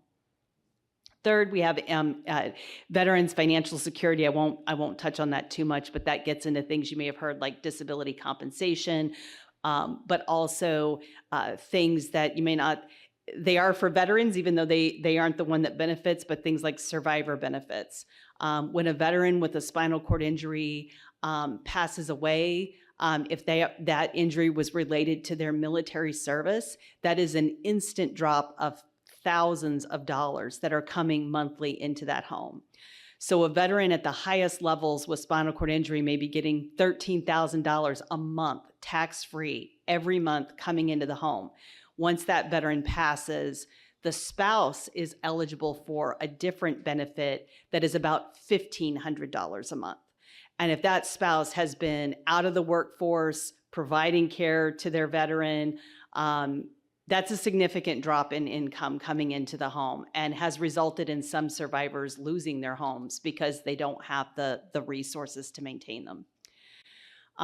Fourth, enhancing access to healthcare services. That includes our efforts to focus more on women veterans, a very small population within the VA, but growing, and wanting to make sure that not only are we providing for the needs of women veterans, but when we start things like women veterans clinics at the VA, often they were created as an afterthought, and afterthoughts aren't typically very good with accessibility. So we have women's clinics that women with spinal cord injury can't use because their wheelchairs won't go into the exam room. Or we had one case where there was an exterior door to get in. There was no way to signal to anyone inside you needed to get in, no good opening to get in. So even when we have those programs and say, okay, now we're going to focus on, like I said, for instance, women veterans, there's not always a recognition that women veterans also may have spinal cord injuries, disorders, or other disabilities. We've also under there looked at increasing access to assistive reproductive technologies like IVF, which is still fairly limited within the VA. And then number 5, we have defending the freedoms of veterans with disabilities. That's where we put all of our civil rights focused work. Those are the things that we do that really impact the broad community of people with disabilities. We do an incredible amount of work on transportation, as that is still such a difficult issue for people, even nearly 35 years after the Americans with Disabilities Act. It's still pretty hard to get around in too many cases. So this is an area that, like I said, the work we do, even though it's from the lens of paralyzed veterans, it helps all people. So looking a little bit into the first issue of protecting specialized services, we know that VA is the best healthcare provider for veterans for all the reasons that I said, particularly those with SCID, that the treatment over the years has expanded the lifespan by decades. It's not readily available in the community. And that's why we want to make sure that this system remains strong. But we know that staffing shortfalls have a direct adverse impact on the SCID system of care. Infrastructure deficiencies can compromise veterans' care or the desire of clinicians to come and serve at a particular facility. And if the system is not adequately funded for proper care, clinical staffing, infrastructure investments, then VA's capacity to treat those veterans is severely diminished and can result in situations where we're having to figure out how to push that care into the community, or what do you do if that care is not even available in the community. So peeking into staffing shortages, there's been a lot of difficulties in hiring for clinical staff that have existed for a number of years for a long variety of reasons, including just the VA's archaic human resources process to get folks onboarded. And across the nationwide spinal cord injury system of care, there's a 35% nurse staffing shortage at our acute care centers. So this is an area where we have been spending a lot of our time focused on. If there's no one to provide that bedside care, you can have beds available, but those beds are going to close, meaning that now you're either kind of triaging people who really do need to come in, but you're trying to keep them at home or on outpatient. Maybe you're having to look at a facility, another spinal cord injury unit somewhere nearby. Hopefully, in California, you're fortunate. There are 3 in California. That's not the case in other parts of the country, where there are lots of gaps in terms of being able to just go to another facility if yours isn't available. We've seen essential positions, like I said, this goes back before we hit this year, where positions have been lost due to inability to recruit for them. They've been abolished. And we've seen those temporary unit closures. And that has all reduced services for things like annual exams, colonoscopies, respite care, all the things that help keep veterans healthy and hopefully not having to have those longer term stays in a hospital post injury. Oh, looks like I went back. So infrastructure, it's great here in San Diego. We're nearing the completion of the new Spinal Cord Injury Center at the San Diego VA. I had the opportunity to at least see the outside of it a couple of days ago. And I know it's going to be a magnificent addition to the VA system of care. But nationwide, the system of care, which does consist of 25 acute centers, 6 long-term care centers, soon to be 7 when we add the new one here in San Diego, they range in age from 33 years to 70 years. So the average age of a facility is 40 years old. That's pretty old. The average age, I think, of a VA hospital is over 60 years old. In the private sector, the average age is about, I think, like 11. So a much different, obviously, private sector funds itself and decides how it's going to do those things, and the VA has to see what Congress is going to do. That leads, in many cases, to infrastructure that's quite old. So we have 14 of the centers around the country who are still using 4-bed patient rooms, accounting for 61% of the available beds. That leads, of course, to instant reductions when you have a patient that needs isolation, if you have a woman veteran, perhaps, who is in all kinds of things. That's just the way that the model of care has changed from those 4-patient beds now down to smaller units. And then, of course, the SCI system of care, as I said, is subject to design and construction delays that are inherent in how the VA is funded for its infrastructure. It's dependent upon how much Congress is going to give it. And this is where I feel a bit like a scientist, but it's more that political scientist in terms of how your stuff is funded here. So VA, when you look at the federal budget, there are things called mandatory funding and discretionary funding. Mandatory theoretically is Congress has to spend it whether they want to or not. The fastest way you can think of that is Medicare and Social Security. That's the vast majority of it, a lot of it. Then there's discretionary. That's how most of the VA is funded. Compensation is mandatory, so that monthly benefit's mandatory. But on the healthcare side, until we had the PACT Act, which I'll mention that briefly, all of this was discretionary. That means every year Congress sets down, theoretically, looks at the discretionary. This is how much we're going to spend on the discretionary side. This is how much we're going to spend on the mandatory side. They've had these caps. So the VA is in the bucket with Department of Agriculture, who's still around, Department of Health and Human Services, Department of Commerce. All of those agencies are all in the same bucket. So when you have a cap that you're looking at, how much can we be under? For ease, we'll just say it's $100 million. It's way more than that, but we'll just say it's $100 million. Then everybody gets filtered in underneath that. So it's not necessarily how much you need, it's how much is available. And you will figure out then what you can do with what you have available. So VA construction, the current list that they have for the strategic capital investment planning is the SCIP process. There are over, is it 100 million or 100 billion? There's a huge, we'll just say it's a really big number of funding that is needed just for the projects that are on the list. There are a number of projects that are not on the list.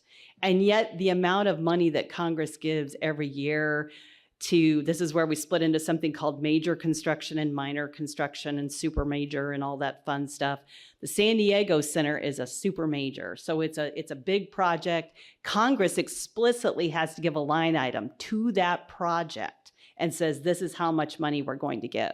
So for those hospitals, for those big projects, it's a few billion dollars. That's it. That's nothing. It's insignificant in terms of the entire budget and what is actually needed.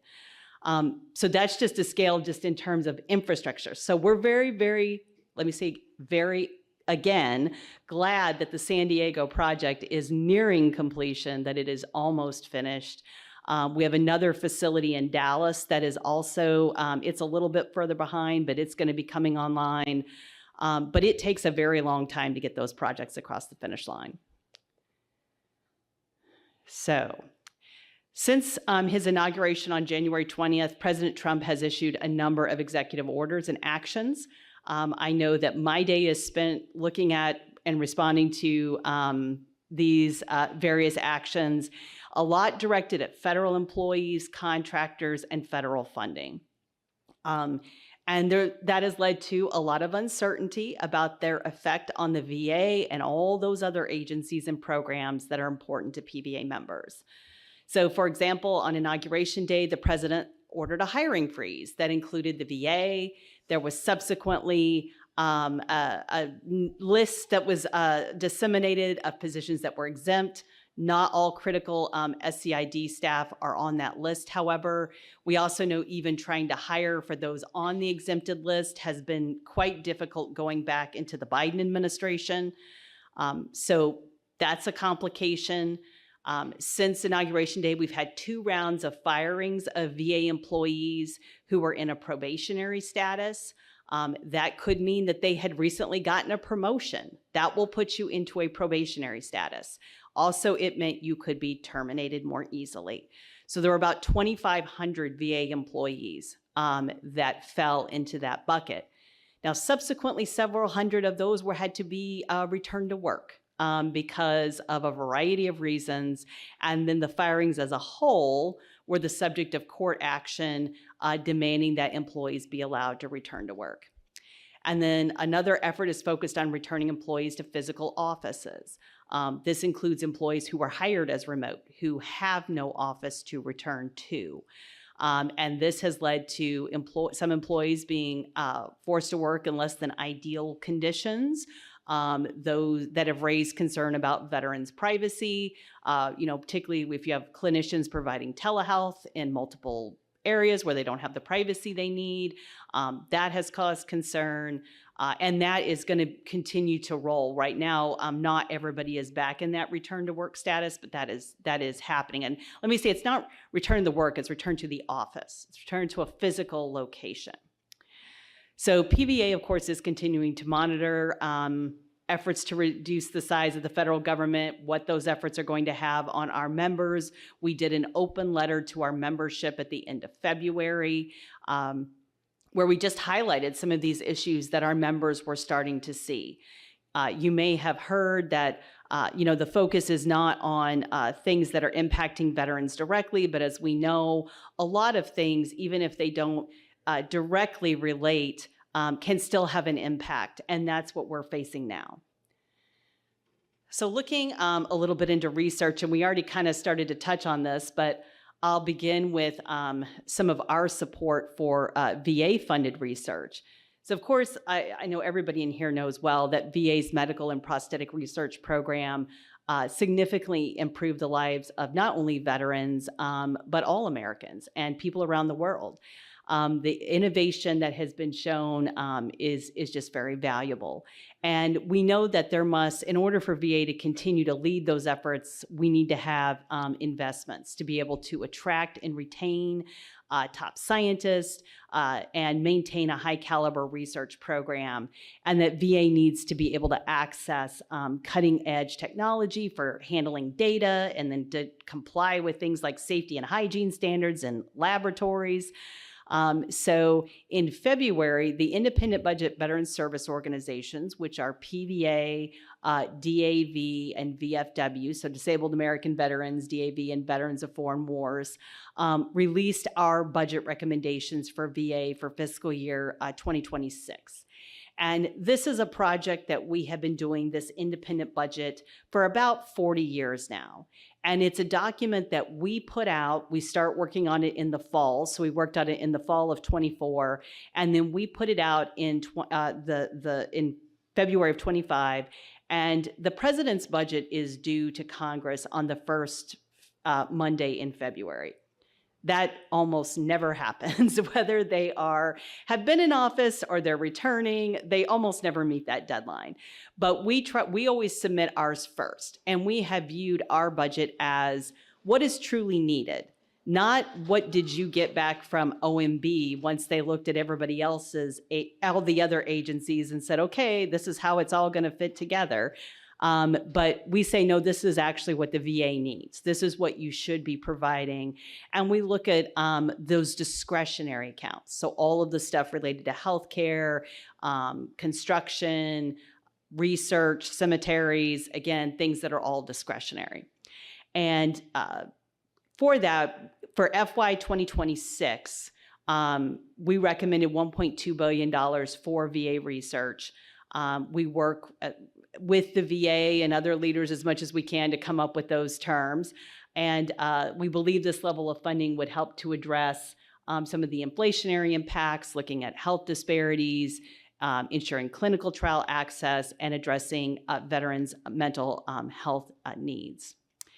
And we also recommended adding $25 million to the IT budget that is designated, so it's a separate fund, but designated to support the research program for purchase and maintenance of IT infrastructure, increasing data and access capabilities, data storage, interoperability, working with affiliated partners, and then trying to transition to more cloud computing platforms. We're hearing that the president's budget may come out in May. So once that happens, there's typically hearings. There will be a hearing in the House Veterans Affairs Committee, Senate Veterans Affairs Committee. They are what is called the authorizing committees. So they typically say, agency, you can do this. And then you have the appropriations committees. And VA is funded out of the military construction VA account. We call it MilCon VA. So MilCon VA says, here's the amount of money. House and Senate Veterans Affairs Committee says, here's what you can spend it on. And those are supposed to work together. So this is for the fiscal year that starts October 1. So we're already pretty far into the game and still have a lot of ground to go. So we'll probably be looking at another continuing resolution come September 30, because that's how we've been funding the government recently. So we mentioned some of the federal level research challenges. One of those is animal research. There are the efforts to limit sensitive species animal research at VA has been a bipartisan issue, meaning that there is support on both sides of the aisle for eliminating research on cats, dogs, and monkeys. There was a mention of the language that was in the FY 2024 VA funding bill, which was the appropriators saying, VA, this is what you can spend your money on that we're giving you. And there was what I'll call some purposefully vague language in the FY 24 bill that, depending on how some read it, they say, well, it still provides a process to continue such research. Others say, nope, it cuts it off completely, depending on who wanted to claim victory for their particular position. Outside of VA, there are broader efforts to limit such research spending on animal research across other federal agencies. There is a couple of different bills, one that looks at animal research grants, not allowing NIH to fund research on experiments of animals outside of the US. And then there's also another piece of legislation that would limit research just in general in terms of in the US as well. So there's, and both of those pieces of legislation are bipartisan. Doesn't mean they're gonna pass. There's thousands and thousands and thousands of bills, particularly in the House, that get introduced every year. Many of them are messaging bills. They'll never see the light of day. But when you do have a bill that's bipartisan, it is one of those you might give a little more look at. So there's been some efforts and recognition now among researchers working together more on the issue of animal research. And it looks like there is a real understanding that there is some need to develop communication strategies about how to try to reframe the issue of animal research. And what is language that could better convey what is happening in terms of how the research works, how animals are treated in that research. And all of that is going to be really crucial in terms of how do we beat back what are some strong headwinds, if you will, on this issue on Capitol Hill. I can say one of the conversations that we had with the Appropriations Committee about the language that was in VA was a very frank, nobody from my side of the aisle is asking to undo this.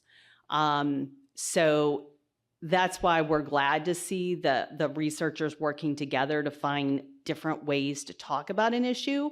While it may seem frustrating, sometimes how you frame something is whether or not the person is going to shut down in hearing what you're saying in the first minute, or they might actually listen to you to get to the point of what you're looking at. Because it was mentioned about calling your members of Congress to talk about an issue.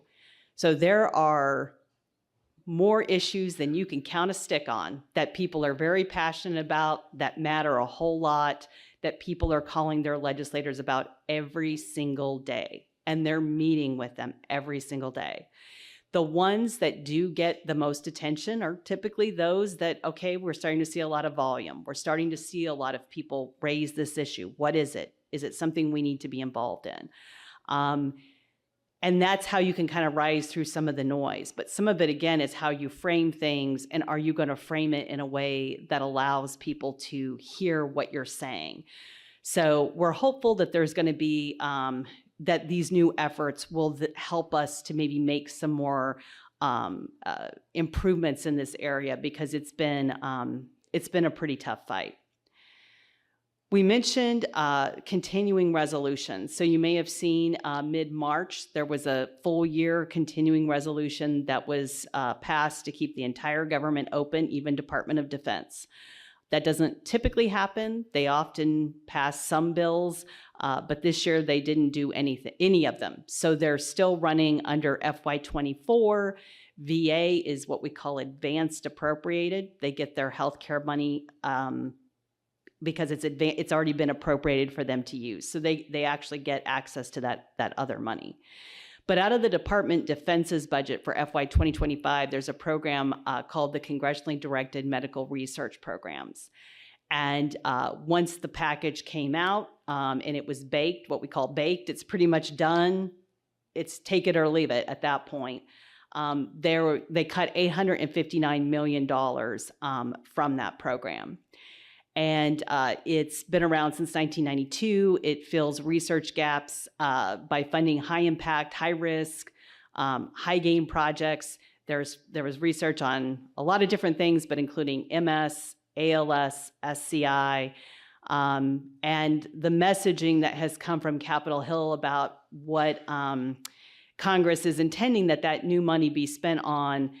There's $40 million for ALS research that was included, but that was not the case for SCI or MS. There was zero money in that. So the $859 million in cuts, those were some of the research and many others that did not receive any funding. So of course, how the executive orders, proposed funding cuts, all of that forecast decreased resources for research in VA and other agencies. So as an organization, we definitely have grave concerns about the future of research in particular. It is one area that we are seeing a lot of attacks on, whether it's in VA, NIH, other areas, from both staffing, funding, all different perspectives. And, research is one of the 4 principal mission areas of the VA. It's also, as I mentioned earlier, it's a core tenet of our organization, is part of the research that goes back, 80 years since our founding by PVA members. And the importance of that research, a lot of folks don't seem to remember or understand, and we're hearing from leaders kind of a retrenchment into even, well, what kind of research should be provided? Who should be doing that research? Is that really veteran-focused research? Is that something that someone else could be doing instead? And this is what we're hearing in real time, but please know everything is changing rapidly. So we are responding constantly to new changes. But between federal hiring freezes, workforce reductions, funding constraints, which are already starting, all of those we really fear could dismantle the foundations of the VA research program. We know that in the VA, many researchers are employed on not to exceed contracts that are typically renewed every 3 years. We know that based on available funding, and we know that even those programs that were funded, we have researchers who've been told that there will not be continuing.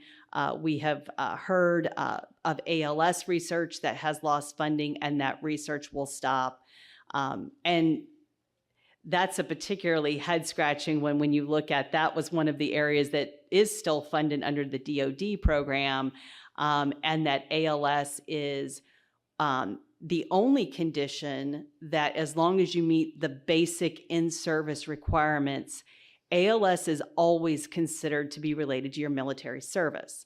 So if you've been out of service for 30 years and are diagnosed with ALS and you meet the 90-day requirement of in-service, you can be service connected through the VA. And not just, not to get too technical here, but VA, when they do ratings, there's a rating of disability. The highest rating is 100%.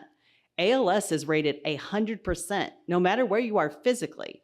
So it's automatic 100%, which then unlocks other benefits like getting your home adapted and getting a car grant and adaptation. So we have one side, we have a special understanding of the unique needs there, but then we have potential research into, well, why are more veterans diagnosed with ALS than other people who are not veterans? And yet that's an area where we're seeing research being cut. So we're seeing a lot of arbitrary reductions that are taking place. in a variety of areas, and a lot of other parts that, I think that it's been interesting today to see folks talk about who's funding their research. It's part NIH, it's part VA, it's, part this, part that. And what we're seeing right now is a lot of those various building blocks are being attacked, whether it's, at the staffing level, at the agencies, whether it's, moving different pieces of agencies around, or it's just simply funding for the actual research that is occurring. So we have been working, PVA is part of a steering committee for a group called Friends of VA Research. We have been working with that group to really try to highlight these issues.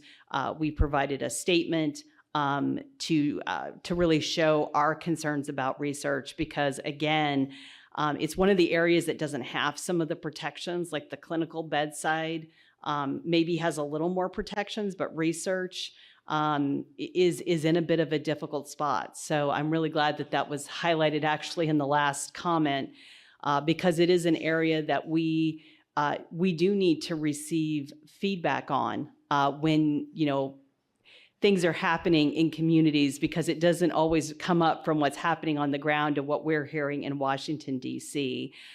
So when we're able to hear things about programs that are being cut or folks that are being let go, that allows us to get those to the policymakers. Because one thing we have discovered is that there's been a lot of, like I said, cuts and things that have happened, and folks don't necessarily know fully what that impacts until it impacts it. And then when we're able to raise that, we've been sometimes able to get things reversed or moved. So that's all to say that there is a tremendous amount of work that is being done. And our goal is really to show that the great advances that are happening and that are needed to make sure that not only veterans, but all people who have whether it's spinal cord injuries and disorders or other types of disabilities, that this research is important and life-saving for them, and that we can't let all of the foundations that have happened here to be altered. So it's, I don't want to give a particular gloom and doom, but it's a very difficult time right now in Washington, D.C. And it's there's a lot of paradigm shifting that's taking place, and it will be very important to learn how to communicate and how to express needs in new ways. And that may seem like, well, why do we have to do that? Can't they just understand what we're trying to say? The answer to that is no. And, just like some things don't work from a rat to a monkey, things don't always work from person to person when you're trying to convince them why something is important, particularly if they've had 30 people that day tell them about something that was absolutely dire, critical, must happen or the world will end. How does your story rise above to be the one that they remember when it's time to make those decisions? And that's why being a good advocate for these issues is so important. I did want to briefly mention also outside of VA that we are equally concerned about proposed rules that would substantially reduce the overhead rate that can be used with NIH-supported grants. We know that some of the research that PVA directly supports would be decimated if those NIH changes were to take place. Those have also are caught up in the courts right now. So a lot of things that we'll be watching, whether it's looking at court decisions, advocacy that's able to pull back on various issues, a lot of different ways right now of trying to make sure while we have this paradigm shift, that we're able to highlight what the impacts of those issues are. And that's really what's incumbent upon all of you to remember, is that all of you are someone's constituents. All of you have at least one if you're live here and you're a citizen, you're able to vote. You have a vote. If you live in the area, you still have somebody who is up representing you. Everybody has one representative, 2 senators, and you should know them, and you should know what their issues are, and you should be able to communicate why something is important to you. PVA will be up on Capitol Hill in June. We bring our members, so our representatives from our 33 chapters, some folks who are here today will be up there with us, and we will be talking to members of Congress about our priorities. Our president testified in March before the House and Senate Veterans Affairs Committees and met with leadership from those committees when he was there then. So we will continue to be doing that to make sure ultimately that as they're making these decisions and looking at the various things that are rolling out, what does this mean for veterans with spinal cord injuries and disorders? What does it mean for the people who've come into their office that they've met, that they've gotten to know, and that they want to make sure are continued to be cared for the way that our country should care for our veterans. So thank you.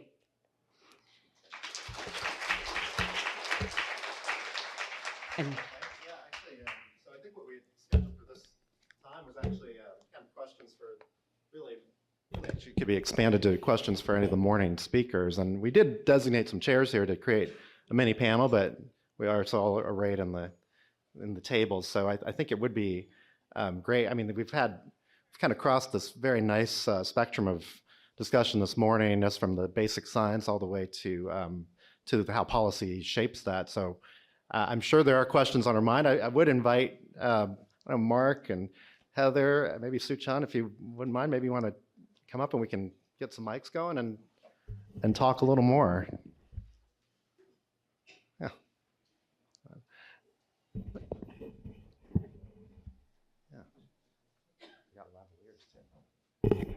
And I know for many, we haven't really had mics out there, but if you'd like to come up, or if you can speak very loudly, we can help repeat questions if you guys have some.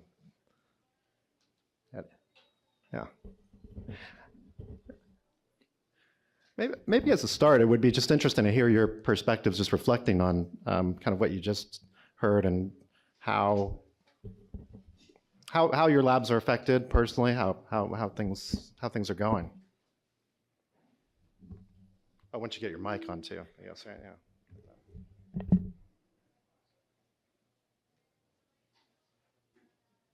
Maybe Mark, you can.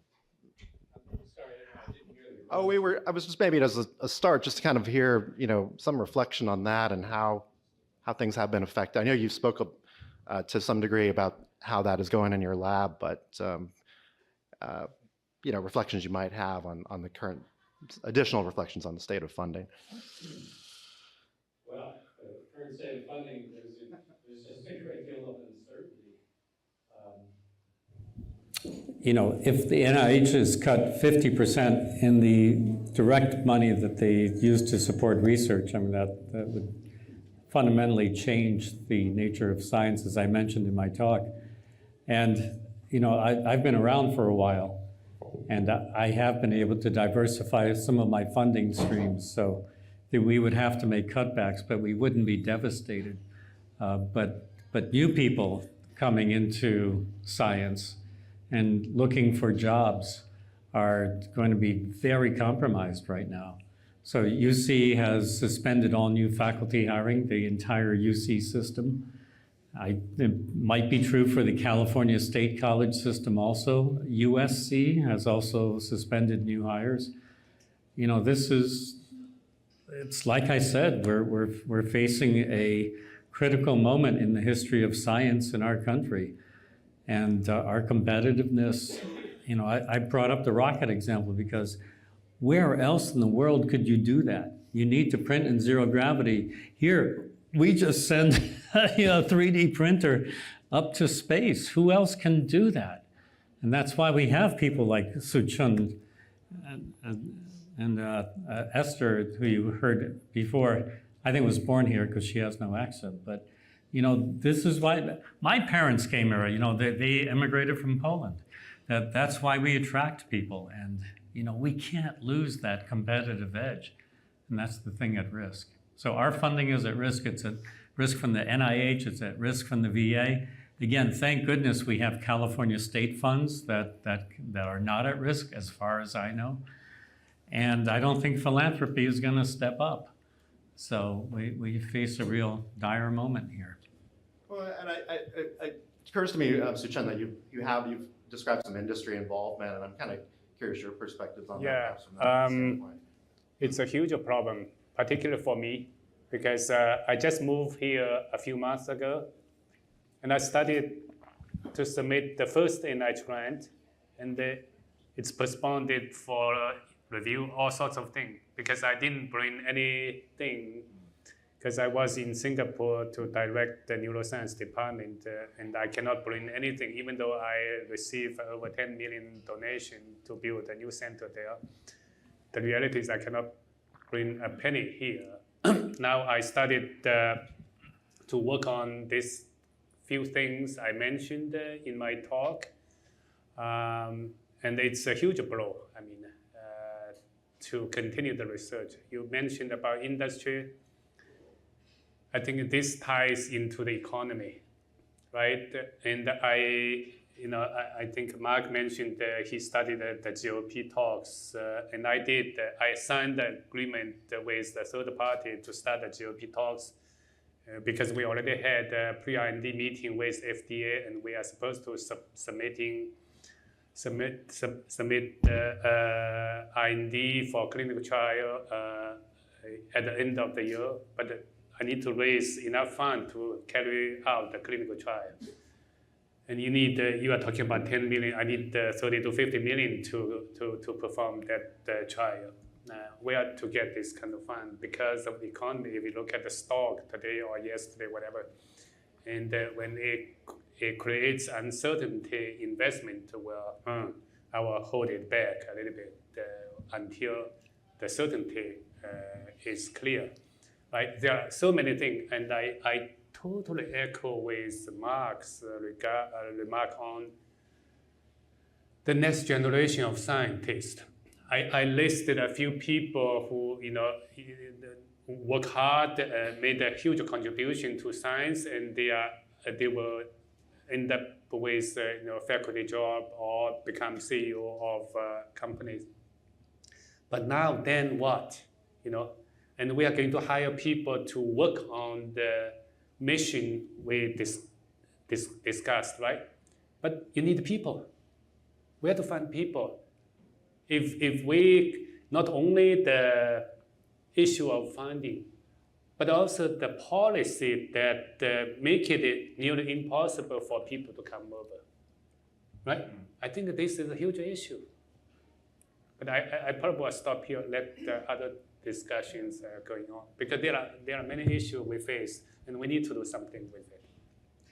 I'll say one more thing about it, which is that the reason this country has been so competitive, so successful, is because it's merit-driven. And it's not who you know. And I hope that isn't at risk in this era. We see federal funding moving to AI and maybe to Musk-favorable ventures. And is that cronyism, or is that truly an objectively determined need? I don't know. But if it's cronyism, that's the biggest risk to our system of doing things. We can't have that. If we lose the fact that we're merit-based, then we've lost the game.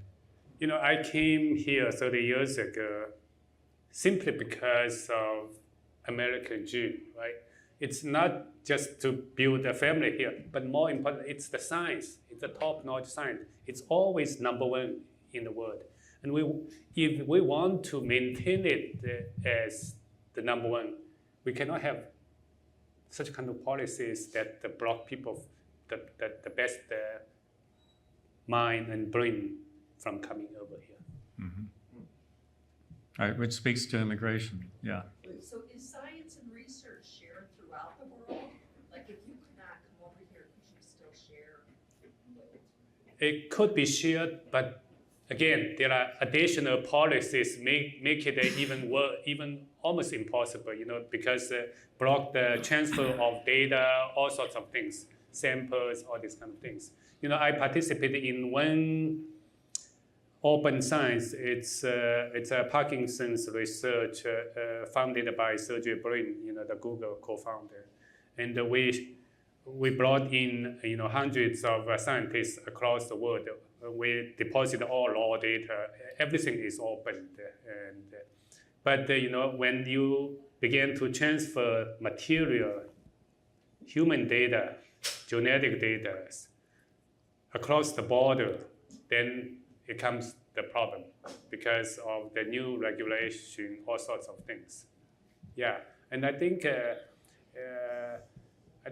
the policy kind of intervene science. It's a problem. I think it's a huge problem. If you compare openness in science today to how it was, let's say 10 years ago, it's less open. It's less open because of the antagonistic relationship between the US and China. And now we have developing an antagonistic relationship between Europe and the US. And that certainly impedes the free flow of people and ideas. There might have been some rationality behind trying to correct some aspect of those relationships, but the damage done to the US-Chinese flow of science is large, and it's not nearly as free as it used to be. If that happens with Europe too, that will be a loss. How much of a loss? Well, American science is still preeminent in the world. So, who knows, maybe it'll be a 30% cost to progress, just coming up with a ridiculous number to try and quantify it. But if it keeps up, and especially if we evolve to a non-merit-based system of science, it will suffer far greater than that. Well, thank you for all your work that you've done for spinal cord injury. We applaud you and keep on doing it. Thank you. For people who can't hear, you very generously said thank you for the work that we're doing in spinal cord injury. We would like to improve the human condition. I don't know the extent to which you shared, Suchun. Did you share about your own injury? I mentioned my condition. I maybe, forgive me, I tell another story. Because I was injured during my biking to work in the morning. I was run by a truck, so I lost my consciousness. I broke my head, spine, cervical and thoracic, and ribs, and upper row of teeth. So when I woke up, and then I realized I'm done, and so I asked my neurosurgeon to call around the world, including Mark. Say, I need help. I can serve as a guinea pig to do cell transplantation. And because I was on tracheometry, I could not talk. So my neurosurgeon, who I mentor for his research, so he put the cell phone nearby ear to tell me, say, who can take me as a guinea pig for cell transplantation? And I have my own stem cell I built over the years, and I said I have cells ready.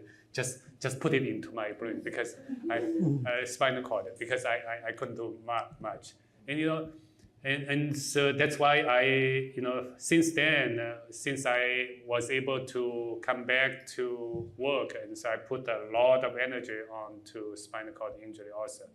And so that's what I presented. Of course, I only presented a few slides, but we spent a lot of time on different models, look at different avenues. Yeah, I'll just mention, so Su Chun is one of the world leaders in stem cell research. He has been a pioneer, as you were introduced, in this technology, but it's really true. Sometimes things are said that are kind of nice, positive statements, and they're not necessarily. It's true in his case. He has been a pioneer in the field of stem cell biology. So the irony that you would sustain a spinal cord injury and be a candidate for this is huge. And this is, advocates for disease, advocates for spinal cord injury research say, what if you had a spinal cord injury? Well, you've had a spinal cord injury. You, I believe, were a C4 quad. C5 to 7. Okay. But you were a quad. You couldn't move. I And then was you on regained it. wheelchair for several months, and has all the symptoms many of you went through, and even spasm. Even today, I still have very severe spasm. Pain subsided a little bit, but they're still with me. And I barely walk. If I do not exercise for half hour to 1 hour each day, like these few weeks, I got shingle, so I barely exercise. I no longer barely walk. There are so many issues, and we have to do something for it, and that's what I'm doing. And I moved here for another reason. I try to build something to translate to clinic with, collaborate with people here like Mark, Bing He, Henry, and many others. And so that's why because the Parkinson's work I spent the past 20-something years, so now it moves to clinic. And the second part is spinal cord injury. I hope that I will follow you after yours. I will move it up to clinic. So that's my goal before I die. Yeah. So how do we have an impact on influencing our Congress people in Washington? Well, many of you, I know, work with various associations. And so certainly providing information to those groups so that when they are on Capitol Hill, they can raise what's actually happening on the ground is very important. So whether that's through your institutions you work for, or like I said, if you're part of various trade groups, raising up those issues is important. Making sure that as you as individuals are able to get that, concerns out that you see to your members of Congress. If you're involved in the veterans work, the House and Senate Veterans Affairs Committees often have email addresses and hotlines if you go to their websites where you can send them information, provide them with concerns that you are seeing. But I think the main thing is that we really just have to know what the impact actually is, because the narrative is that there isn't harm being done, and that particularly in the case of veterans, that veterans are not being in any way impacted by the cuts that we are seeing, the staffing reductions, the funding. So if that's in fact happening, we need to know about that, because not only, and it can't even just be anecdotal, it really has to be specifics. That's the environment that we're in now.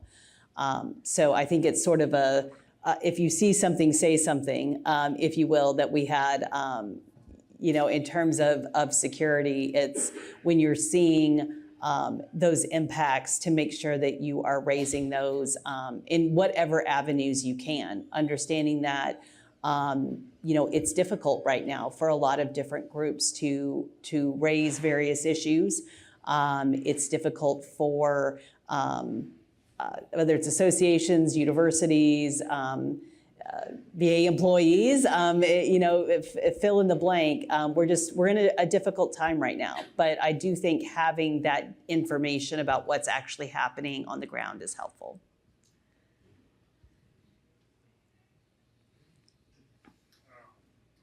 Yeah, so my name is Mike Uppenkamp. I'm an SCI dad, and I think it's my third or fourth year at this symposium. Everybody here has a different reason for being here. Either you're a family member of somebody with a spinal cord injury, or you're a researcher trying to cure spinal cord injury. There's a lot of different organizations that I have found in the 5 years since my new purpose found me after my son was injured. One of those organizations is Unite to Fight Paralysis.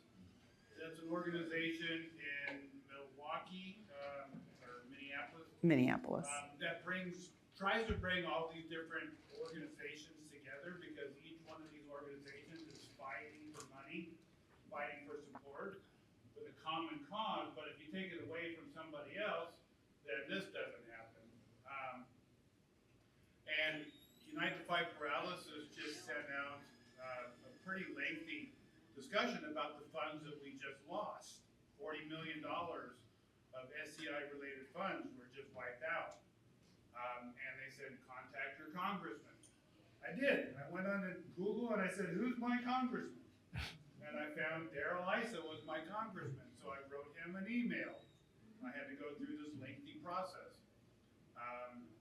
I got an automated response back about, yeah, we're following the president and his agenda, and we're doing this, and this has happened, da, da, da, da, da, da. But that was my first attempt. Now I know how to do that. So I can do it more, and I can share with other people how to do it more and fight back.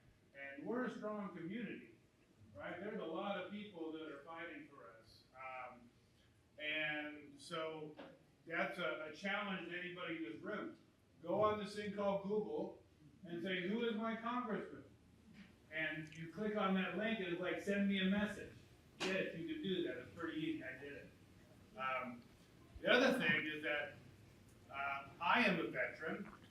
My son with a spinal cord injury is not. You've got this glorious center in La Jolla, which is 15 minutes from my son, but he's excluded because he's not a veteran. Is there a way that we can bring the rest of the population into communities like this? And that will bring money from insurance companies and other funders. I just went on that Google thing and said, what percentage of Americans are veterans? 6.2% is what they told me. I don't know if that's true or not.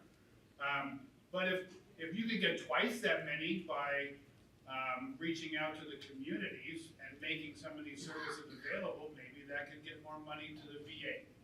And you could keep the VA alive and also help the community. So that's maybe a question to PVA or Henry here. How can we open this up and make it lucrative to the rest of the population? Because they didn't serve. Yeah, that's obviously a challenging thing, and PVA's focus is on veterans and for those who have served, who have spinal cord injuries or diseases, and to make sure that the system of care remains strong and available to those individuals. I do know that there's a lot of interest in the broader civilians side of having access to something like an SCI system of care. And it's not just the acute, it's like I said, it's the lifelong aspect of care, having the proper wheelchairs, that sort of thing. And I think that that's where, there are a lot of organizations that are focused on trying to improve access to care more broadly. For folks with spinal cord injury, we're not at a place where we're trying to save the VA, if you will, for veterans, and having making sure that it's available for them. And at this time, we're not having conversations about opening that system of care more broadly. I think that obviously everybody having access to a system of care is important. But there is, even within the veteran space, it is quite difficult to provide care to get Congress, with where we are right now, to provide benefits and services for veterans who are what we call not service connected. So they had an injury post-service. That's even an area that we worry about is, are they going to be able to stay in the VA? Much less adding folks in who don't have that military service. So there's actually a lot of folks that would, I think, like to tighten who even can access VA, because that is a cost saver overall, is to have it be able to focus more specifically on folks who are think combat, other related fights that happen within the quote, I'm a veteran space. That's all to say, I know that it's a good friend of mine who's an upper arm amputee. They were literally run over by a city bus. They had to bring in the bus, they had to elevate the bus off of her to get her out. And she said, nobody ever showed me how to navigate my new life and healthcare as a person with significant disabilities. She's not a veteran. And how difficult that is to navigate, and what a blessing it is to have a system like the VA. We would like to see the VA replicated so that others can have that aspect of care. Dr. Which I think the magic two words are universal health care, I believe, but we don't say that. I try not to be political, but I would say, you know, we really appreciate the comments, and having spent a good chunk of my career in the private sector, I definitely lived the experience of working in the community, trying to deliver the best spinal cord injury care. And I have a lot of colleagues who I've new colleagues, old colleagues who've joined me, who kind of know both sides of the fence, and how difficult it can be, the challenges we face. I think one point of this conference actually, and particularly in inviting the community and inviting people with lived experience, researchers and clinicians from not just VA, but the larger community, was to actually try to have that spill over, having some of that trickle down effect. And this is that small step towards that dream of really delivering this type of care to the rest of the world. And we've seen, you know, and I know Mark can probably speak to it better, but just all the innovations that have come from VA. I mean, you know, not to toot the horn of VA, but all of the, and maybe even federally funded research, just, you know, kind of in, you know, writ large, how that spilled over into advanced society and health. But with that, I think we've come to the time here, and we're about to hit lunch, so I think we'll have more time to chat. And sorry, Peter.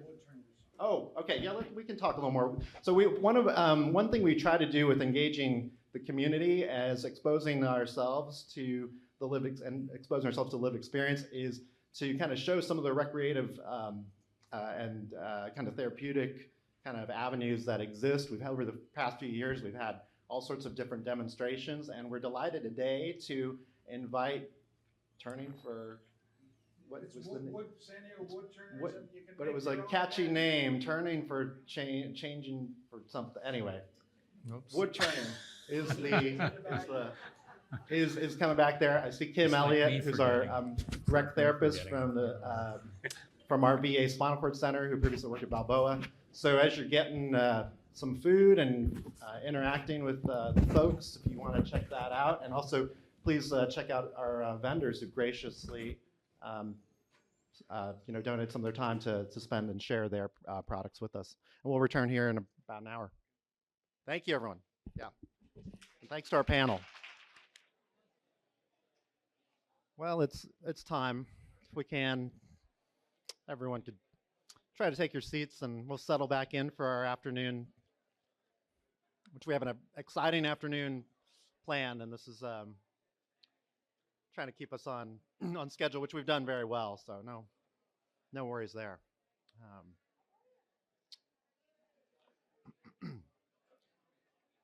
Now, while people are getting back, I did want to again point out, if you have a chance and want to shoot a picture of the QR code for our survey, we will still be like emailing a survey to your email. We really appreciate the completion of it and the feedback. I think I've been remiss in not saying as prominently as I can that a large part of this conference is sponsored, in fact, by a Paralyzed Veterans of America Education Foundation grant. In fact, in this case, it was grant 896. Again, a huge shout out to the planning committee for helping us put that forth. Actually, Dr. Zhang Binhai is actually the PI of this year's grant for this symposium. So we're really appreciative of the collaboration. And again, just an example of, I think, how, you know, one way in which I think PVA has really supported a lot of these types of community events. I know that the Unite to Fight Paralysis that was mentioned, I know they put on a conference annually that also, I think they are a recipient of a similar PVA Education Foundation grant.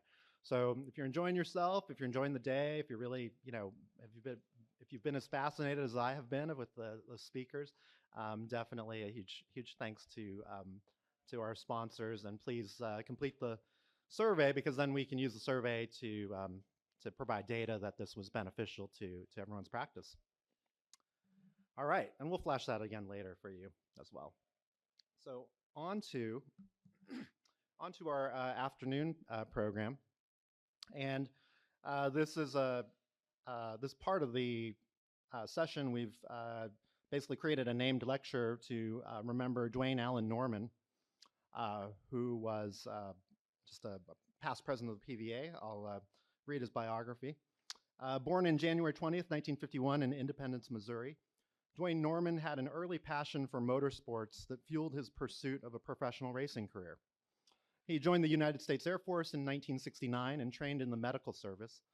At age 19, Dwayne was involved in a sprint car racing accident that resulted in a tetraplegic spinal cord injury that suspended his racing career and led to his discharge from the Air Force. Dwayne returned to school at the University of Missouri, which culminated in a master's degree in rehabilitation counseling. He came to San Diego and worked at Sharp Memorial Hospital from 1978 to 1990, eventually becoming the director of the Traumatic Brain Injury Program. So Dwayne had a passion for adventure, excitement, and racing. He built and drove dune buggies in the desert, earned his glider pilot license, and soared with the Eagles. And in 1999, he returned to circuit racing in an adapted Datsun 510, where he won many awards. In the process of accomplishing these feats, Dwayne pushed the boundaries of what was possible after a spinal cord injury. Dwayne was also deeply committed to service and advocating for people with disabilities.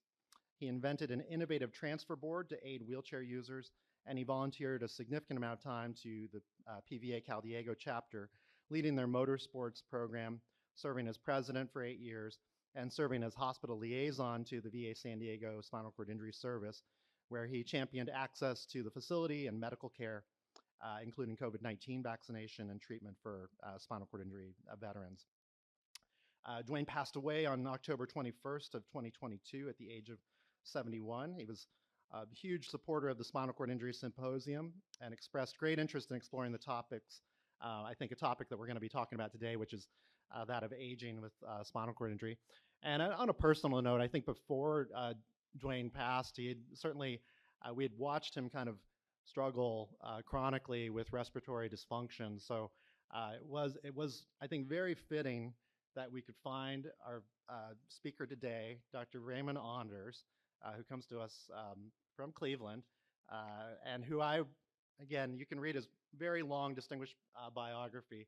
But I think just on a personal note, it's been really knowing him over his career and his trajectory and pursuing diaphragmatic pacing, which we're going to talk about, to which I would kind of dub him the father of diaphragmatic pacing, at least from the transabdominal approach. So with that, Dr. Anders, thank you for joining us.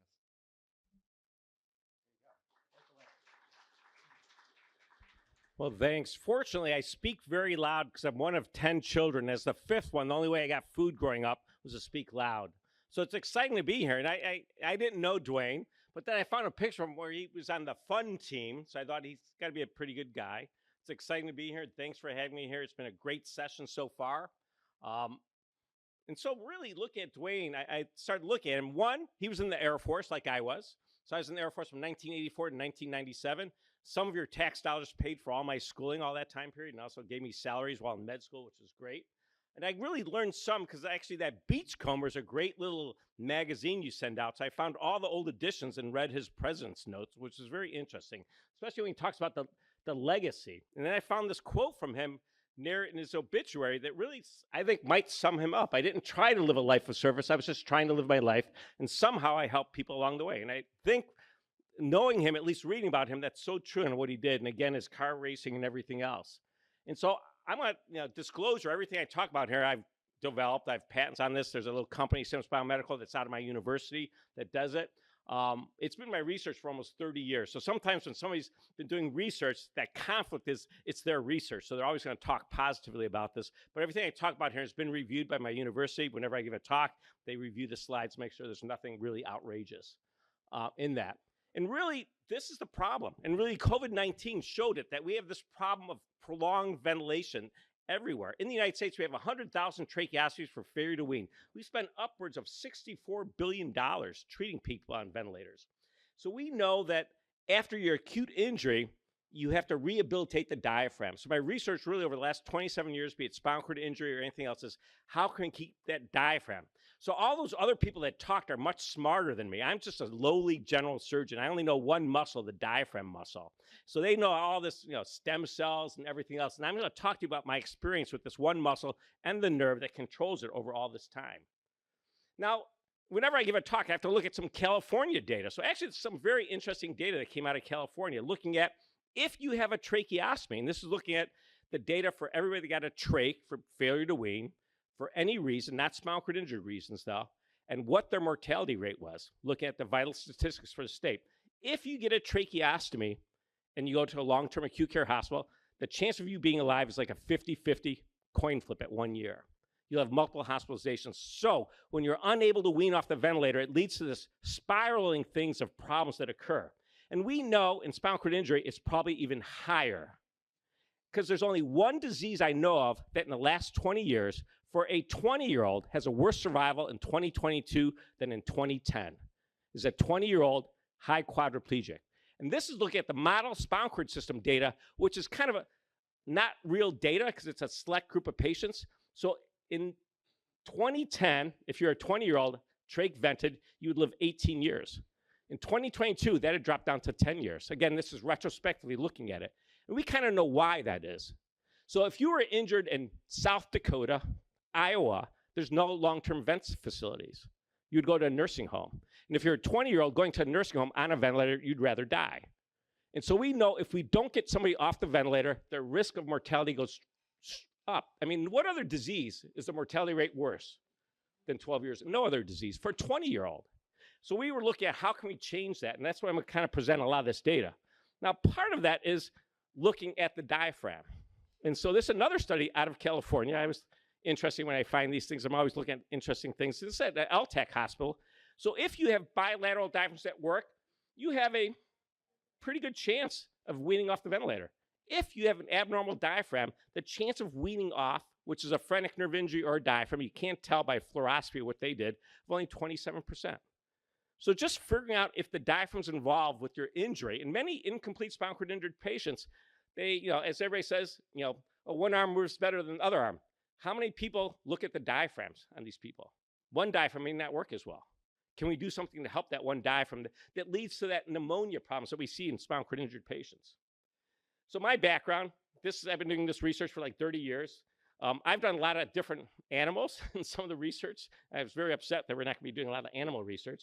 I have multiple IRB protocols. Right now, I have 14 different IRB protocols. I've actually, over 25 years, have spent $60 million on this project. So again, it's very expensive, but devices are much less expensive than drugs. So 60 million is not bad when you're spending money. But right now, with this technology worldwide of diaphragm pacing, there's over 10 million breaths given per day with this technology. I've implanted over almost 1,000 patients in my own hospital. Worldwide, it's in 34 countries. The learning objectives, I'm going to briefly talk about respiration and how we breathe, because it's a little bit different. And I'll talk about the results in spinal cord injury and what our results are. Now, just very briefly at the end, what the future involves and trying to help any veteran that's on a ventilator. So again, none of you out there can just move one diaphragm. Try that. You can't. And so we control our diaphragm with our cerebral cortex, but most of us breathe, unless anybody's asleep here, with our brain stem, our lateral medulla, prebascular complex, which really wasn't even identified well until 1990s, on what controls breathing for us. So we have multiple ways to breathe. And that signal goes down to your phrenic motor neurons that then sends the signals through your phrenic nerve to your diaphragm. The diaphragm muscle is a very interesting muscle. I'm in California, so I can say it evolved over 300 million years to work every minute of every day. Depending on where I'm at, I may not say that word. But it evolved to be utilized every minute. So, I mean, some people will say when they're in the ICU, say, oh, let's just rest the diaphragm. But no, you want to use it all the time. The diaphragm muscle in 1 day on the ventilator will lose 50% of its muscle mass. 1 day. It'll start converting almost immediately to type 2B muscle fibers from type 1 slow twitch almost immediately. So these are things that we know are happening, not just in spinal cord injured patients, but in anybody on that ventilator. And this is what we look at the interesting. In 2008, and I wish we had thought of this, is that when they were harvesting organs for transplant, they harvested the diaphragm, they looked at muscle physiology. Now, in the 1990s, at Case Western Reserve, supported by VA grants, we showed this in animals. And we actually showed that stimulating that with intramuscular stimulation prevents the atrophy, prevents the conversion of type 2B muscle fiber. So we've known that since the 1990s based on some VA grants. Now it's like the joke is that at Case we had only these black and white photos, and University of Penn had all these colorful photos. I guess we just weren't as good as University of Penn at Case. Now we know in spinal cord injuries, because most of the time there's going to be a trauma. If you have a high spinal cord injury, anyone, about 75% of all spinal cord injured patients will be intubated initially in the field for that initial trauma. So I come from a background, when I was in the Air Force, I was a trauma surgeon. So I still had trauma training. I try not to do any trauma now, fortunately. But we know that occurs. We intubate and how we manage those patients. But we know if you're cervical, there's about a 50% chance that you may be discharged with a tracheostomy or on a ventilator, discharged somewhere. In long term, about 20% of all cervical injuries will require that tracheostomy. We know the leading cause for death if you're on a ventilator is a pneumonia. We know that if you're on a spinal cord injured patient on mechanical ventilation, it's very expensive. Average cost per year after that initial injury is about $200,000 to $250,000 a year to be on a ventilator. And so my group in the 1990s, and Tom Mortimer was my mentor, and I'm at Case Western Reserve where some of you that are old enough remember the freehand system that we used to put electrodes in. We had all these other systems for that. And it's the same engineering, it's the same electrodes in that area. And so we actually developed this laparoscopic aspect. I was the one that came in to convert the animal data to the human data in the 1990s. And then, Superman, kind of my little claim to fame, before there was any company, he's my second patient. Even he said, what do I have to lose? I'm a quadriplegic on a ventilator. You're doing laparoscopic surgery. So it's a fairly simple operation. So we were successful in him. And if you look at the movie that just came out, there's like 2 episodes where he's using our device. His trach is capped. I wasn't in his movie. I'm not good enough looking, but it's fine. One thing that they ask is, what do we need to know if the patient's successful? Do we take everybody to surgery? So I published this article several years ago showing that the only way to know for sure if the phrenic nerve is intact is to go in laparoscopically. And I tried every other test to do this, phrenic nerve conduction studies, magnetic stim, everything. And really the only way I deny some of this technology is to go to surgery. Now, not everybody we take to surgery, we can implant. Like, I think the third leading cause for spinal cord injury in the United States right now is gunshot wounds. So if you have a gunshot wound to your neck, you have a large blast injury. The base of intramuscular stimulation, I have to have an intact phrenic nerve and intact motor neurons. So if I have a gunshot wound to the neck, I'm probably going to blast and not have that. So when we look at some of our data, I'll show us that everywhere we take the surgery, we don't implant. And this is perfect. So this is the liver on the right side. That's a nice healthy liver. This is me laparoscopically looking perfect after lunch. And all of a sudden you'll see how I map that diaphragm to figure out where the nerve comes in. Now I'll do a big contraction here. And then you'll see the diaphragm contract. That's a beautiful diaphragm if you've never looked at one. This patient in this video was on a ventilator for 10 years. Everything's intact. Now, if I stimulated him for 5 minutes, the contractions would go down because it's all type 2B muscle fiber. So therefore, we have to reconvert that diaphragm muscle. See, nice contraction. Then we kind of implant the electrodes. And if you contract the diaphragm, you can breathe. Again, I'm a simple general surgeon. It's not that complex in how we put these electrodes in. We program it. Obviously, the electrical charge, we've kind of spent years on figuring out what's the best charge that doesn't cause damage or electrode corrosion to do that. Now this, unfortunately, is a patient with a gunshot wound. And if you look above that liver, you can see the lung. So there's no muscle left. So if I cut that nerve with the gunshot wound, the muscle will all die off. It's a basic aspect of that. There's nothing left. Now, we have about 3 to 6 months of a blast injury or a cut nerve to do nerve transfers, which again, as you hear me talk, this is why we have to address spinal cord injured patients early so we can have that possibility. This patient, unfortunately, is 2 years after his gunshot wound. There's nothing we can do. You can't do a nerve transfer. This patient is going to be on the ventilator forever, which gives us some knowledge. Even if I know this early, it helps me manage that patient in that area. Now, this is an interesting thing. So the American College of Surgeons, all trauma centers in the United States have to be verified by American College of Surgeons, level 1, level 2 trauma, and they actually have how you handle spinal cord injured patients.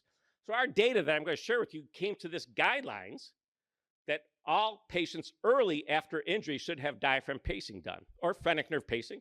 And there's somebody here with a system here in the back of the other system, which both are perfectly fine. But in the state of California, since this came out, do you know how many trauma centers have implanted either device? This is guidelines for care. Now I'll show you the data, zero in the state of California. In Florida, surprisingly, everybody gets implanted. Every trauma patient, every trauma center implants early. It's interesting as you go, and once they get used to it, they just do it in everybody. This is some of our multi-center trials. This is already since our initial trial in early 2000s. And this is an interesting one, my first true multi-center post-approval of the device. So again, after it was approved under HDE. And the key aspect is 24% of patients we can't stimulate. Now, what does that change? I know there's a pulmonologist in the room. It changes my management. So if you're managing a patient in your ICU, we usually say low tidal volume, right? The lung protective.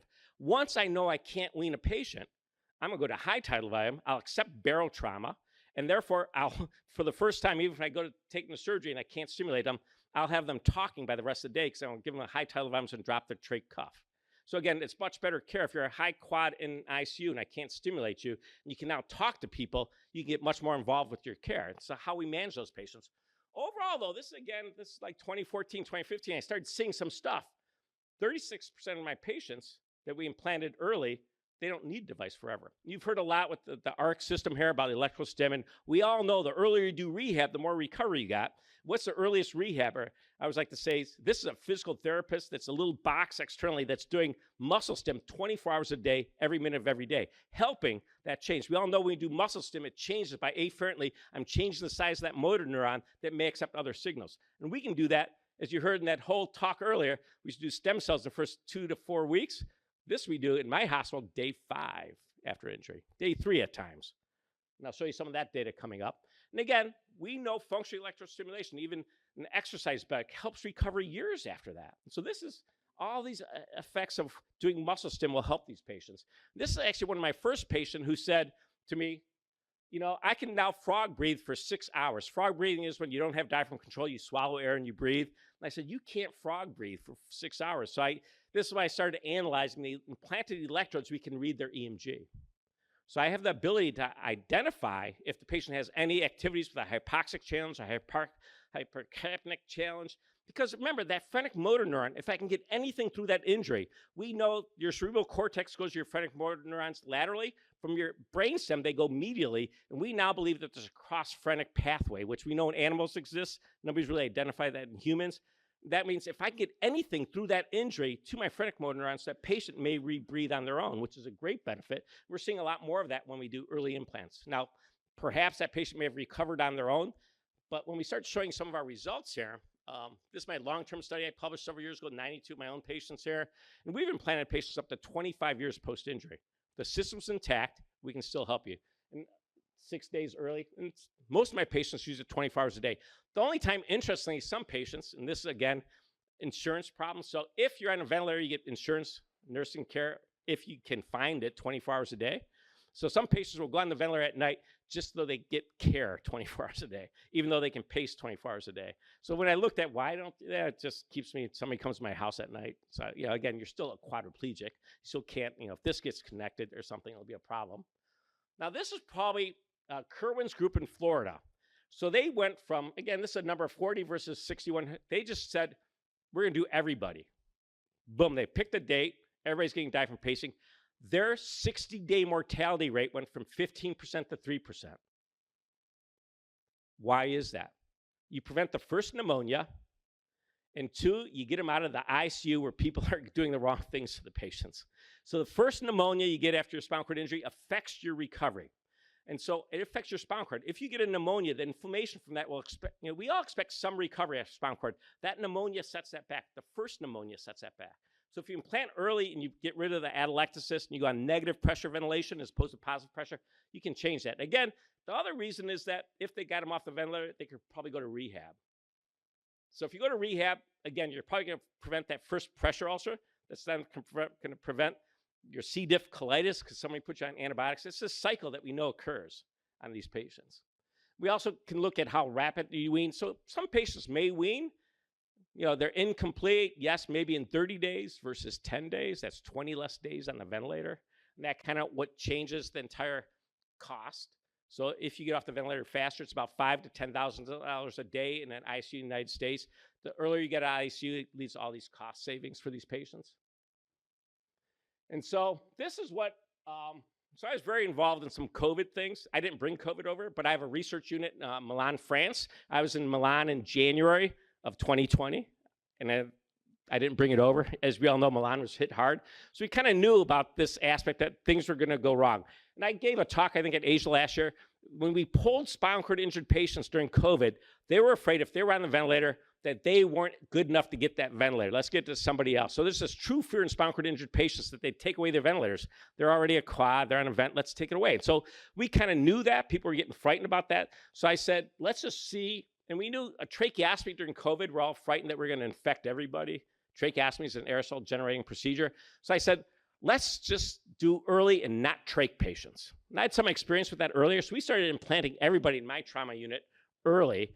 And 22% of my patients never need a trach. Now, some patients, if they have head trauma, may need a tracheostomy. You have a broken jaw, and you need airways. But that went to everybody getting a trach, only 22%. Significant difference. And again, getting the patients out of the hospital faster. The tracheostomies have their own problems by themselves. And again, part of this is the incomplete injured patients. And so a study out of Europe showed that if you're on a ventilator, you're going to average 2 pneumonias a year. Every time you get a pneumonia, it's going to affect you and everything. And we knew this is an incomplete one of my own patients here. He could move his left diaphragm but not his right, so he kept on getting pneumonias, and he had an elevated diaphragm. We implant him initially, get rid of the atelectasis, then the diaphragm is no longer elevated. So this is kind of this area of what we're trying to do that lead to some of my other talks about unilateral, that many times people don't even look at a spinal cord injury patient for that. And then this is my first patient that I did no trach on. He was a 16-year-old. And you can watch it. He has an ESPN 30 for 30. He was the highest ranked wrestler in the United States at age 16, and he broke his neck. And so, his family calls me at like day 22. And again, for the first 22 days, this otherwise perfectly healthy guy, every minute of every day, we have to get off the ventilator. Every minute of every day, he's failing. So if you're in the ICU failing to wean every day, you start getting depressed, right? And so it leads to these other problems. So he came to me, and I just took him right to surgery. We implanted him, got him off the ventilator. He used to have a video of him that he would say, "Look at my beautiful neck, no scars." I mean, people forget, a lot of your patients that you might see that the rest of their life, they're covering up their neck scar. So can we do that for patients? And then he recovered his breathing. So I could read that, and I pulled his electrodes. So the ability, and that's my EMG, not much activity initially. And I do this all with a hypoxic challenge. I take him off the ventilator to see if I can get anything to breathe. And then afterwards, he gets normal. That's a normal diaphragm EMG. That spikes on the EKG that we read also with everything. So just like another one, this is one of my patients who's for like 13 years, he got rid of his trach. Even now he says, I don't know what's going to happen if it breaks. I don't have a trach anymore. And we tried to change people to use a bad mask in case something happens. But again, he finished college. He's a lawyer now in South Carolina. Getting rid of that trach really changes everything. And actually just getting rid of the ventilator changes everything. The ventilators are getting smaller and lighter. Back when I started this 25 years ago, a ventilator added 30 pounds to your wheelchair, added 18 inches to your wheelchair. If you didn't have handicapped acceptable elevators, you couldn't fit in the elevator. At least now the ventilators are smaller, so there's a benefit of just making your wheelchair go faster, 30 less pounds from that ventilator. So there's all these other little events that can occur. And so my conclusion I always steal this from the American Lung Association. If you can't breathe, nothing else matters, right? And really, the data now, it's in the guidelines for trauma centers that they should offer this therapy to everyone. And yet in the United States, I can tell you it's barely being done. And I think part of the problem is, at least you guys have an excellent VA spinal cord, but if you're in some rural area, you can't get spinal cord therapy. And then that's why our death rate is going so much higher these days. So if we can get this done early, it changes everything. And again, it's not 100%. Even in my hands, I think this is my 82%. There's other things that can happen, my gun shoot patients and other social issues that may occur, but that's still pretty good for spinal cord therapy with 80% overall success rate. And again, one of the things we realized, we initially got this approved under humanitarian device exemption from the FDA.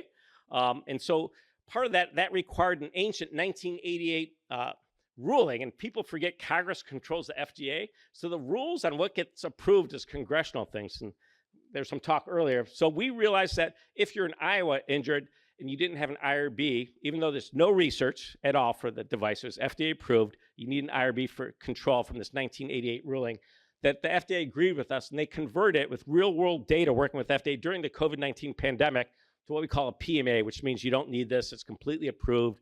It's fine and everything. So you can just ask for it, which also allows us to do what we call more off-label. I'm not really talking about pediatrics, but we do a lot of pediatric implants now because nothing in pediatrics is FDA approved. So if you're fully approved to adults, it's easier to transfer that to pediatrics also.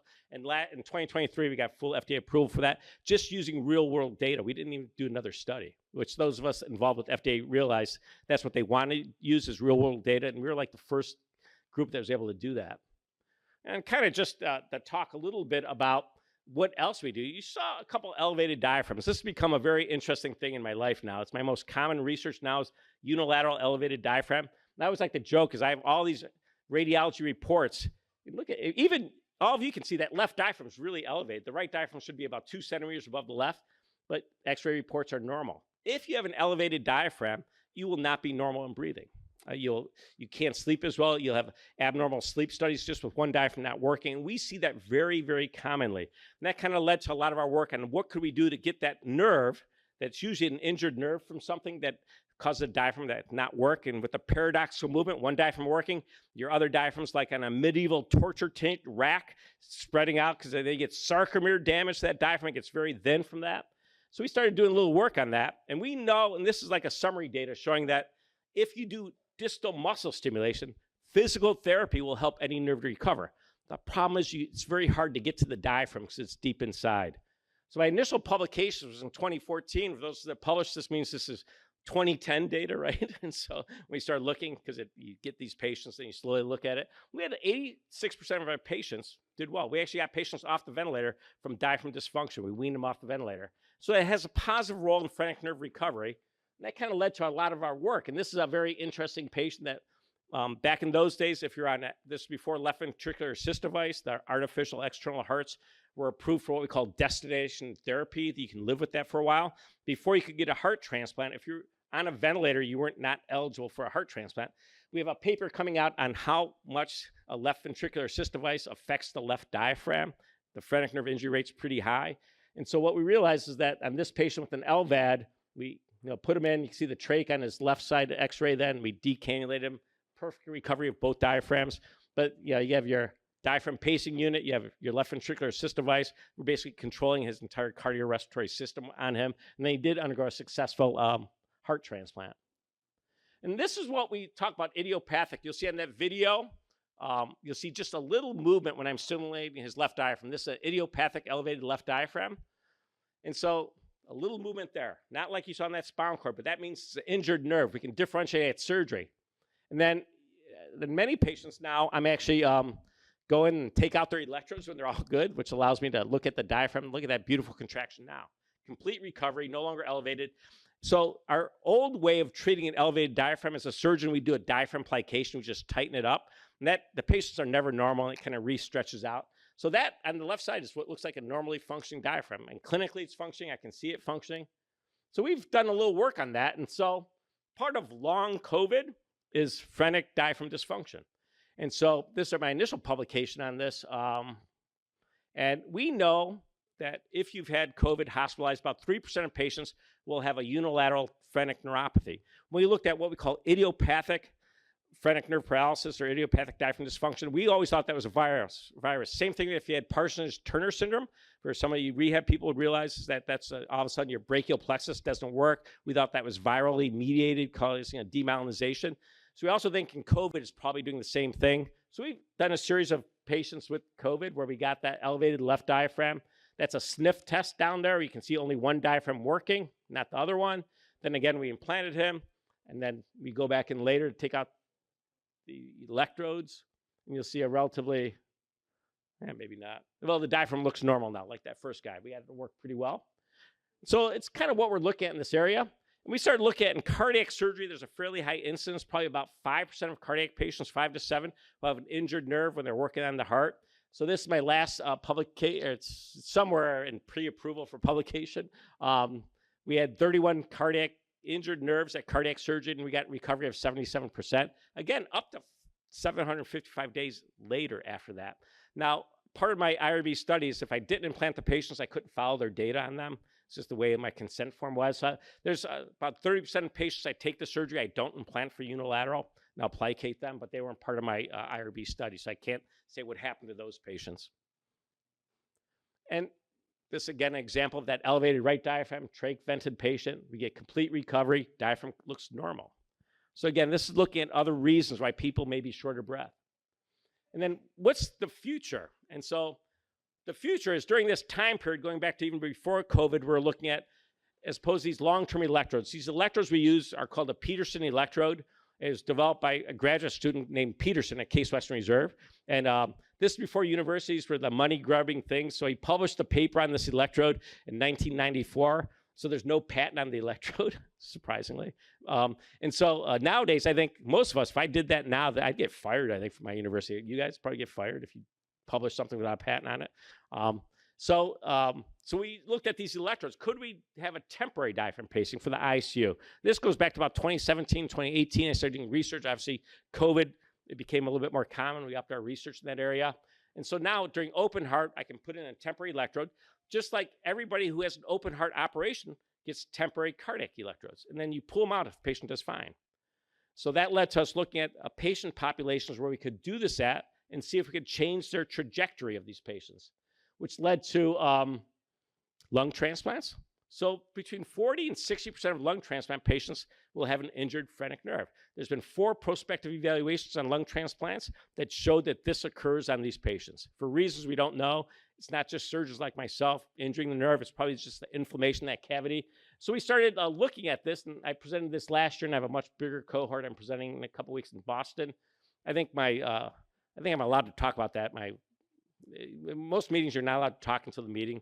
I think that's pretty close to it now. This is last year's 30 patients. And so we identified that we could identify that by putting in the electrodes at the time of the lung transplant. On day 1, I can predict their hospital course based on their phrenic nerve. If I don't see good function, it's going to be a long course. And I know there's some people that may have had people that have seen it's going to be a very long course if you're not breathing well after a lung transplant. So we can predict that on day 1, how it's going to go. But we do know if we see an injured nerve, 80% will recover. It also allows me to make that decision of a non-recoverable nerve within 3 months, where I may do an early plication for those patients. And this is our other publication that we just published in the fall. This was a randomized prospective patient. So I can, the STS database for cardiac surgeon, you can predict a patient that may not do as well, a repeat open heart, if they're on a balloon pump before surgery, if they have an ejection fraction of their heart of less than 30%, history of COPD, they're probably going to have a high risk of being on a ventilator at 24 hours, approaching about 40 to 50%. So we actually put electrodes in all these patients, then randomize them when they hit the ICU to pacing and no pacing. So we decrease the time on mechanical ventilation by 8 hours, and we actually decrease the risk of being on a ventilator at 24 hours by 71%. So this is just at my site. So as most researchers, is it just us that there's bias? So we repeated the site in Europe, and our publication committee's going to come out with that paper shortly.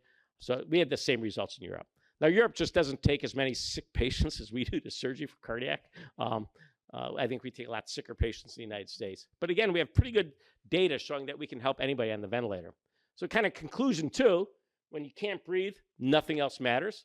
Again, just remember the diaphragm. I mean, I always, with my colleagues and spinal cord, you go right, left arm, right, left leg, and right, left diaphragm. Do something. Look at it by ultrasound or fluoroscopy, see if you see an abnormality. Because some patients are struggling, a little shorter breath for years after the injury because they only have one diaphragm that's working. We think, and there's a lot of research being done on this. There's you can do a transvenous pacing, you can do magnetic stimulation at the neck, you can put electrodes in the neck. A lot of people are looking at how can we help the 100,000 patients that get trached in the United States for failure to wean. And so this is just one aspect coming from initial VA grants for 20 years. We were dependent on VA grants 1980 to 2000, and I came on part of the program in 1996, 97. So can we change those things? And it kind of is a simple concept. And so I hope, is the volume going to be on for the next slide? Because I thought Dwayne would like this next slide. And I think some of you, and reading your Beachcomber, you guys like to do a lot of exciting things. And this is one of my patients sent this to me. Didn't ask for permission, he just did it. And I was in the Air Force. Who would ever jump out of a perfectly good plane? That's Army guys. All right, Justin, halfway, buddy. How you doing? Oh, a little nervous. Yeah? All right, how you So doing? he's got a picture on his belt there. I felt so good, like anything was Again, our possible. goal is to help patients. I think Dwayne, you told me would like to see people skydiving as a product paraplegia. The last 3 days, and the rain was His landing was not good, so I didn't show. He broke his leg, and so it wasn't a good tandem. I was joking. I was in the airport, spent like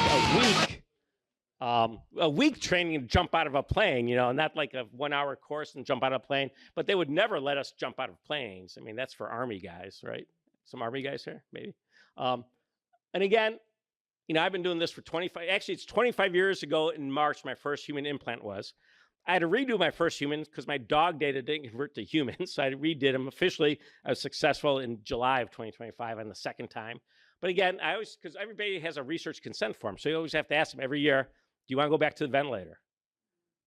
And so nobody says they want to go back to the ventilator. And so again, I think in spinal cord injury, this should be offered. It's actually in the guidelines acutely, but it's still not being done. And we have various reasons for that, and I'm open to any questions. I always try to end a little early for this. Well, thanks for having me here. It's always fun to talk about things, and I've learned a lot in this meeting already.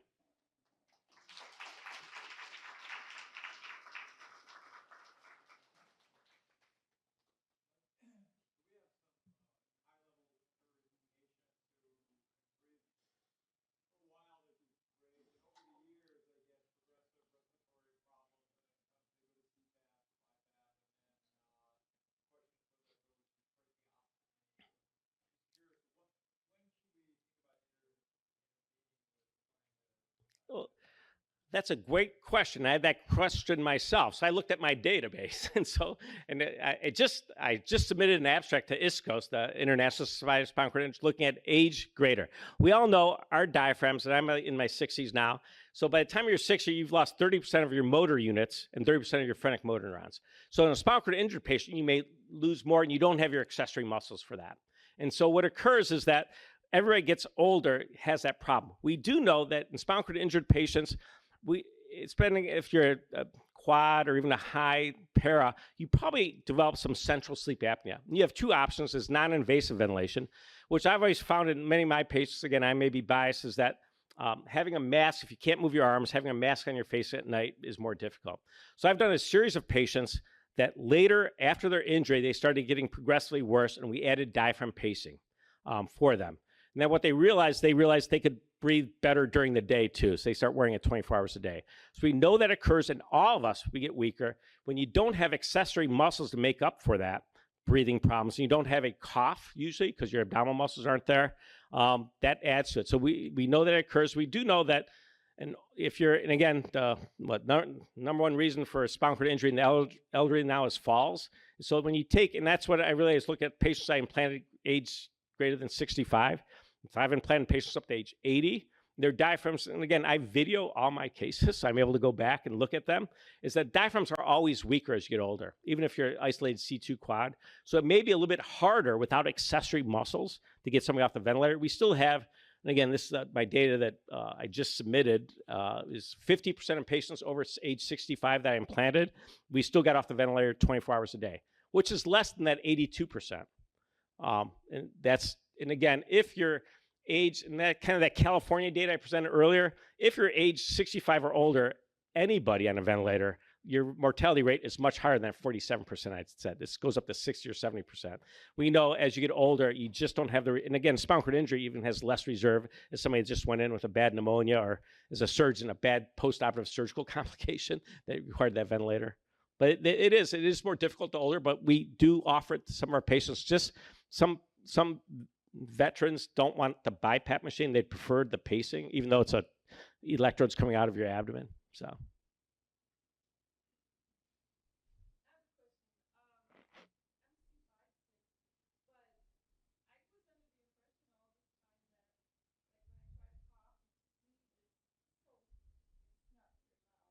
Yeah.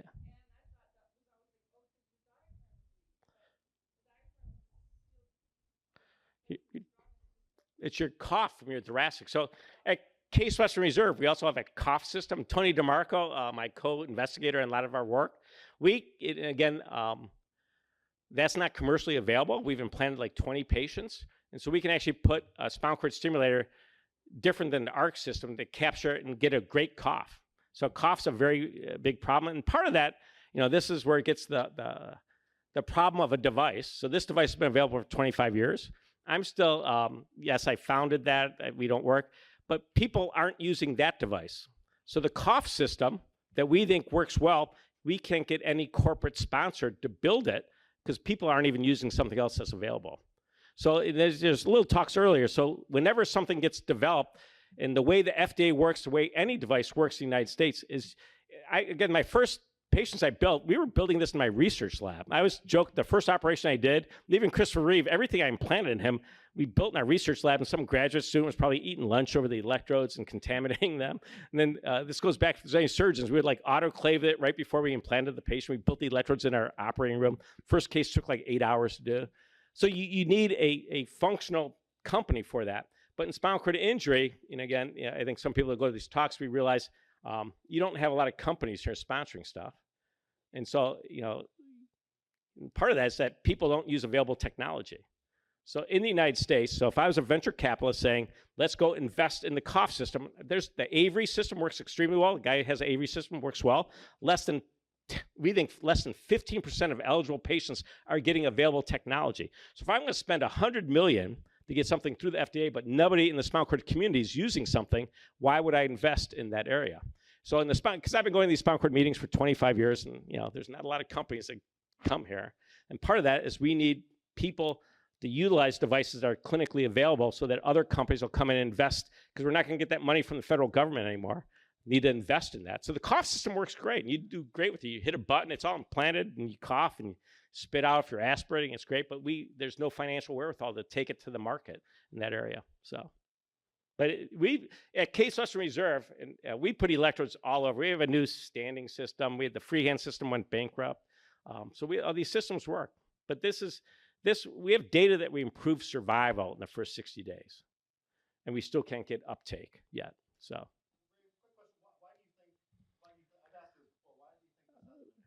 We think, everybody's familiar with model spinal cord systems, right?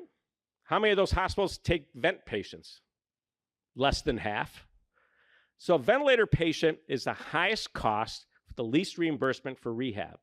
So nobody wants to take somebody on a ventilator. You have a great spot here. I can tell you, my VA takes ventilator patients like your VA does here. So if you're a vet, you can get pretty good care. But if you're an average Joe that gets injured, you're not going to go to spinal cord rehab. Most spinal cord rehab centers my spinal cord, Metro, which is a model spinal, has 2 vent beds.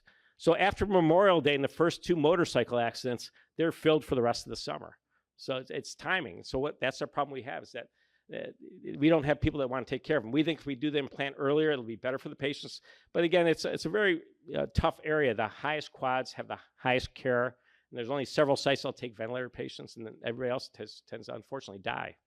Unnecessarily in my mind, but they die.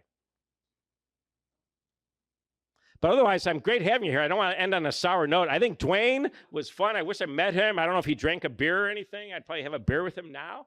Yeah, I think we might get some perspective on that later, but thank you, Ray, for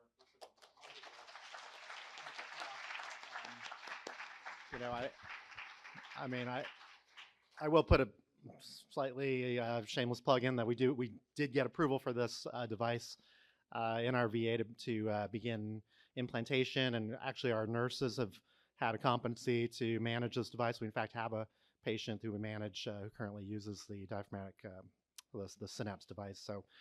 So yeah, that's really a great talk, and on to our next talk. And again, I'm just speaking more from a personal standpoint for these introductions. You can read the longer biographies on the Spinal Cord Injury Symposium website, but I've known Jerry for many years, actually, when she was a longstanding member of our Spinal Cord Injury Center, recently retired, and as our psychologist. She was not only the psychologist to our patients, but I would say also to our staff, so pretty much friend to everyone.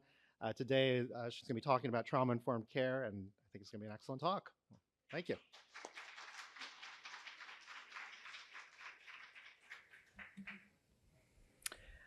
Thank you, Dr. York. It's really a pleasure for me to be back amongst friends. There's so many out here in the audience who I've worked with. Unfortunately, I may use you as an example in this trauma-informed talk today, and so I'll apologize in advance. You may be either a good example or you may not be a great example. I can't really say, but I won't use your name.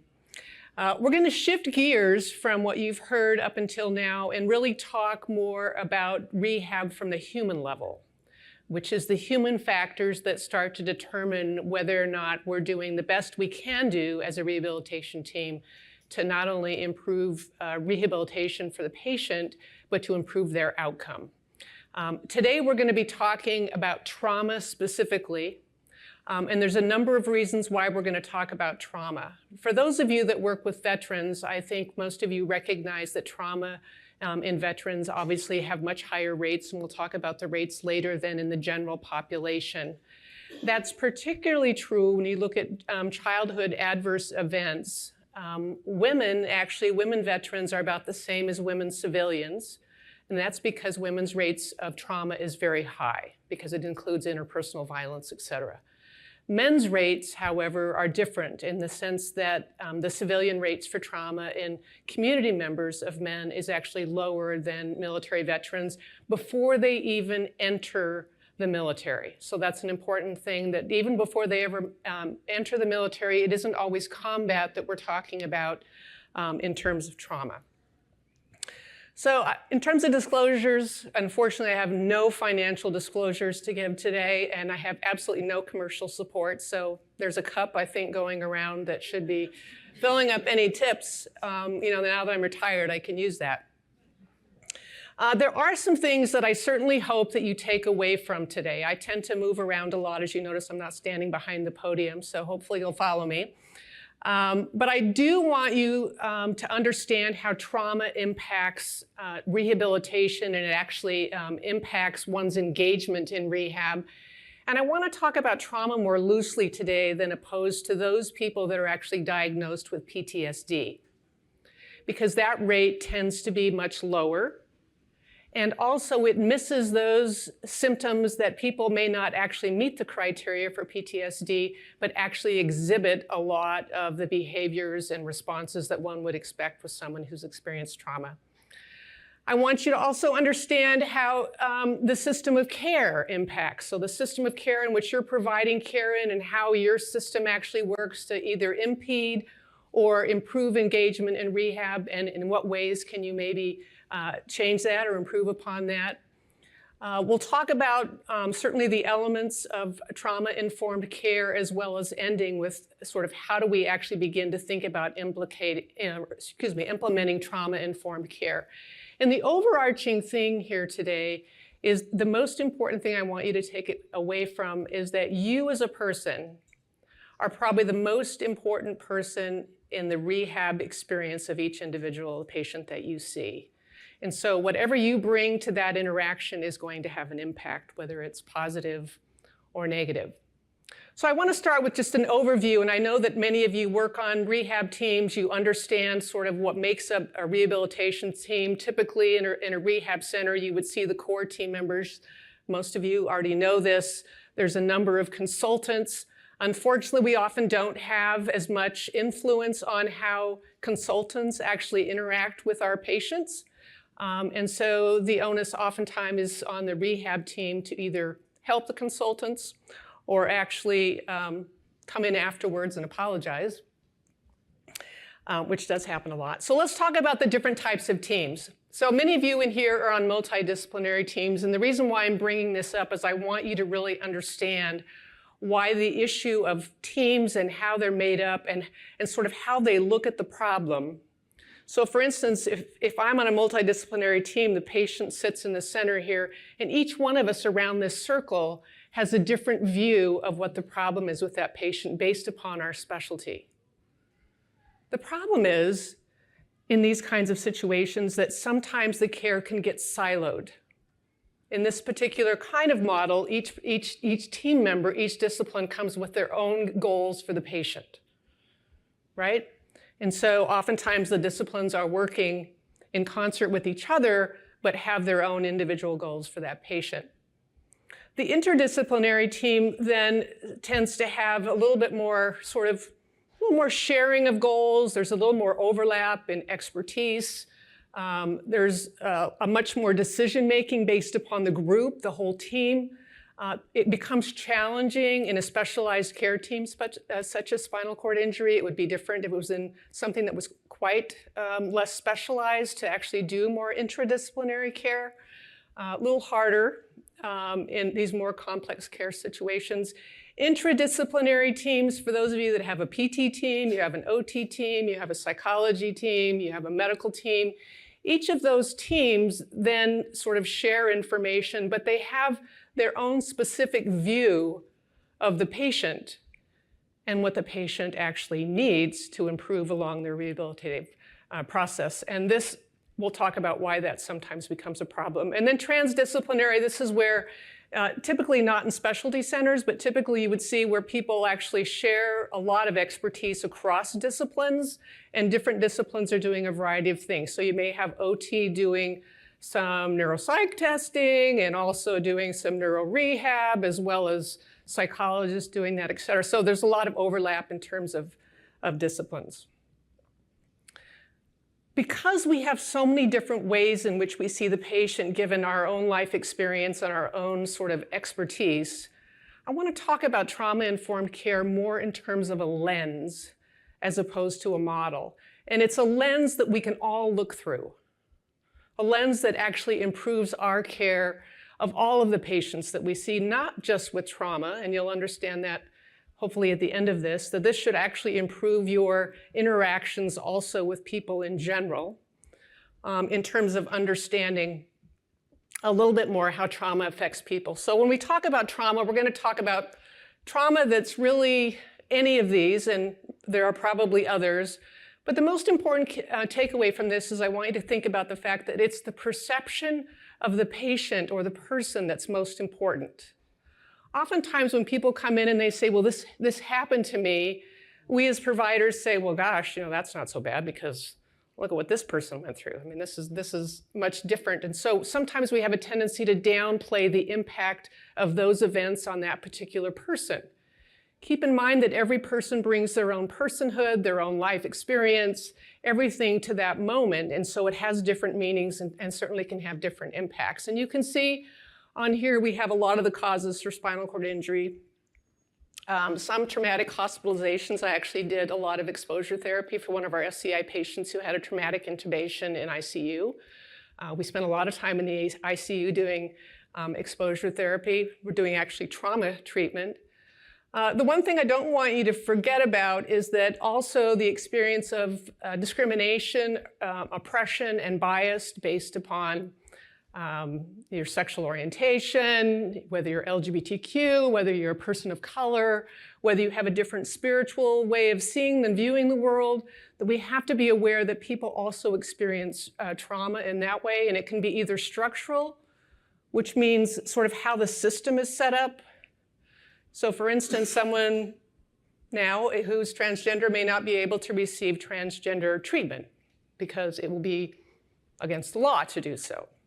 And so that's a structural oppression and discrimination or bias, and it can also be personal. So it could be something that where you have your own bias against either that particular group of people or a different person, et cetera. So important to be very familiar with your own bias in this regard. So when we talk about trauma, we're not going to talk about just trauma of the patient. And the reason why we're not going to talk about just the trauma in the patient, because the trauma experiences in providers also start to impact the interactions you have with patients. So how many of you have ever been yelled at by a patient? Everybody. Everybody who sees someone at the bedside. And how many of you afterwards felt really scared and activated, like you couldn't get a hold of your professional self? You don't have to raise your hand in that regard. Basically, what's happening to you, you're being triggered. There's something about that patient's anger that actually triggered you in a way that's above and beyond potentially just the interaction you just had. It's like, why do I feel like I'm unsafe and kind of the world's falling apart when it was just a patient yelling at me? This happens every day. So when you look at sort of the history of trauma in healthcare providers, I found it interesting that 68% of all healthcare providers, which is probably why we go into the helping profession, experienced at least one episode of violence, abuse, or neglect throughout their lifetime, and probably more. Obviously, as a provider, you're also experiencing traumatic, sort of vicarious trauma from the things that your patients go through. How many of you recognize that when you've had a patient who's been particularly, maybe a long-term patient, and as they get sicker and maybe also having more behavioral problems, how many of you start avoiding going to see them? No one's going to raise their hand on this one, but I know that people avoid seeing their patient. And the reason they're avoiding is because it's emotionally uncomfortable for you as a provider. It's a trauma response. I don't like this, this doesn't feel good. It brings up things for me that are uncomfortable, which starts to impact the patient's rehab and your interactions with them. And then obviously, after listening to the morning's presentations, most of you in here work for the VA or the university or in some capacity. And so I was very depressed for all of you this morning because I thought you guys are under tremendous burden to not only just the sort of stress of what's going to happen to my own livelihood and whatnot, but also the stress of having to do more with less. And so we're going to talk about why that's important for you as a provider as well, because that starts to impact your interactions with others. How many of you already noticed that you're a little short on patience? A little less frustration tolerance? What, the psychiatrist is raising his hand. The one who's self-aware enough to say, okay, yes, me.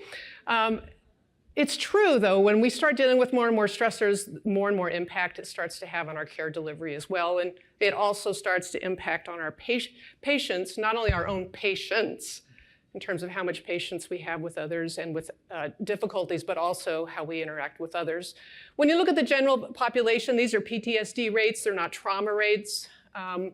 And again, I explained earlier that those are different, but at least 6% of the population at any one time will be diagnosed with PTSD. It may be more than that in the next 4 years, but certainly 6%. We also know that veterans receiving care at the VA have higher rates of PTSD than veterans who don't. That's kind of intuitive. Obviously, you come to the VA, you actually get diagnosed. If you're not necessarily receiving care at the VA, you may not. And then PTSD rates in SCI, MS, and ALS, they're variable, and a lot of it depends upon the mechanism of injury or how the actual sort of onset of the illness actually started for them and the impact on their family. Because you can imagine ALS would be very traumatic because you know the journey. You know, it's not like you're going to have a long life. You're going to die from this. Spinal cord injury, the mechanism of injury actually has a lot to do with it, and also has a lot to do with whether or not the person feels like they had some control in whether it happened or not. So for those who are actually driving the vehicle and they did something stupid, when I say stupid, they were drunk or they made the wrong turn or something, feel less traumatized by the event than someone who was hit by a drunk driver or someone where they had no control over their actual injury. That's an important piece of that. So let's look at how trauma actually affects the person. So this is a patient. This is a person that you're actually seeing. They have a history of trauma. It's important to recognize that trauma actually impairs cognition. It impairs memory, ability to learn new things and concentration. And so how is that going to impact rehab?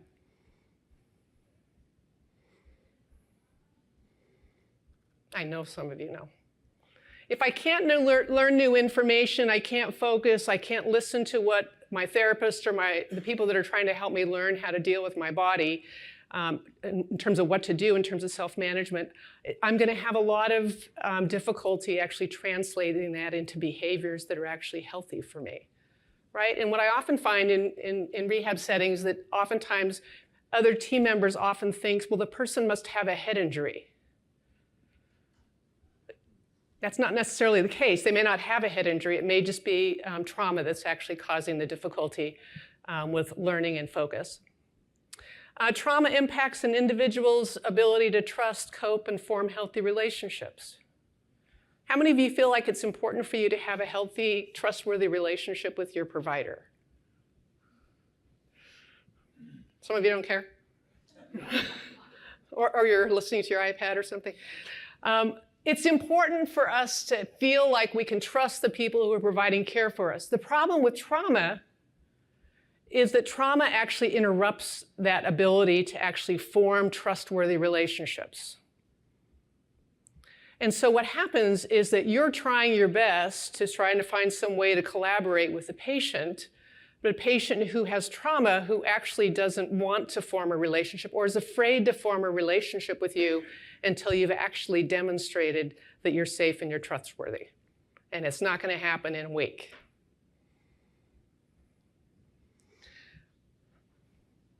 Trauma disrupts emotional identification, our ability to identify what do I feel. You know, we ask our patients, how are you feeling today? Oh, I'm feeling pretty good. You know, the fact is that if you've experienced trauma, it's hard to identify specific emotions because oftentimes what the affective experience is actually numbness. I'm not feeling. I don't know what I'm feeling. They may not even be aware that they don't know what they're feeling. But a very difficult time identifying emotions and the ability to self-soothe. How many of you self-soothe? Psychiatrist is self-soothing? Good. A few nurses back there are self-soothing. What is self-soothing?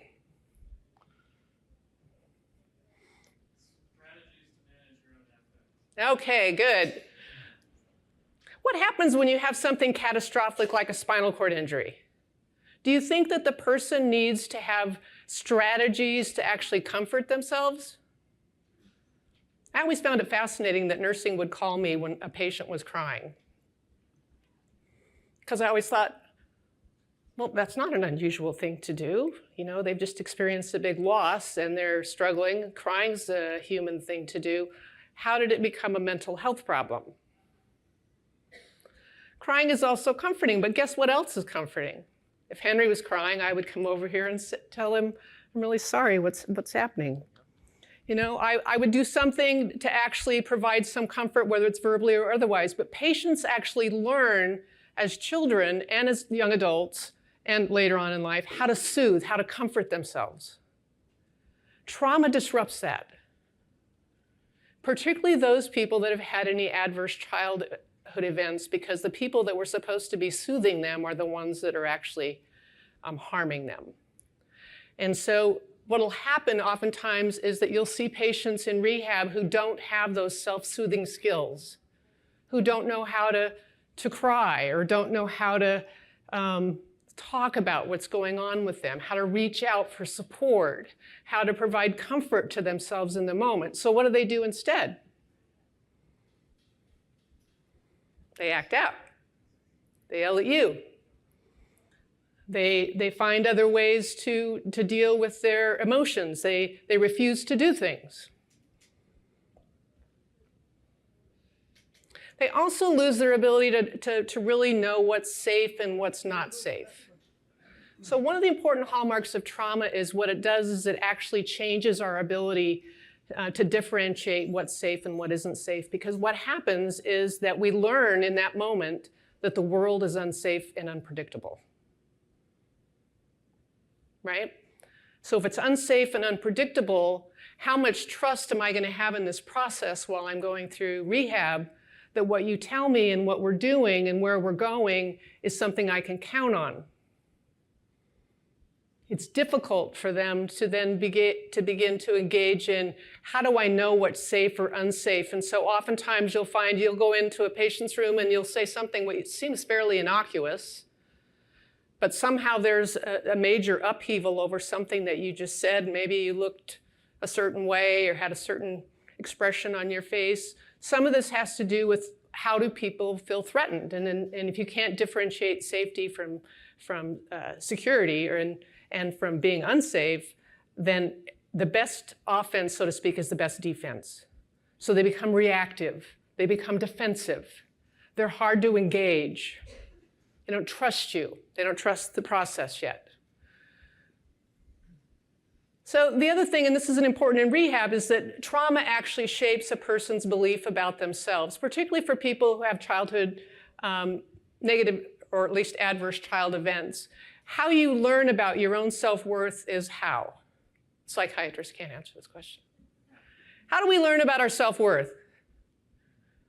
That it gets inside of us and says, I'm a worthy individual. That even if I have a physical limitation, I'm still a worthy individual. How do I get that?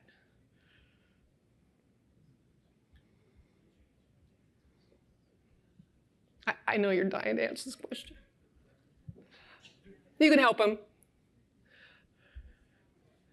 You get it because we're getting feedback. We're getting feedback from others, positive regard, positive feedback. Those moments when you tell a patient you're doing a great job, you're really engaging in therapy, you're doing a great job of this is really hard for you, and I can see the things that you're doing to get through this. And all these messages that say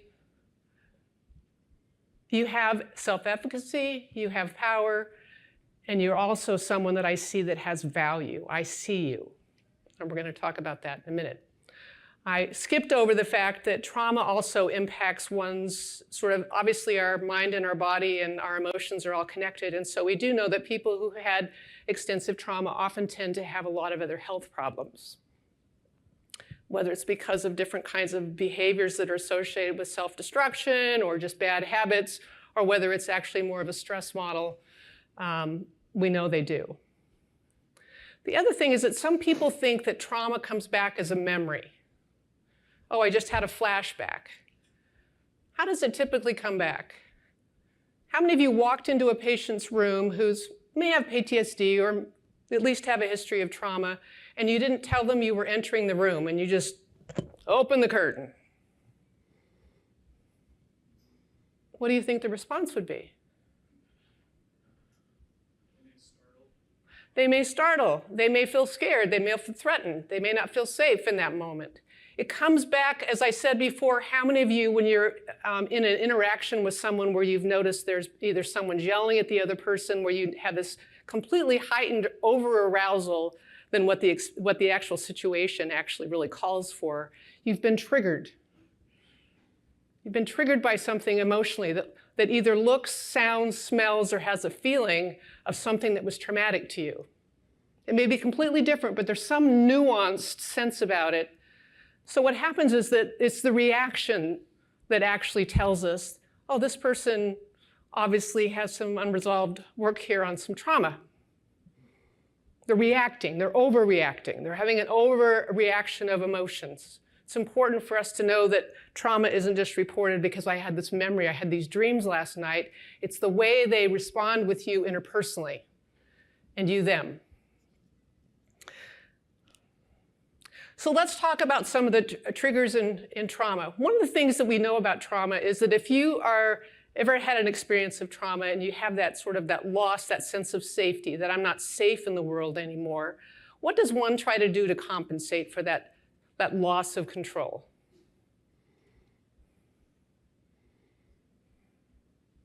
I get defensive. Okay, you get defensive, so you might get reactive. Okay, so not feeling like you have control, you might start feeling more reactive, and this doesn't feel very comfortable. Isolate. We can isolate. What generally happens, though, is that we try to exert control. For those of us that haven't experienced trauma before, we can allow ourselves to be vulnerable in ways that we need to in a medical setting or in a situation because we know that we can keep ourselves safe. We haven't had that experience of knowing that people we trust or situations we trust ended up being traumatic. We can have moments where we can tolerate not being in control. But patients who've actually experienced trauma and experienced a lot of trauma do not like that feeling of not having control. And the reason is the one thing that makes them feel safe. So what happens to people when they come to rehab? How much control does a patient have? Very little. We're going to talk about some of the ways to start giving them a little bit more control so that you don't end up, it's this resistance to rehab, this pushback that becomes the barrier for them participating in rehab, and some of it is we've created the problem. We haven't recognized that this person has a history of trauma and that we need to do some things to actually help them so that everything we're doing doesn't trigger a trauma reaction. And for those of you who are bedside caregivers, you know what a trauma reaction feels like because You've all come to my office to talk about how it's impacted you. It's uncomfortable. Vulnerability. Why would being vulnerable be a trigger for someone with trauma?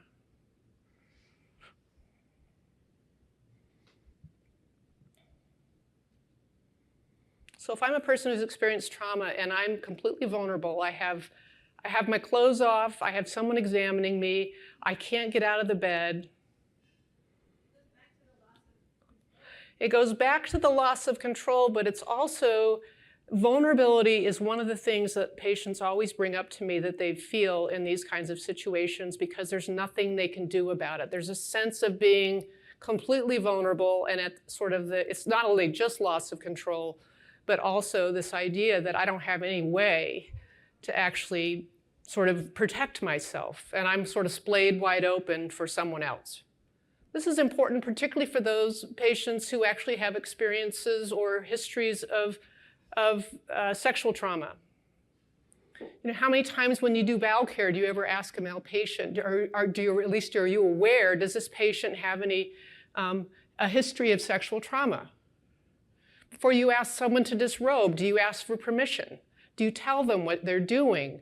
Ways that begin to give them some choice. Again, it's about having some control and also reducing the vulnerability that you feel, because there's nothing that feels more vulnerable than actually being there in bed and not being able to do anything for yourself. Trust. If the trauma has been interpersonal and I've been wounded by someone who I trusted, how easily am I going to trust you?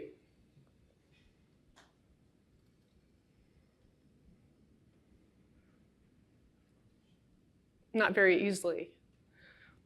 The same thing is true of your colleagues. If any of you each have also had trauma, how easy are you going to trust your colleagues?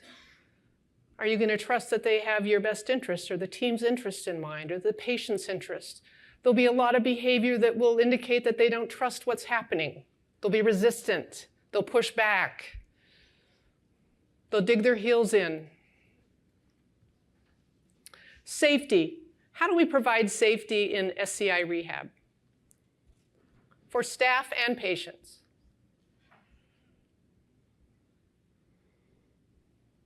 It's not just about using a ceiling lift.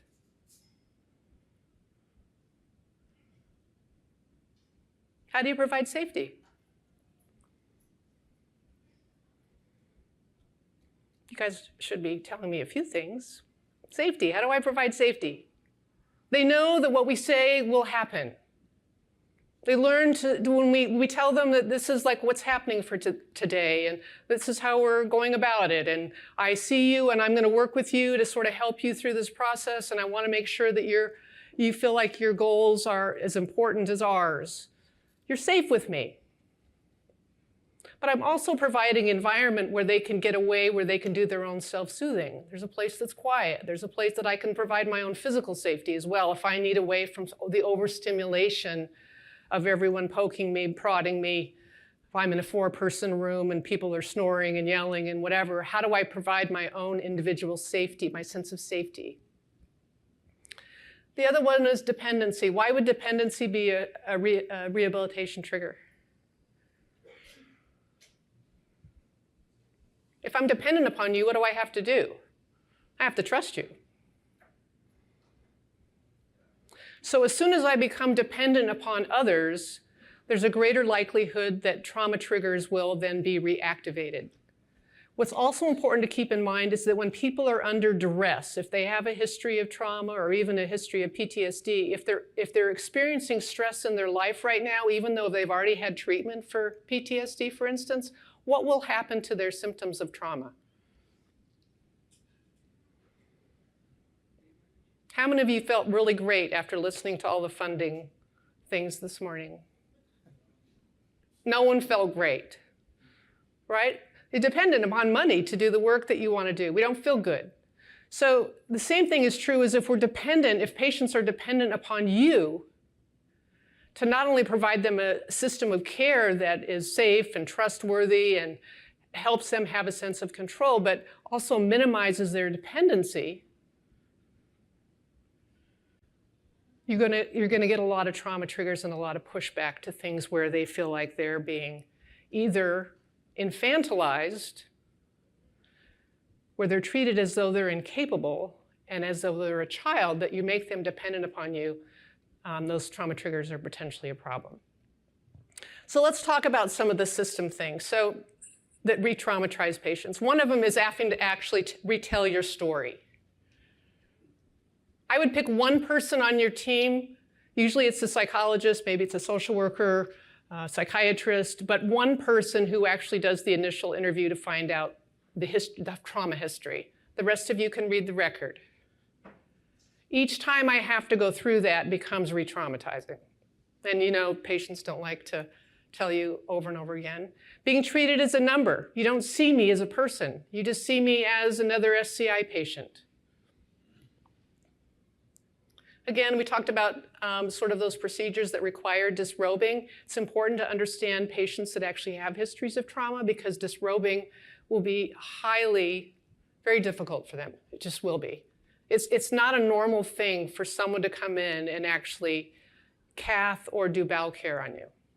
We're desensitized to it because we do it. This is not a normal event in a person's life. And so it's important that we also be mindful of the fact that it can also be really triggering. Being seen as their label. In fact, there was one medical center that I was doing some consulting with this past year after I retired from the VA, and the nursing staff actually called their patients by their room number.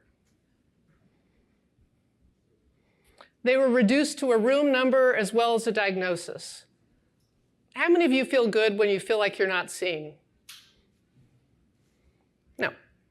It's not conducive to providing good care.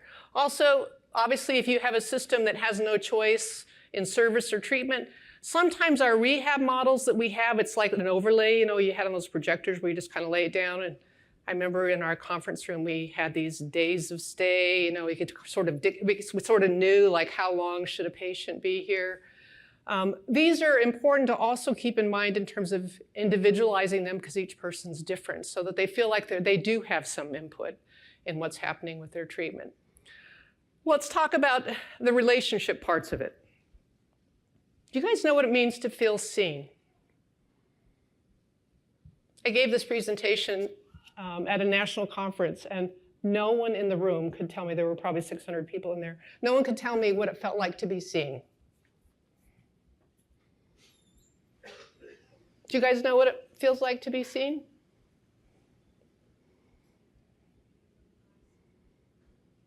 Being seen means that you see me. You see that, yes, I'm a psychologist, but there's also other things about me. That you see me as a person, and that you understand sort of the underpinnings of my life in terms of what I have going on in my life, and what I'm going through impacts my daily life. You see me.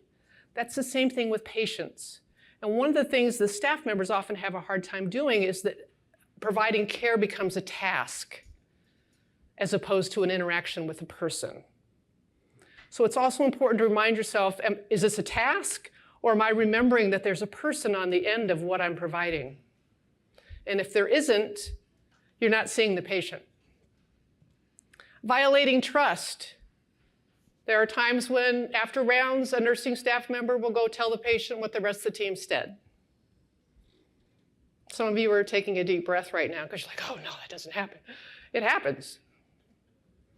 It happens a lot. Failure to ensure both emotional and physical safety, and then obviously being non-collaborative, when actually just telling patients, this is your rehab program, and this is how you're going to do it, and this is when you're going to do it. Even though you go through the process of developing goals, and if you still say, this is the program, this is how you're going to do it, and this is what time you're going to do it, you're being non-collaborative. And again, that idea of doing things for rather than with, and using oppressive kind of language or punitive language. Be mindful of making sure you don't talk to patients like your children. Even though their behaviors may feel childish, it's very damaging to the relationship, and it actually causes patients to begin to push back against your efforts. Keep in mind that the human brain is actually wired for connection. We know we need connection for survival, but trauma actually rewires it for survival, for protection. So I'm not looking anymore for connection. Let me give you a quick case example. This is a case example of a 29-year-old male who awakened with acute quadriplegia after a fall from the skateboard the day before. Just a little history about him: high school athlete, very avid outdoors person. This is the staff's perception of him. This is actual data. The staff actually saw him as lazy because he wouldn't get out of bed. He was a poor time manager. He was unfocused. He was demonstrating a lack of carryover, slow to complete his tasks, and then irritable when he's pushed to do things. Does this person have a history of trauma? Possibly. This was the patient's perception. Patient feels unseen and unheard. Staff's not listening to him. Feeling forced to do things.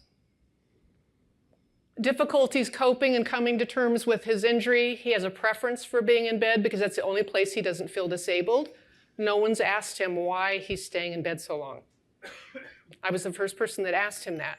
Why do you stay in bed so long? We need to know these things. And that he wanted to do things the way he was going to do them at home instead of sort of more artificially. So the question always is, when people aren't progressing in rehab or aren't engaging, is it the patient? We have a tendency to blame the patient for the difficulty. Is it the provider? Is it the whole team? Is it the way we're interacting with them, and is it the system of care? And so let's look at trauma-informed care. And I know we have a few minutes. One of the things to think about is, as I said before, is that trauma-informed care is really a shift in lens. It's a lens in beginning to see, how do I actually, when I interact with patients, how do I keep in mind that this person, especially if I'm working with veterans, there's a greater likelihood this person has a trauma history. It's about beginning to consider what has happened to this person as opposed to what's wrong with this person. There's some principles of trauma-informed care. We went through those in terms of some of the things that actually create trauma triggers are actually also some of the principles in terms of safety, being trustworthy, having a choice in your care. And a choice may be, we can do bowel care at either 7, 9, or if you want to do it in the evening at 5:30. What would you prefer? Right? It's not that you're saying you're going to tell us everything that's going to happen, but you give them some choices. We need to send you to MRI. Do you want to, what's your schedule like? Do you want to go in the afternoon? Do you want to go this morning? Let them have some say in what they're doing. Some collaboration. Am I working with the person? Do I see that person, who they are, what they struggle with, what their strengths are? And empowering the patient to use those strengths while you're also understanding their cultural sort of context. If you come in and ask me about my husband, if I'm in a same-sex relationship, what do I feel? I feel invisible. I feel unseen. Because you didn't even have the moment to even consider the other possibilities. To be open to the possibilities that just because people often have husbands or wives doesn't mean, or heterosexual ones, that you might not have something else. So in terms of these principles and actions, there is this whole idea of how do we create safety. And again, it's about not only being sort of dependable, but it's also providing areas where someone can actually go to self-regulate, where it's quiet, where it's calm, where they can do their own reflection. We talked about choice in terms of providing choice. And also, instead of looking at all the negative things that necessarily are the things that hamper a patient in their rehab, what are their strengths? Everybody has strengths. How do we build on those? How do we acknowledge those? Making decisions together, that's obvious. Providing clear and consistent information. If I say I'm going to come back in 5 minutes, when should I come back? Tomorrow? There are so many patients, I can't tell you, over my 24 years of bedside treatment, who said, oh, my doctor told me, not necessarily our doctors, consultants, they were coming back tomorrow. It's been a week. They have no idea where they are. How do you feel? You feel pretty insignificant and as though someone isn't really concerned about what's going on with you. And you certainly don't feel seen as a person. And it doesn't seem like a very safe environment to be getting care. Again, we talked about providing that kind of common sense of being dependable. So let's talk about some of the barriers. We talked about focusing on the patient as the problem. If you're looking at people who are having difficulty in rehab, the one thing I would actually ask you to challenge you to do is to ask yourself, what are we doing that doesn't help that patient be successful in this process? Not what is wrong with this patient. What is this patient's behavior that's getting in the way? What are we doing? To ask that first. Obviously, not understanding trauma is also a barrier to not only rehab, but also to trauma-informed care, and also not understanding how your own emotional reactions and interactions, and as well as the patient's, impact the rehab process. Lack of appreciation how policies create a power differential. The idea that every rehab patient has to go to the lunchroom. You know, we can have that philosophical argument, but it's not based upon what's best for the patient. It's based upon what we said was in our program. You have to remember that. Is this the right thing for this person, given this person's life and what they're struggling with? Lack of training on staff on how their own individual factors start creating problems with care. I'm going to go through these, and I'm going to just focus a second here on trauma-organized care, because I think you'll probably see yourself more in this area, but where teams are siloed and they're more reactive and fragmented, and they avoid talking about problems and avoid addressing problems. Those are trauma-organized organizations. So these are some of the things to ask yourself about your team. When you look at actually implementing a trauma-informed care model, I actually call it a lens, even though they call it a model. It's actually a different way, as I said before, of actually beginning to look at people and patients and how trauma might impact their care. It's not just about understanding that, it's about what do we do actually in implementing changes in our unit to become trauma-informed. The first thing, obviously, is raising awareness amongst all staff members as to how trauma impacts rehabilitation, not only in terms of the patient, but how my ability to tolerate either their emotions or my own emotions is impacting the process. You need engagement from leadership. You have to have someone in a leadership position that's committed to this. We're not talking about changing rehab or changing how you do it. We're talking about finding a way so that you can all look at the patient and at least have something in common to see the patient through.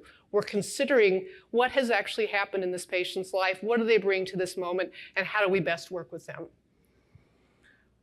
Getting a trauma-informed care work group together, including discipline champions. You know, doing a self-assessment on your own part. But these are some suggestions I added to a lot of the things you'll see in the literature. Is I would encourage you doing a trauma training to all your providers, as well as teaching staff members on boundaries.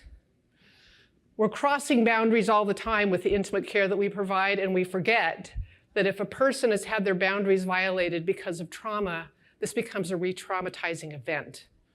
And it happens in a number of ways, not just in providing physical care.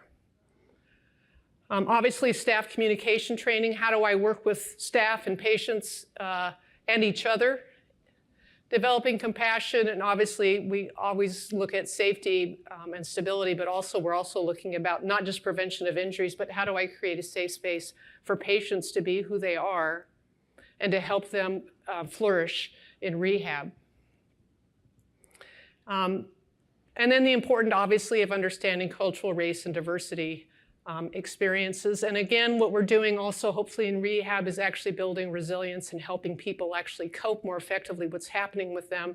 And sometimes that means learning new ways to do things.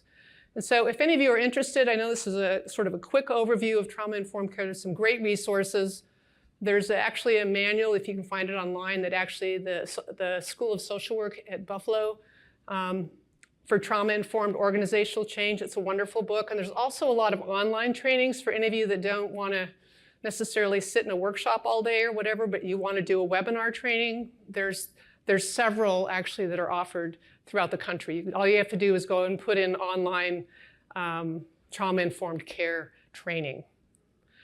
But again, it's about beginning to understand how do my own personal factors in terms of me as a practitioner interact with the patient who actually has also experienced trauma, and what environment are we providing for them to either flourish, or what environment are we creating that actually is kind of an ongoing trauma trigger for them. So thank you.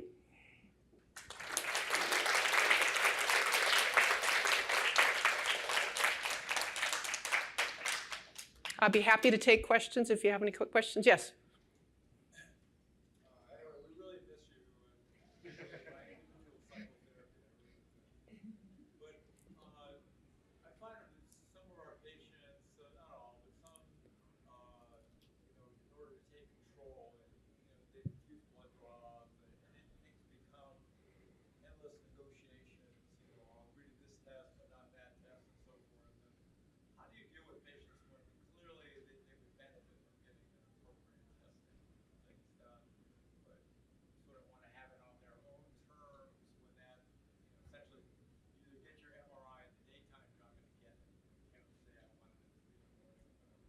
Okay, so obviously I'm not encouraging boundarylessness, but there are many ways to go about this. And I think one of them is there ever been a conversation in that moment with the patient that these are the reasons why I'm doing this test, and I notice that you're having some resistance to getting this done. And what is the resistance? Is it the time of day? Do you not care about the results of this? Or to kind of actually just have a conversation with them about the fact that you're noticing that they're resisting your efforts to try and provide the care that you're trying to provide for them, and why you want the test. But ultimately, at the end of the day, it's up to the patient to decide whether or not they want the test. And so we have to ask ourselves, at what point, you have to actually just engage in the resistance, to just call it what it is, to say, I'm really concerned about this and these values, and this test we really need to do to make sure that we give you optimal medical care, but I can tell that you're resisting having this done. What should we do? Do you not want this information? Do you not want us to provide this care for you? I'm confused about why you wouldn't want us to go ahead with this. And then it becomes a dialogue. And then, sometimes they leave that for psychologists. Well, you go in and talk to him as to why. This is why trauma-informed care is important in terms of actually helping train providers how to have these conversations. But good question.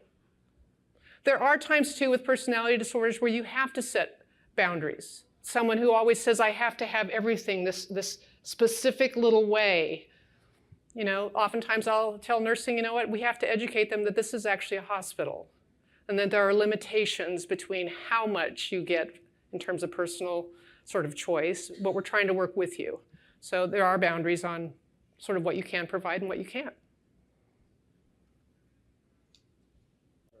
That's all we have time for. Thank you.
All right, we're hitting the home stretch here, and what's been a eventful day, and looking forward to these next sets of talks. Again, kind of rounding out the lived experience portion of the day. So really, really delighted to introduce the two of our kind of again.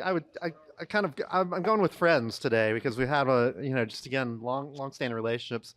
Al Kovac almost goes without introduction. Again, the biography for me to read would probably be very long, a long time, but very distinguished career. And we're going to, I think, be walking through some of that in this talk anyway.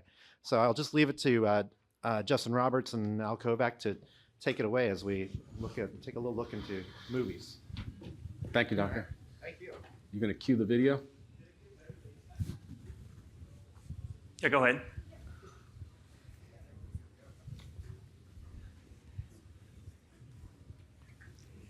Before I begin, let me tell you how we came up with this.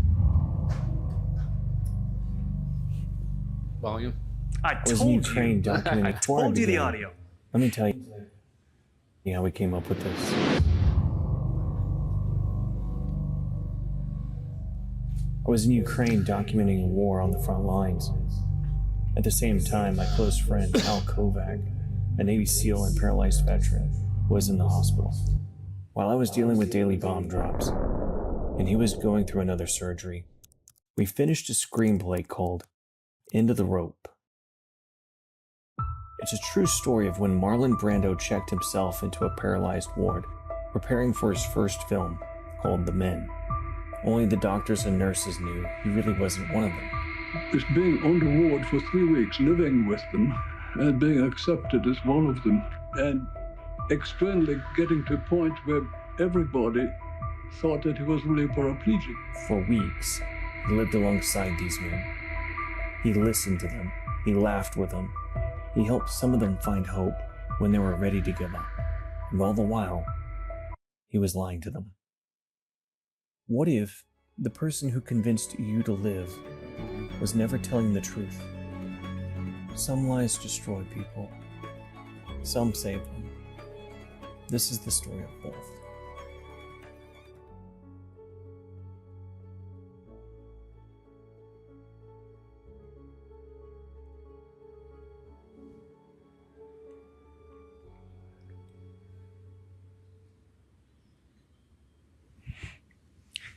That's End of the Rope, a film that we're currently working on. We just finished the first draft, going on later drafts. My name is Justin Roberts. I'm a filmmaker, and I'm also a former Army chaplain. My first film, I filmed it when I was in Afghanistan on the front lines of the combat operations, called No Greater Love. And that was released theatrically, screened at White House before Congress, went out to film festivals, and it's on Amazon Prime right now. And then my latest film, called Fighting Spirit, executive produced by Chris Pratt, was sponsored by the Department of Defense, and went out theatrically this last Veterans Day. And so hopefully it'll be out for video pretty soon. And y'all know Al. Well, most of you. This is Al. Yeah. So this is the film that we've been working on for how long? Well, it's been a couple of years. I've known Justin for about 10 years. We used to be on the speaking circuit to all the film festivals talking about his film, and he would show what was going on that was wrong, and the way these guys were coming back from war, and they came back with little or no hope. And then I spoke on what Paralyzed Veterans of America does to help address those needs of those veterans. But what had really happened was I got a new job. I was president of PVA years ago, and my wife and I adopted a 2-year-old and a 4-year-old, and I was quickly looking for another job to get the hell out of town. So I got a job in Phoenix, and I'm now the editor-in-chief of the PN magazine, the Sports and Spokes magazine. I hate reading, I hate writing, but I committed to it, so now I'm stuck writing all these articles. My wife's always going, hurry up, get it done, you're beyond deadline. But the PVA publications in Phoenix has become like the Library of Congress for all things spinal cord injury. And I was digging through some ephemera, some old articles, and I found an article written by Marlon Brando called 30 Days in a Wheelchair. I'd never seen this before, and I read through it, and I was like, oh my God, this is a movie. And so I quickly called Justin, and Justin said, if you let me be director, I'll work with you. So for the last, I think, almost 2 years now, we've been writing the scripts. And I kind of wish that I had Dr. Muse's presentation before we started writing our script, because it's exactly what we were trying to articulate. It's a real character study. It's not bombs blasting and people getting injured. It's more about what people go through when they're faced with such a setback. And if you think about it, this is Dr. Bors opened up this facility in 1946, I think. And he was like a pioneer in spinal cord injury. And he was dealing with just guys between the ages of like 20 and like 28, 29, and 30. They were all wounded.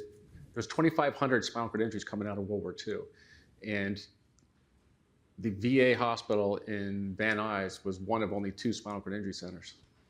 So you can imagine all those patients were being seen by neurologists and urologists all over the country. It was not really centralized into one place. And Halloran, I think, was the first, and the one called Birmingham VA in Van Nuys, California was the second, and that was run by Dr. Bors. But anyways, it was Dr. York, can you imagine having an actor on the unit pretending to be a paraplegic? It'd be a little tricky. Of course, the VA would never sign off on it. But one thing that really bugged me, I've been involved in a lot of film festivals for years, and I've always been asked to speak on people with disabilities and how they're represented in film. And they always have, in Hollywood, it was always the bad guy, the bad lady, was always got a limp, a patch in the eye, a hook for a hand, or they're in a wheelchair. You know, it was like this affliction made them evil. And Dr. Bors wanted to change that. And he worked with the president of Paralyzed Veterans of America out there in Long Beach, and they approached Stanley Kramer, who was a producer, and they got Carl Foreman, the writer, and they said, okay, let's make a movie about this. He said, now, who are these guys? And Dr. Bors said, they're paraplegics. He goes, what's a paraplegic? Paraplegics didn't really live up until World War II. So he was fascinated by it, and it was gonna be a low budget movie with big impact, using very low-level movie stars because they couldn't afford the expensive ones. And he got a lettuce grower from Salinas, California to fund it. And Brando had been doing Broadway for a couple of years. He'd been doing Streetcar, named Desire, and he did 850 shows, you know, where he's throwing the dishes, acting like his own father, yelling at the women, and he was tired of it. So he said, you know what, I'm gonna do a movie about it, and then we're gonna be done with it. And so he moved out to California, accepted the position as Ken in the movie called The Men. There was no script. It was just what they call a treatment, 20 pages. And he developed the script while he was living undercover as a patient at the VA hospital. And by the end, the 30, 40 patients that were at the hospital figured him out. You know, it's kind of hard to pretend to be a paraplegic, but anyways, that's how we kind of got here. And then we started putting pencil to paper, and we met with the producer of Theory of Everything. She happens to be a neighbor of mine, and she's done a number of movies, but she really helped me talk about character arc, like what the hell's a character arc? I was just gonna write like almost like a documentary, and she says, no, this would be much better as a scripted feature. And that's where you jumped in. Yeah, it's like I was in the middle of several other films, and I was going back and forth to Ukraine. Once the war kicked off in Ukraine, 2 months after the war started, I kicked out there, and it was in Donbass, Mykolaiv, Kharkiv, in the trenches, kind of going back and front. When I was in the 101st, when I was in the Army, that's when I produced my first film. I was going on the combat operations there. So this is just like another rodeo, but with drones. So as a doc, whenever you were talking, I was like, you know, I started laughing because like when I went over there, I got a whole new PTSD from the sounds of drones, like the buzzing, zzz, the hairs on the back of my neck stand up. But so I had so much stuff going on, but we just kept this conversation going. And this is one of those projects I just saw as like, this needs to happen. This isn't a want to, but it's a need to. Because, what those veterans were going through at that time was just the epitome of suffering. They were making innovations. Science had extended a new way for people to survive. But that meant that it also extended a way for human suffering to go even deeper. And that's what Brando was wanting. That's why he took the role, is he wanted to dive in to this experience of humanity and try to portray that on screen. He was getting offered cowboy parts galore. He was getting all the gangster parts. He was like, no, I want something real. And then when this opportunity came along, he's like, yes, I want to do that. But I want to do it in this way. I want to understand. I want to become a patient and really understand this role so I can portray that on screen. And I was like, that's interesting, because then that's really a gateway of empathy and understanding for the audience, to see it through his eyes of what that is like to become one of these patients. And so that's the journey that we were exploring. One of the fun things about this is I get to inject all my personal experiences over the last 35 years of being a patient into the film. It creates some great dialogue, including those nasty, awful butterflies, Dr. I hate those butterflies that are on the ceiling tiles of that hospital. Someone said we're going to save those tiles and take them over to the new hospital when it finally opens up. But I remember complaining to the hospital director, saying, I was in the hospital for months. I said, can you do something about these butterflies? Like, why don't you have like military insignias or something like that? That was more veteran-friendly artwork. But it's like this very kind of juvenile butterflies on the ceiling. And after I got done complaining to the hospital director, he sent down the chaplain. I thought that was pretty funny. Make sure Al's okay. But there is a story behind those butterflies, and it's just how we check into the hospital as I don't know what larva, what would you call us? Mm-hmm. And then we come out like a butterfly at the other end. But that plays a very major part in our film, about that transition that we go through from beginning to end at the VA hospital. And we talk about the impact of these films. I'm sure Stanley Kramer would have been happy with the impact that he had, but Dr. Bors would be thrilled to, he played a critical role in the creation of PVA. And matter of fact, that was the very first chapter of PVA was out there in Long Beach, because he wanted the patients to have a say. In the movie The Men, you'll see that the Paralyzed Veterans chapter there actually voted to vote Brando out of the hospital. They thought they'd had enough of him. And now to see something like this happening, where PVA is putting together this wonderful symposium, because we are definitely taking care of our own. It's just like our summit that Dr. Muse is involved with. It's PVA investing in our clinicians, because we know that if they go through this training, we'll get better care in the hospital. So we're kind of taking care of ourselves. But we're hoping that this movie will have an impact just like The Men. And do you want to talk about some of the tricks of the trade? Yeah, so actually I wanted to go back to that butterfly thing, because I didn't know that. That was new to me.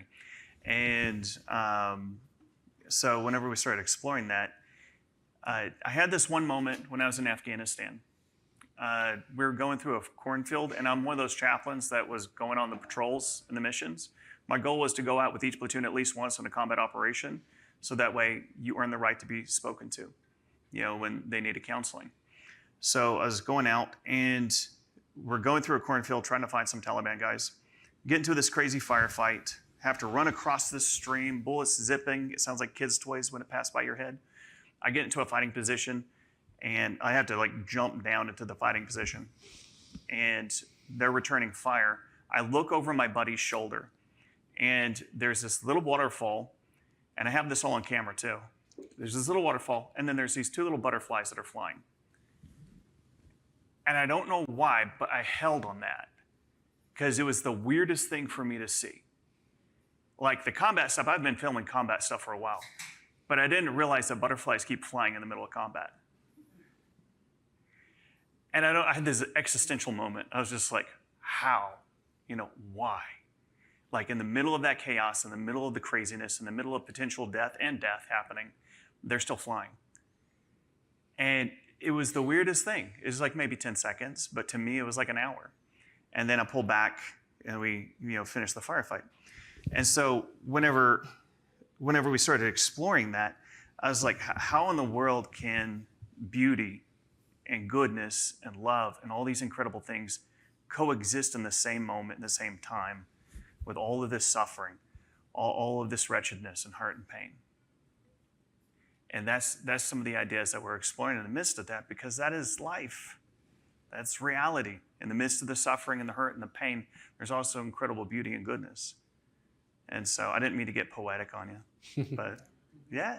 So the thing that I loved about this is, like, I love when a story has the ability to help people process. That's what you're doing whenever you're watching a story. You're doing mirrored processing. You connect with the protagonist and you go on this journey with them. When they fall in love, it's triggering those things in your brain. You're falling in love too. Whenever something funny happens, you're laughing. You are connecting in that moment with them. And so this is becoming a shared experience. Empathy is happening in that moment. So what happens whenever it's a paralyzed veteran? Well, that's what happened in the men. People growing up on a farm could spend their entire lives never seeing a person in a wheelchair. This was a new thing for them. And television was on the advent. So them being able to see this, maybe they would see something in a movie, but generally they never saw a person in a wheelchair in a movie. So this was an educational program for the nation, for them to understand, what this experience was like. But they took it to another level. They were using method acting. They were using one of the greatest actors of that time, Marlon Brando, to communicate, to help people not just empathize, but to also understand medically what was going on, and also to understand their potential in re-entering the world. And then also that love is possible too. Relationships is possible, to normalize it. So the fact that the nation understands the word paralyzed to this day is owed in large part to programs like that film. And that is the potential of using stories. I'll be short about this, but it's every religion, every philosophy, every political government, all of these things are stories that we believe. Jesus was a storyteller, Buddhist was a storyteller, Muhammad was a storyteller, Confucius was a storyteller. They tell story. I'm saying this as a chaplain. I'm not getting deeply theological here. These are stories. That's how we transmit the greatest ideas that we believe. It's through story. And if you want people to empathize and engage, typically you're going to have a story in there to communicate that. And so that's the potential of a project like this. Is no matter what, every film that comes out, it's going to have some level of impact. It's going to change people's feelings on things. The hope is with this is not just communicating the experience of a paralyzed person, but the ability to communicate suffering and how to endure suffering and still find hope. And that's not just something that people who are paralyzed need to hear. Every human being needs to hear this. You have how many veterans are out there? 20 some odd million? I don't know the number. But coming back, how do I find hope? How can I navigate this when I'm going through this immense amount of suffering, this depression, this loss? How can I still crawl forward, towards the light? So yeah. So that's the hope on the project and the impact that film can have. We also intend to use it as a fundraiser for PVA and other veterans organizations. Justin has a better. Yes. When he starts talking fundraising stuff, my mind just wanders because it's a little. I don't want to have your eyes glaze over. Let me see if I can I'll give you a snippet of it. This is actually kind of the Girl Scout cookies model, but we're not selling cookies. But imagine this, on Veterans Day, you can get a pre-order copy of this, the Director's Cut. The Director's Cut is only going to be available through this method. And it's going to be $20 purchase, the same amount that you would spend on any kind of film, right? But the majority of that share is going to go towards the veteran nonprofit, PVA. And so by purchasing this film on Veterans Day, you're not only going to get an amazing film and also an exclusive director's cut and also exclusive content, the behind the scenes that's only available if you support veterans. So that's the attempt. We're going to have to figure out how to innovate. And what we're trying to figure out is how to marry storytelling and content like this that not only tells a story and raises awareness, but also has an impact. Because raising awareness is great, but that's like, saying, hey, the house is on fire, but nobody puts it out. We have to figure out how to also marry action to it. So that's what this attempt is going to be. Yeah. So that's us. It. Anybody have any questions? Wow. None? Dr. Muse?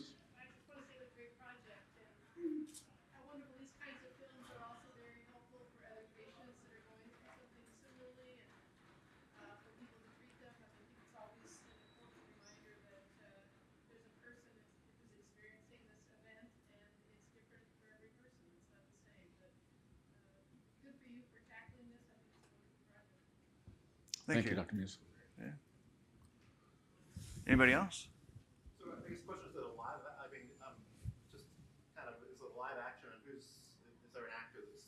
Yeah, so this is going to be kind of go through the Hollywood process, casting.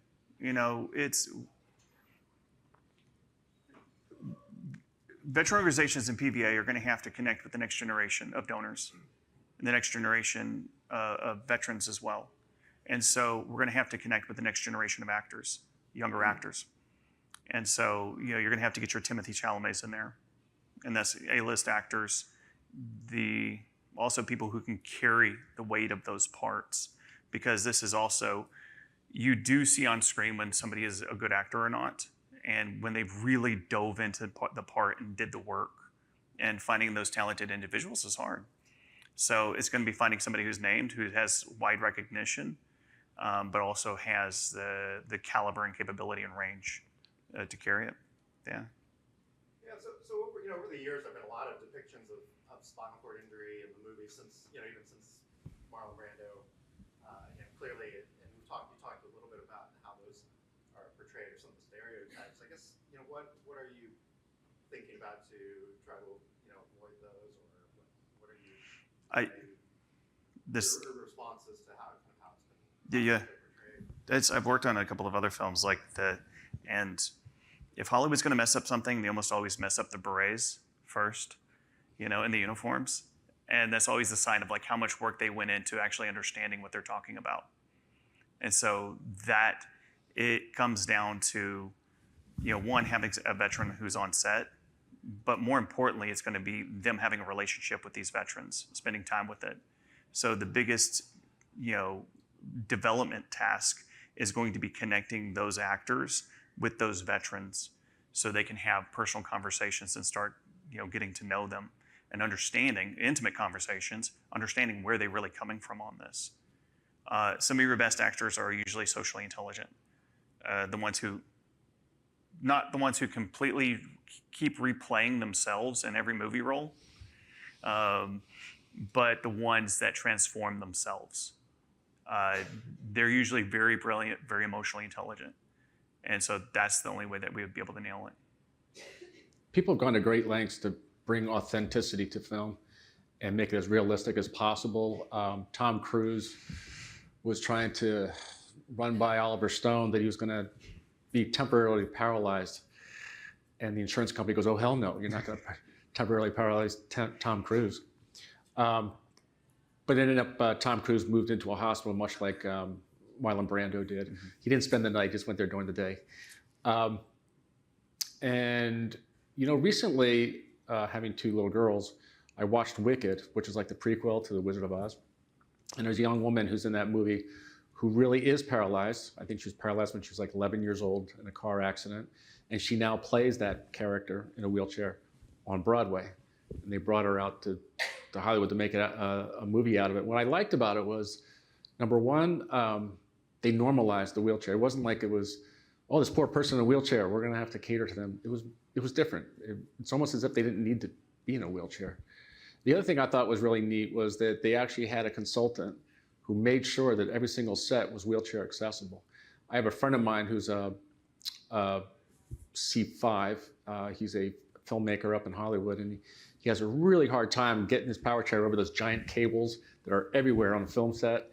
He's knocking over stuff, or they go down a hallway that was way too narrow that he can't get into. So here he is a filmmaker, and he can't be in the same room where the filming is taking place. He has to look at monitors down the hallway. So it really is, they're trying to get more people with disabilities to get behind the camera. It's not just having them in front of the camera, because it's the people, the producers, the directors, the storytellers, the writers.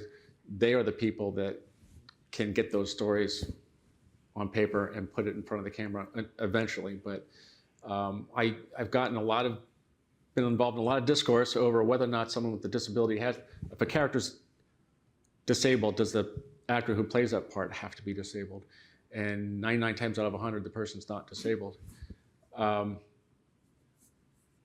It's hard to say. A really good actor can fake it.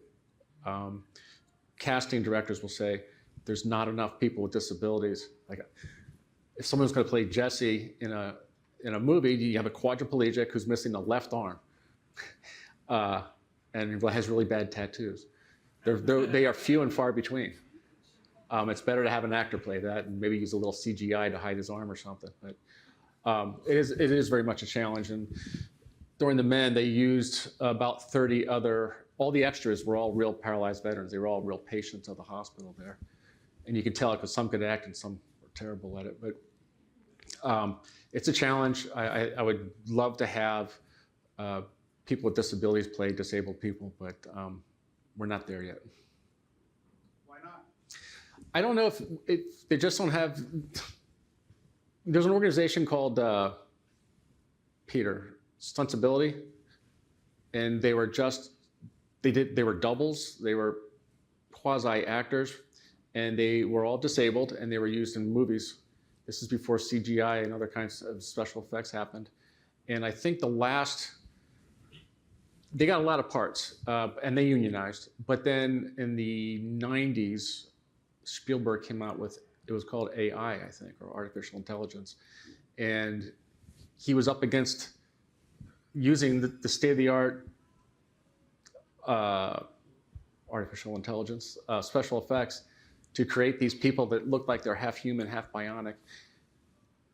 But the unions were saying you have to use these real people that are really disabled. And a friend of mine, Jamie, played a double amputee in the film, and she got kind of a small bit, but the main characters were legitimate professional actors, and they just had to use special effects to make them look like they're missing a leg or something. But I can't defend Hollywood. I don't know, it works in strange ways. People, I'm very familiar with Washington, as Heather knows. People used to joke that Washington, D.C. was like Hollywood for ugly people. It's the same game that you play, and so I can't answer your question, to be honest with you. Anybody else? That's great. Appreciate it.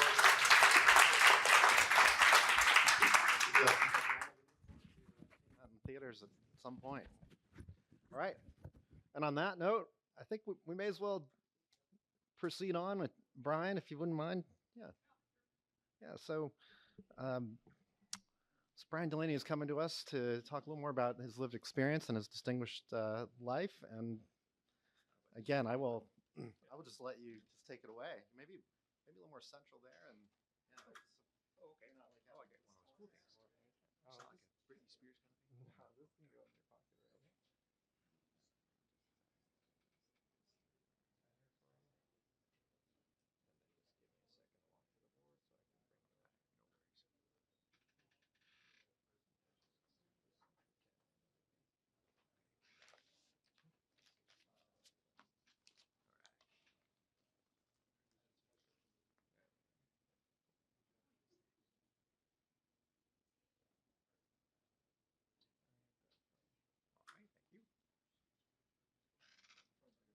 your pocket right here. Okay, you say so. Who's got the clicker thingy? All right. Is this the clicker?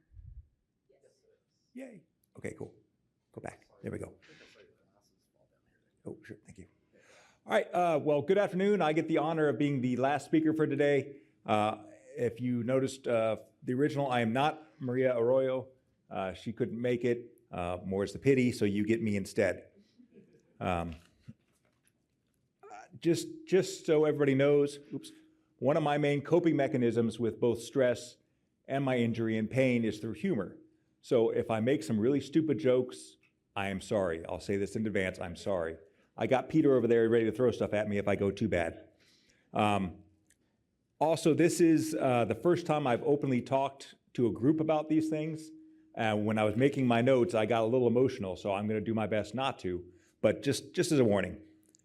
So first of all, again, my name is Brian Delaney. I was born in a very small town in Monument, Colorado. Yeah, I was a lot cuter back then. Oops. What happened? Oh, there we go. Sorry. I graduated from the United States Merchant Marine Academy in 1995. And from there, I was commissioned as a surface warfare officer in the United States Navy. I was on 5 ships. I think we got him here. I was on 5 ships through 20 years. Some of the different things I did. I also got a master's degree while I was on shoreside, and I spent a year in Iraq with working for General Petraeus. Let's see if I... That's all that there. Okay. Yeah, I was... when I had my injury, I was a commanding officer of USS Harper's Ferry. Doing great. I had orders to go to the Pentagon. I was going to work for the Officer Secretary of Defense. And then October 30th, 2012, I was going home from the ship on my motorcycle. The road turned. I had a T5 burst fracture, which ended up being a complete spinal cord sever at the T3, also a TBI, and pretty much everything I knew was gone in the blink of an eye.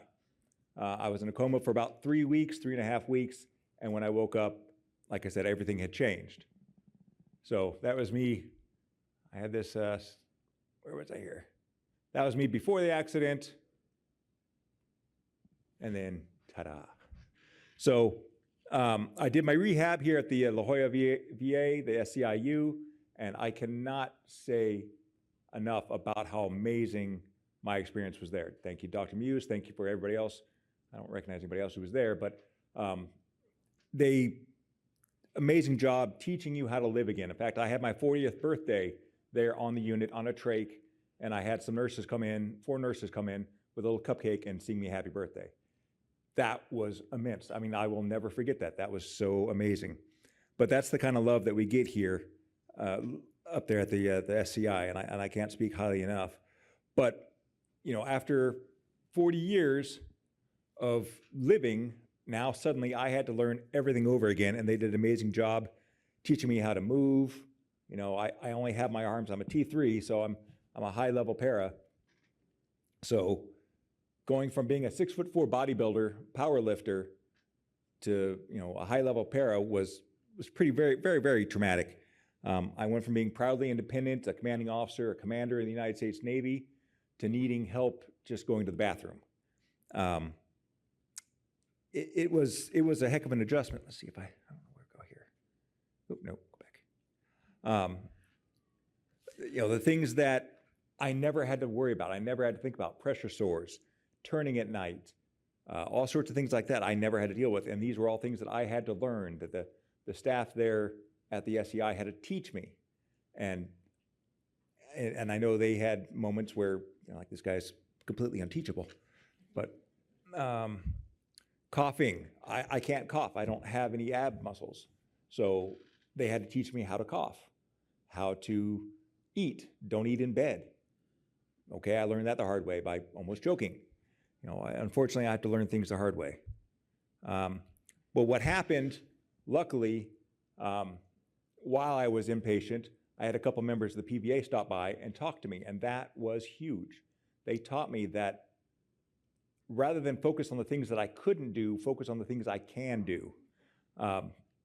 It also connected me with other veterans. It gave me that hope. I heard several times people talk about hope. Just talking to these veterans who had been injured for however many years gave me that hope, gave me that, okay, I can do this. It's going to suck, but I can do it. And then I was going through some really, really tough personal time in addition to the injury. And then I got a new doggie, Penny, and she kind of saved my life. She would let me be depressed for about 2 hours, and then she'd jump on my head and get me going again. And that was important, to have something that would motivate you, something that would get you out of your funk. It took me about 3 years to get out of my depression. It took me 3 years to really figure out that, you know what, I can do this. I can do this. But what I was asked to talk about were some of the things that are frustrating as a wheelchair user, just as, you know, a normal Joe Schmo. I don't have a doctorate, anything like that, just a Joe Schmo running around in a wheelchair. For instance, I was 6'4", so I'm used to not being, I was used to being able to reach everything. Not being able to reach things was a new experience for me. Having to ask people to reach things on the top shelf, I'm usually the one that was asked to do that. So that was a very, very big change for me. And you don't realize until you're, you know, for the short people in here, I apologize, but you don't realize how many things are up tall or up high until you can't reach them. Curb cuts, those are always fun because no one seems to see them. They park in front of them. You know, I've had that exact experience where there's a curb cut, but you can't get there because someone's parked there. Or there's a big break in the cement there. My desk at home is too narrow. I can't get under it because my chair is too wide. And unfortunately, I've got size 13 feet, so my little stubby arms can't even reach the desk. You know, those are all things that, you know, just daily things. You know, everyone knows that stairs are the paraplegic's worst enemy. But there are so many other things, like just a simple desk I can't get under.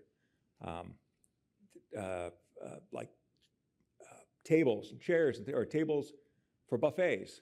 I'm terrified that I'm either going to run over the cloth and dump everything in my leg, or I'm going to knock the whole thing over. And that's something every single time. So you figure out ways to deal with it. Parking spots, I've had people park next to me. Even if I'm in the handicap spot, they'll park right next to me. And even though the van says, you know, stay 8 feet away, they don't read that, they don't know that. The bathrooms. I know when I was able-bodied, I loved the handicap stall because no one wants to go to the bathroom next to somebody. So the handicap stalls are always the most favorite stalls of anybody using a public restroom. Well, now I need that. I can't go into, I literally can't fit into a normal stall. I really don't want to cath out in the middle of everything. So, you know, simple little things like just the accessible bathroom. Some of the ramps, I do appreciate all the businesses that have the ADA accessible ramps, but sometimes they're over here in the far corner and you got to do like 9 switchbacks. By the time you get to the top, you're exhausted. Things like that, just little things that come up. One thing that I've come to hate are those decorative bricks on the sidewalk. I hate those things. They look good, but over 80% of spinal cord injury patients or spinal cord injury sufferers have chronic pain. When I go over those little bumps, every little bump is a shot of pain that goes through me. And a lot of times you can't avoid that. They put them on the curb cut so you can see them. Oh, thank you so much, but that hurts. So, or you get, in my where I live, they love those real estate, the open house signs. They put them right in the middle of the sidewalk. I can't get around them. You know, in wheelchairs, we can't get around them, so I end up just tossing them over the side. Cracks in the sidewalk, that lower left. I remember very, very vividly one of the first times I was out in Pacific Beach. My sister was pushing me in my manual chair. And, of course, my sister, being a little gung-ho, she was going kind of fast. We hit one of those curbs, my caster stuck, and I almost took a face plant. Things that we don't think about. If, as an able body, you see those little seams, you step right over them. We can't. We hit those things. And either, again, that jolt of pain, or our casters gets caught, and we can literally face plant. And it's, you know, things you don't think about. But let's see if I missed anything. Traveling. I've had a picture in here somewhere. I don't know where it is. Traveling. When I have had a lot of traveling. I was blessed to be the president of the local chapter of PVA. I got to go to Washington, National Veterans Wheelchair Games. I took a bucket list trip to Dublin, Ireland. And every single time you get an airplane, I'm a big guy, and it's especially difficult for me to move me because I'm so large. But even the smaller guys, it's still, you have to transfer, and each time is different. Each time is dangerous, and the level of training that the airplane staff get varies dramatically. I've been dropped twice. Luckily, it was very slow motion drop, but and it didn't cause any damage. But still, getting this 300-pound paraplegic off the ground is not easy, and nor is it fun. And it's also embarrassing when the whole plane is watching you go and waiting for you. Navigating small stores. I love the mom and pop stores, but they have to conserve room. So I run into everything. I have killed end caps. I have knocked entire end caps off. I've taken clothing racks with me. I've done the tables, like I said, where I've knocked a table over. I've done all that. I'm kind of a wrecking ball. One other thing that you don't think about, carrying things. Usually you carry things. Well, say like Wayne or the people in wheelchairs, we need both hands. Even a power chair, I need at least one hand. So I end up dropping things all the time. That's why I always have this with me. Little things like this that you don't realize you need or think about. Those are all things that I have learned through 13 years of dropping stuff and realizing, crud, that this is tremendously helpful. Let's see, what else do I have? Big note here, just gravity. Gravity is not our friend right now. Also, nothing is, if you forget something, you can run back into the house real quick, grab your keys, run back out again. For us, it's a lot more difficult. So I have gotten in the habit of, before I leave the door, I have a big sign up by my door that says, what do you need? So that every time I go out my door, I stop, I see that, and I think, what do I need? Okay, do I have everything? The brain injury didn't help that at all, but still, it just keeps you from having to do back and forth, which normally is not a problem. But for us, it becomes a bit of a challenge. I do want to talk a little bit more about the PVA, where I was talking about, instead of focusing on the things that I can't do, focus on the things I can do, like wood turning. I didn't know I could do that. But the PVA does so many things that gets us out there, which, in addition to getting out there and doing sports, the best thing is to meet the other veterans. I have been blessed and truly honored to know so many paralyzed veterans that have become my mentors, that have become idols, that have become inspirations for me. I know I would not be where I am right now if it was not for the PVA and the men and women who were in the PVA that taught me, hey, yeah, it sucks, but you can still live. Dwayne Norman being one of them. He was an amazing man. And, I will say, I don't know if Al is still here. My very first wheelchair games in 2014 in Philadelphia, still new injured, didn't know what I could do, couldn't do. I heard a man up on the stage speak, and he said, there's one rule that I learned about wheelchairs. You can give up, you can give in, or you can give it your all. And that was Al Kovac saying that. And I'll never forget that, because that really resonated with me. I can give up, I can give in, or I give it your all. And that's what I decided to do. It's just, hey, I'm still alive. For some reason, I'm still alive. So let's go ahead and do it. And, we can do some fun things like Unstoppable, our drag car, which unfortunately I did finally get to drive, but I can't fit in it because I'm too big. Fishing, I never fished before. I didn't actually catch that one, he did. Trap shooting, I can go out trap shoot. All the different things that we can do. Disc golf. And I can do advocacy. One of the things that I was so honored to do, I've been able to do it a couple times, was to go to DC as a paralyzed veterans advocate and talk to Congressman Scott Peters on veterans, or on ADA veterans issues.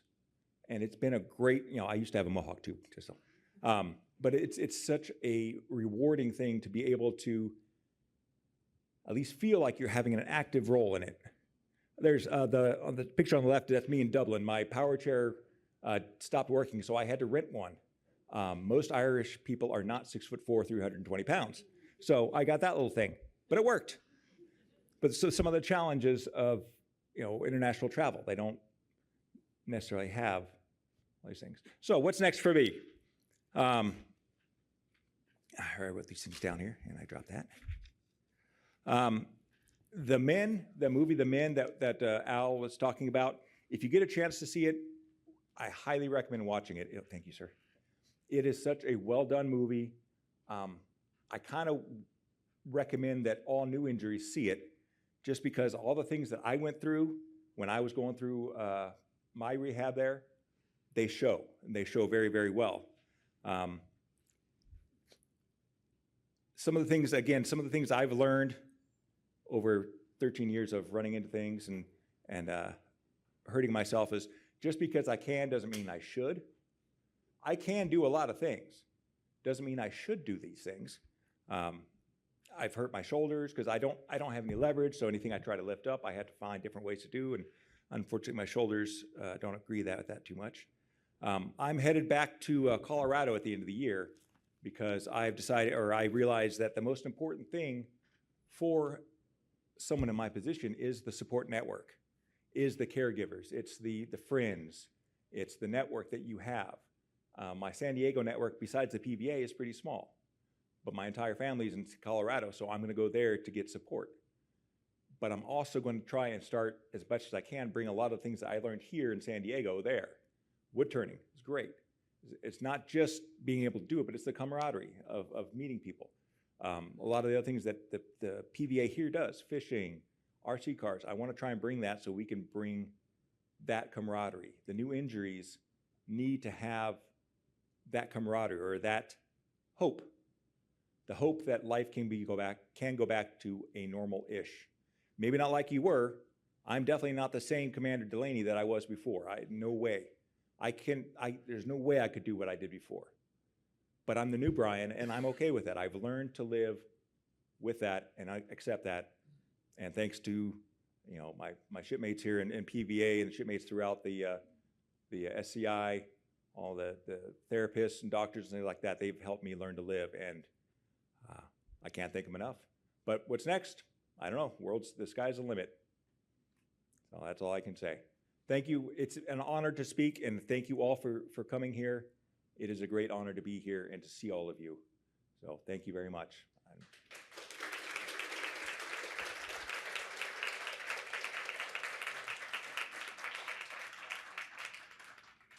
But any questions? I can give a snarky answer. All right, thank you again.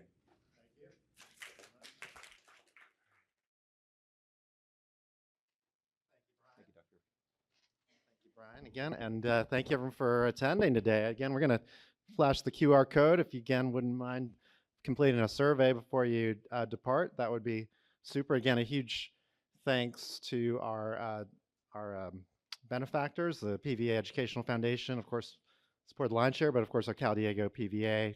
Thank you to all the speakers and our planning committee, and of course, big thanks to Peter Ballantyne, of course, and his continued tireless effort in advancing this. So we'll see you next year, if not before then. Thank you.